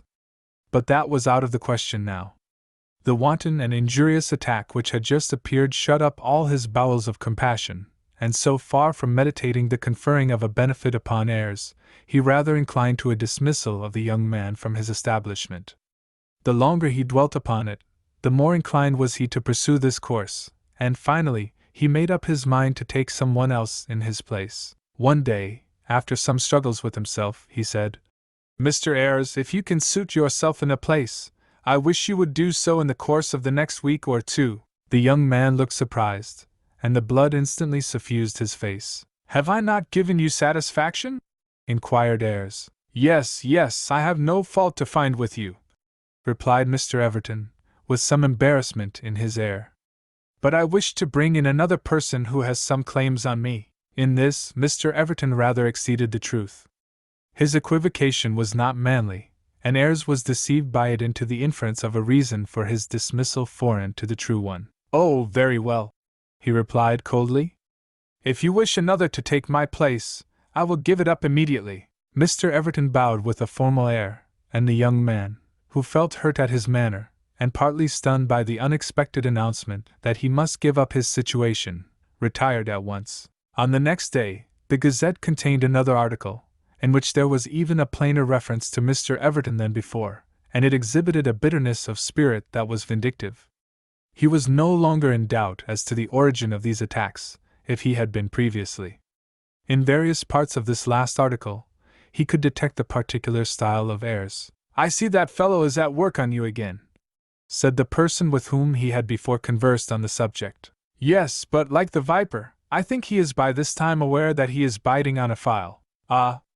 Have you dismissed him from your service?" "Yes, sir, you have served him right. No man who attempted to injure me should eat my bread." "What did he say?" "Nothing." "What could he say?" "When I told him to find himself another place as quickly as possible, his guilt wrote itself in his countenance." "Has he obtained a situation?" "I don't know, and what is more, don't care. I hope he has, for the sake of his family. It's a pity that they should suffer for his evil deeds. I didn't think of them, or I might not have dismissed him, but it is done now, and there the matter rests." And there Mr. Everton let it rest, so far as Ayres was concerned. The individual obtained in his place had been, for some years, connected with the press as news collector and paragraph writer. His name was Tompkins. He was not a general favorite, and had never been very highly regarded by Mr. Everton, but he must have someone to fill the place made vacant by the removal of Ayres, and Tompkins was the most available person to be had. There was a difference in the journal after Tompkins took the place of assistant editor, and a very perceptible difference. It was not for the better. About 3 months after Mr. Everton had dismissed Ayres from his establishment, a gentleman said to him, "I am told that the young man who formerly assisted in your paper is in very destitute circumstances." "Ayres?" "Yes. That is his name. I am sorry to hear it. I wish him no ill, though he tried to do me all the harm he could. I am sorry to hear that. I always had a good opinion of him, and come now, to see if I can't interest you in his favor." Everton shook his head. "I don't wish to have anything to do with him. It pains me to hear you speak so. What has he done to cause you to feel so unkindly towards him?" "He attacked me in another newspaper, wantonly, at the very time he was employed in my office. Indeed, yes, and in a way to do me a serious injury. That is bad. Where did the attack appear? In the Gazette. Did you trace it to him? Yes, or rather, it bore internal evidence that enabled me to fix it upon him unequivocally. Did you charge it upon him? No. I wish to have no quarrel with him, although he evidently tried to get up one with me. I settled the matter by notifying him to leave my employment. You are certain that he wrote the article? Oh, yes, positive. And yet the very pertinence of the question threw a doubt into the mind of Mr. Everton. The gentleman with whom he was conversing on retiring went to the office of the Gazette, with the editor of which he was well acquainted. Do you remember, said he, an attack on Mr. Everton, which some time ago appeared in your paper? The editor reflected a few moments, and then replied. A few months since 2 or 3 articles were published in the Gazette that did refer to Everton in not a very kind manner. Do you know the author? Yes. Have you any reasons for wishing to conceal his name? None at all. They were written by a young man who was then in my office, named Tompkins. You are certain of this? I am certain that he brought them to me in his own manuscript. Everton suspected a man named Ayres to be the author. His assistant editor at the time? Yes. And what is more, discharged him from his employment on the strength of this suspicion. What injustice! Ayres is as innocent as you are. I am glad to hear it. The consequences to the poor man have been very sad. He has had no regular employment since, and his family are now suffering for even the common necessaries of life. That is very bad. Why didn't he deny the charge when it was made against him? He was never accused. Everton took it for granted that he was guilty, and acted from this erroneous conclusion. What a commentary upon hasty judgments! Has he no employment now? None. Then I will give him a situation. I know him to be competent for the place I wish filled, and I believe he will be faithful. Here the interview ceased, and the gentleman who had taken the pains to sift out the truth returned to Everton's office. Well, said he on entering, I believe I have got to the bottom of this matter. What matter? Asked Everton, looking slightly surprised. The matter of Ayres's supposed attack upon you. Why do you say supposed? Because it was only supposed. Ayres didn't write the article of which you complain. How do you know? I've seen the editor of the Gazette. Did he say that Ayres was not the author? He did. Who wrote it then? A man named Tompkins, who was at the time employed in his office. Everton sprang from his chair as if he had been stung. Tompkins! He exclaimed. So he says. Can it be possible? And I have the viper in my employment. You have? Yes. He has filled the place of Ayres nearly ever since the latter was dismissed from my office. Then you have punished the innocent and rewarded the guilty. So much for taking a thing for granted, said Everton, as he moved restlessly about the floor of his office. So soon as the editor of the journal was alone, he sent for Tompkins, who was in another part of the building.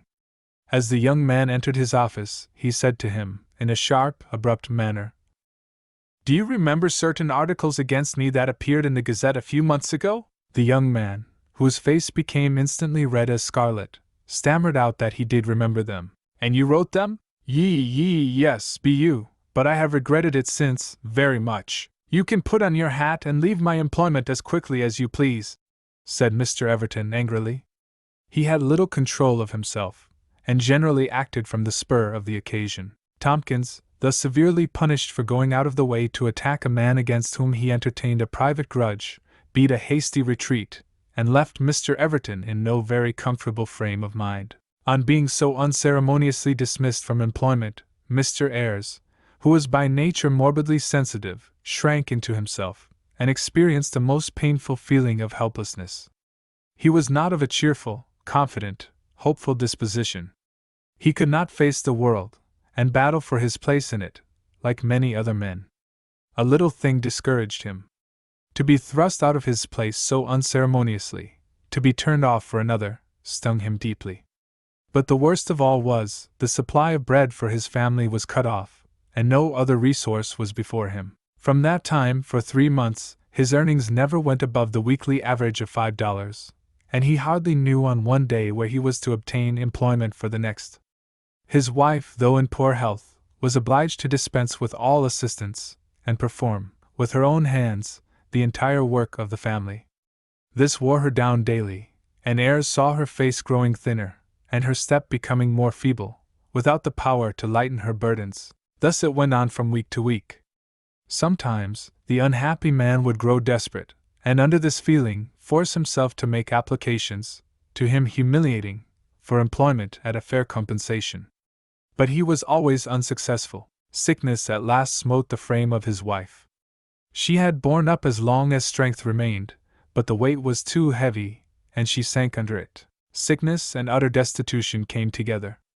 Ayres had not been able to get anything at all to do for several days, and money and food were both exhausted. A neighbor, hearing of this, had sent in a basket of provisions. But Ayres could not touch it. His sensitive pride of independence was not wholly extinguished. The children ate, and he blessed the hand of the giver for their sakes. Yet, even while he did so, a feeling of weakness and humiliation brought tears to his eyes. His spirits were broken, and he folded his arms in impotent despair. While sitting wrapped in the gloomiest feelings, there came a knock at his door. One of the children opened it, and a lad came in with a note in his hand. On breaking the seal, he found it to be from the publisher of the Gazette, who offered him a permanent situation at $12 a week. So overcome was he by such unexpected good fortune, that he with difficulty controlled his feelings before the messenger. Handing the note to his wife, who was lying on the bed, he turned to a table and wrote a hasty answer, accepting the place, and stating that he would be down in the course of an hour. As the boy departed, he looked towards his wife. She had turned her face to the wall, and was weeping violently. "It was very dark, Jane," said Ayres as he took her hand, bending over her at the same time and kissing her forehead. "Very dark, but the light is breaking." Scarcely had the boy departed, when a heavy rap at the door disturbed the inmates of that humble dwelling. "Mr. Everton!" exclaimed Ayres in surprise as he opened the door. "I want you to come back to my office," said the visitor, speaking in a slightly agitated voice. "I never ought to have parted with you. But to make some amends, your wages shall be $12 a week. And here," handing out some money as he spoke, "is your pay for a month in advance." "I thank you for the offer, Mr. Everton," replied the young man. "But the publisher of the Gazette has already tendered me a situation, and I have accepted it." The countenance of Mr. Everton fell. "When did this occur?" he inquired. "His messenger has been gone only a moment." Mr. Everton stood for a few seconds irresolute, while his eyes took in the images of distress and destitution apparent on every hand. His feelings no one need envy. If his thoughts had been uttered at the time, his words would have been, "This is the work of my hands." He still held out the money, but Ayres did not touch it. "What does he offer you?" he at length asked. $12 a week," was replied. "I will make it 15. "I thank you," said Ayres in answer to this. "But my word is past, and I cannot recall it." "Then take this as a loan, and repay me when you can." Saying this, Everton tossed a small roll of bank bills upon the floor, at the feet of the young man, adding, as he did so, "And if you are ever in want of a situation, come to me." He then hurriedly retired, with what feelings the reader may imagine. The reason for this suddenly awakened interest on the part of Mr. Everton, Ayres did not know until he entered the service of his new employer. He had the magnanimity to forgive him, notwithstanding all he had suffered, and he is now back again in his service on a more liberal salary than he ever before enjoyed. Mr. Everton is now exceedingly careful how he takes anything for granted. Love and law. Lloyd Tomlinson was a Virginia gentleman of the old school, and held high notions on the kindred subjects of social rank and family distinctions. His ancestors were connected with English families of some renown, and had figured in history as cavaliers, during the troublesome times of Charles I. Portraits of the most noted of these were hung upon the walls in Mr. Tomlinson's fine old mansion, and it was with pride that he often referred to them and related the story of each.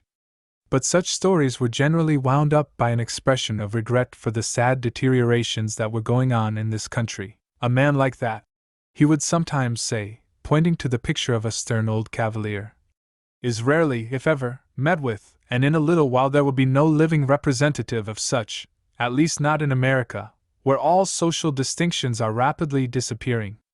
In fact, we have scarcely anything left, even now, but the shadow of a true aristocracy, and that is only to be found in Virginia."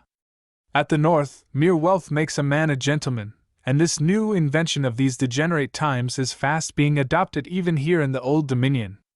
But it won't do. Unless a man is born and bred a gentleman, he never can become one. It was no use to argue with the rigid old Virginian about the aristocracy of virtue, or the aristocracy of mind. He scouted at the idea, and reiterated, with added emphasis, that only he who was born of gentle blood could be a gentleman. The family of Mr. Tomlinson, which had consisted of his wife, 2 sons, and 2 daughters, was, at the time our story opens, composed of only 2 members, himself and his youngest child, Edith, now in her 19th year.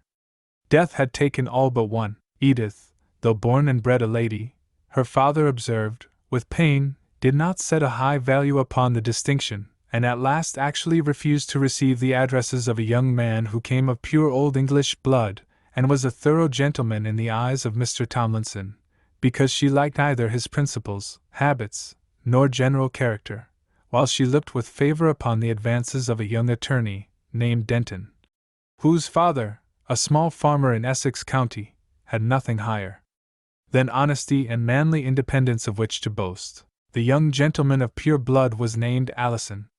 He was the last representative of an old family, and had come into possession, on attaining his majority, of a large landed estate immediately adjoining that owned by Mr. Tomlinson.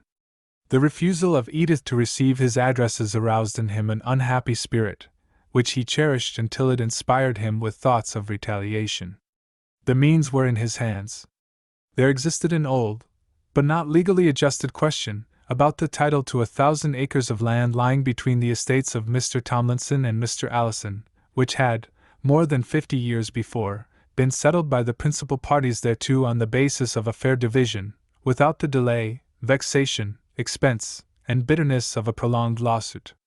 By this division, the father of Mr. Tomlinson retained possession of 500 acres, and the grandfather of Mr. Allison of the other 500. The former had greatly improved the portion into the full possession of which he had come, as it was by far the most beautiful and fertile part of his estate.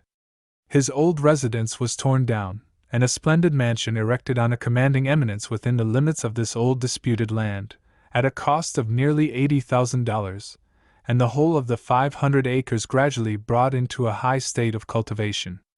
To meet the heavy outlay for all this, other and less desirable portions of the estate were sold, until, finally, only about 300 acres of the original Tomlinson property remained.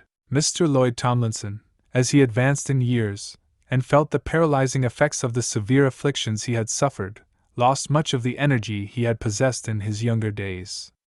There was a gradual diminution in the number of hogsheads of tobacco and bushels of corn and wheat that went into Richmond from his plantation annually, and there was also a steady decrease in the slave population with which he was immediately surrounded. From 150, his slaves had decreased, until he only owned 30, and with them did little more than make his yearly expenses. Field after field had been abandoned, and left to a fertile undergrowth of pines or scrubby oaks, until there were few signs of cultivation, except within the limits of 200 or 300 acres of the rich lands contiguous to his dwelling. Henry Denton, the young attorney to whom allusion has been made, had become deeply enamored with Edith Tomlinson, who was often met by him in her unaristocratic intercourse with several excellent and highly intelligent families in the neighborhood. To see her was for him to love her, but the pride of her father was too well known by him to leave much room for hope that the issue of his passion would be successful, even if so fortunate as to win the heart of the maiden. He was inspired with courage, however, by the evident favor with which she regarded him, and even tempted to address her in language that no woman's ear could mistake, the language of love. Edith listened with a heart full of hope and fear. She had great respect for the character of Denton, which she saw was based upon virtuous principles, and this respect easily changed into love that was true and fervent. But she knew too well her father's deeply rooted prejudices in favor of rank and family, to hope that the current of her love would run smooth. This proved to be no idle fear. When Henry Denton ventured to approach Mr. Tomlinson on the subject of his love for Edith, the old gentleman received him with great discourtesy. "Who are you, sir?" he asked, drawing himself proudly up. "I hardly think you need ask that question," the young man replied. I am not an entire stranger to you, nor unknown in your neighborhood. But who are you, sir?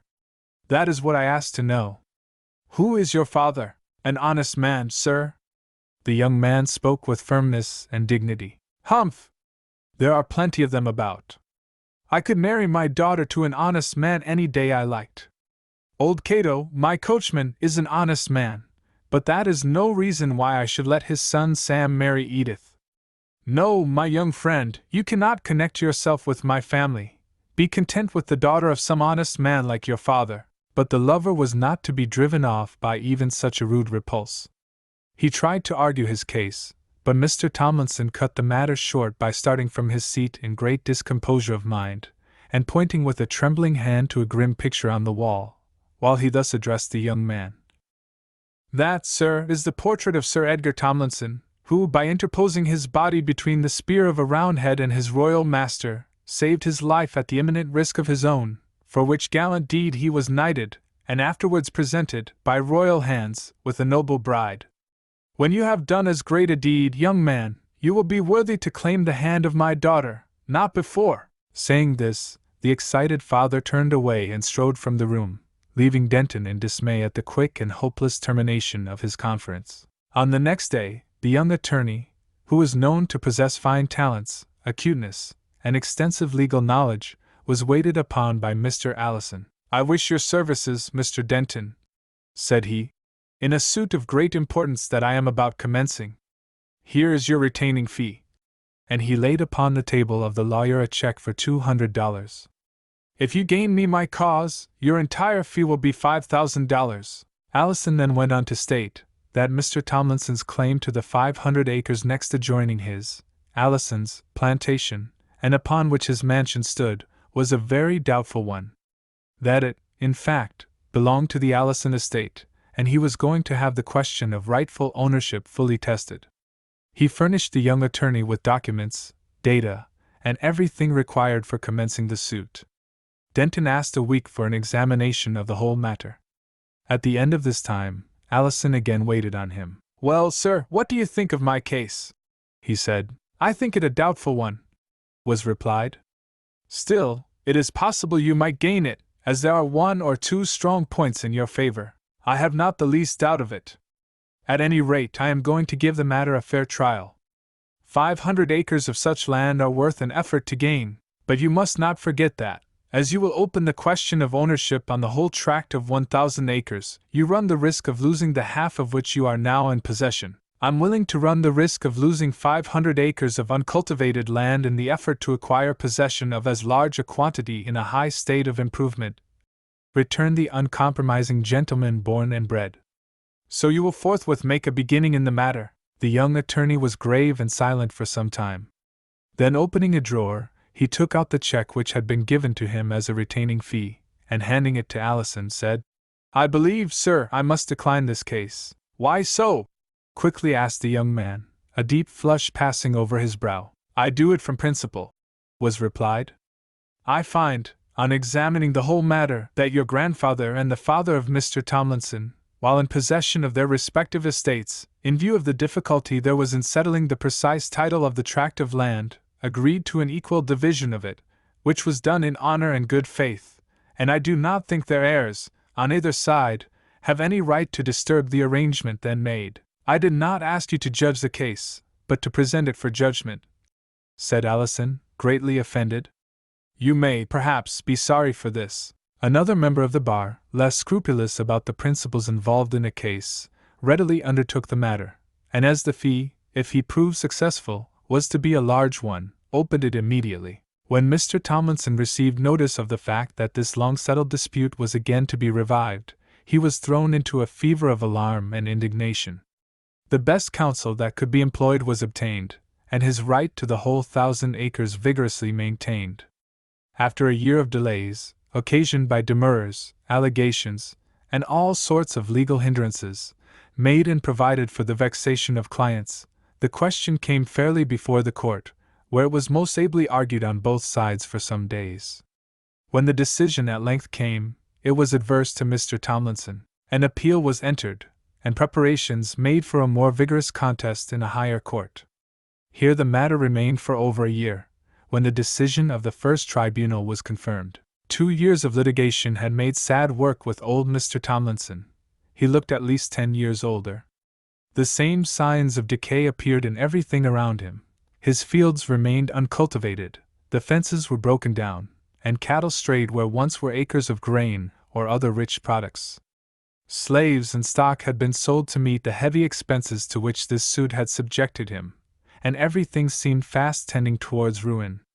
Once or twice during the period, Denton again approached him on the subject of Edith, but the proud old aristocrat threw him off even more impatiently than at first. Edith, too, had changed during this time of trouble. She was rarely seen abroad, and received but few visitors at home. No one saw her smile, unless when her father was present, and then her manner was cheerful, though subdued. It was clear that she was struggling against her own feelings, in the effort to sustain his. Her father had extorted from her a promise never to marry without his consent. This settled the matter for the time between her and Denton, although both remained faithful to each other. They had not met for over a year. Meantime the cause was carried up still higher, where it remained for 2 years longer, and then another adverse decision was made. Mr. Tomlinson was in despair. What with court charges, counsel fees, and loss from the diminished productions of his farm, he had sunk in the last 4 years over $15,000, a portion of which had been raised by mortgage on that part of his estate to which he had an undisputed title, almost equal to the full value of the land. To the Supreme Court the matter came at last, but the old man had but little hope. In 3 courts, after a long and patient hearing, the decision had been against him. If it should again be adverse, he would be totally ruined. As it was, so greatly had his means become reduced, that it was with difficulty he could raise sufficient money to pay off the heavy expenses of the last court. The fees of his 2 attorneys were yet unsettled, and he feared greatly that he should not be able to induce more than one of them to attend at the Supreme Court. On the other side, money was expended freely, and the most energetic counsel that money could command enlisted. The fact was, the principal reason why Mr. Tomlinson had failed in each of the 3 trials that had already taken place lay in the superior tact, activity, and ability of the adverse counsel. The anxiously looked-for period at length came, and Mr. Tomlinson made preparations for leaving home to meet the final issue, after nearly 5 years of most cruel litigation. "Dear father," said Edith, as they were about to separate. She spoke with forced calmness, while a faint smile of encouragement played about her lips. Her voice was low and tender. "Dear father, do not let this matter press too heavily upon you. I have a hope that all will come out right. I do not know why, but I feel as if this dreadful blow will not be permitted to fall. Be calm, be brave, dear father! Even the worst can be borne." The maiden's voice began to quiver, even while she uttered hopeful words. Mr. Tomlinson, whose own heart was full, bent down and kissed her hurriedly. When she looked up, he was gone. How fast the tears flowed, as she stood alone on the spot where they had just parted. A few hours after the father had left, a gentleman called and asked to see Edith. On entering the room where he had been shown by the servant, she found a young man whose countenance she had never seen before. He made known his business after a few embarrassing preliminaries, which proved to be an overture of peace from Allison, if she would accept the offer of marriage he had made her 5 years previously. After hearing the young man patiently through, Edith replied, in a firm voice, "Tell Mr. Allison that there is no evil in this world or the next that I would consider greater than a marriage with him." He attempted to urge some considerations upon her, but she raised her hand, and said, in a tone of decision, "You have my answer, sir. Take it to your principal." The young man bowed, and withdrew in silence. He felt awed beneath the steady eye, calm face, and resolute voice of the maiden, crushed almost to the earth as she was. When Mr. Tomlinson arrived at the capital, he found neither of his counsel there, although the case was expected to be reached on the succeeding day. On the next morning he received a note from one of them, which stated that illness would prevent his attending. The other attorney was prepared to go on with the case, but he was by far the weakest of the 2. On the opposite side there was the strongest possible array, both as to number and talents. Mr. Tomlinson felt that his case was hopeless. On the first day the prosecution argued their case with great ability. On the second day, the claims of Mr. Tomlinson were presented, with even less point and tact than before. It was clear that the advocate either considered the case a bad one, or had lost all interest in it. The other side followed with increased confidence, and, it was plain, made a strong impression upon the court. A feeble rejoinder was given to this, but it produced little or no effect. Just at this crisis, an individual, not before particularly noticed by Mr. Tomlinson, arose and addressed the court. His opening remarks showed him to be familiar with the whole subject, and his tone and manner exhibited a marked degree of confidence. It was soon apparent which side of the case he had taken, if by nothing else, by the frown that settled upon the brow of Allison. He was a young man, tall and well made, with a strong, clear voice, and a fine command of language. The position in which he stood concealed so much of his face from Mr. Tomlinson, that the latter could not make out whether it was one with which he was familiar or not. The voice he had heard before. The volunteer advocate, after having occupied the court for an hour, during which time he had shown a most minute and accurate knowledge of the matter in dispute, gave the whole question a new aspect. During the second hour that his argument was continued, in which precedent after precedent, not before introduced, were brought forward, bearing a direct application to the case under review, the court exhibited the most marked attention. When he concluded, all present saw hope for the old Virginian. This new and unexpected champion in the cause aroused the counsel of Allison to another and more determined effort, but he tore their arguments into ribbons, and set off their authorities with an overwhelming array of decisions directly in the teeth of those they introduced bearing upon their side of the question.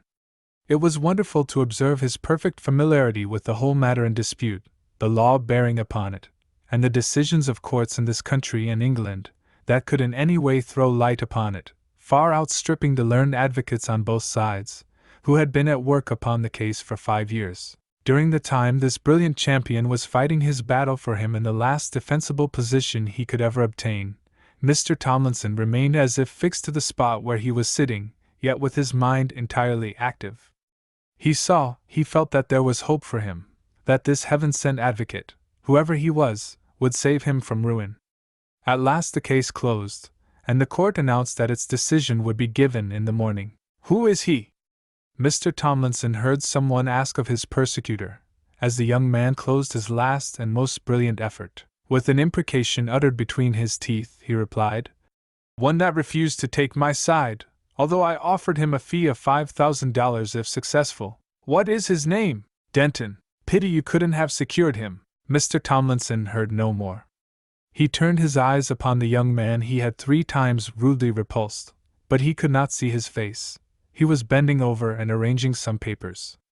The announcement of the court, in regard to the time when a decision was to be made, drew his attention from him.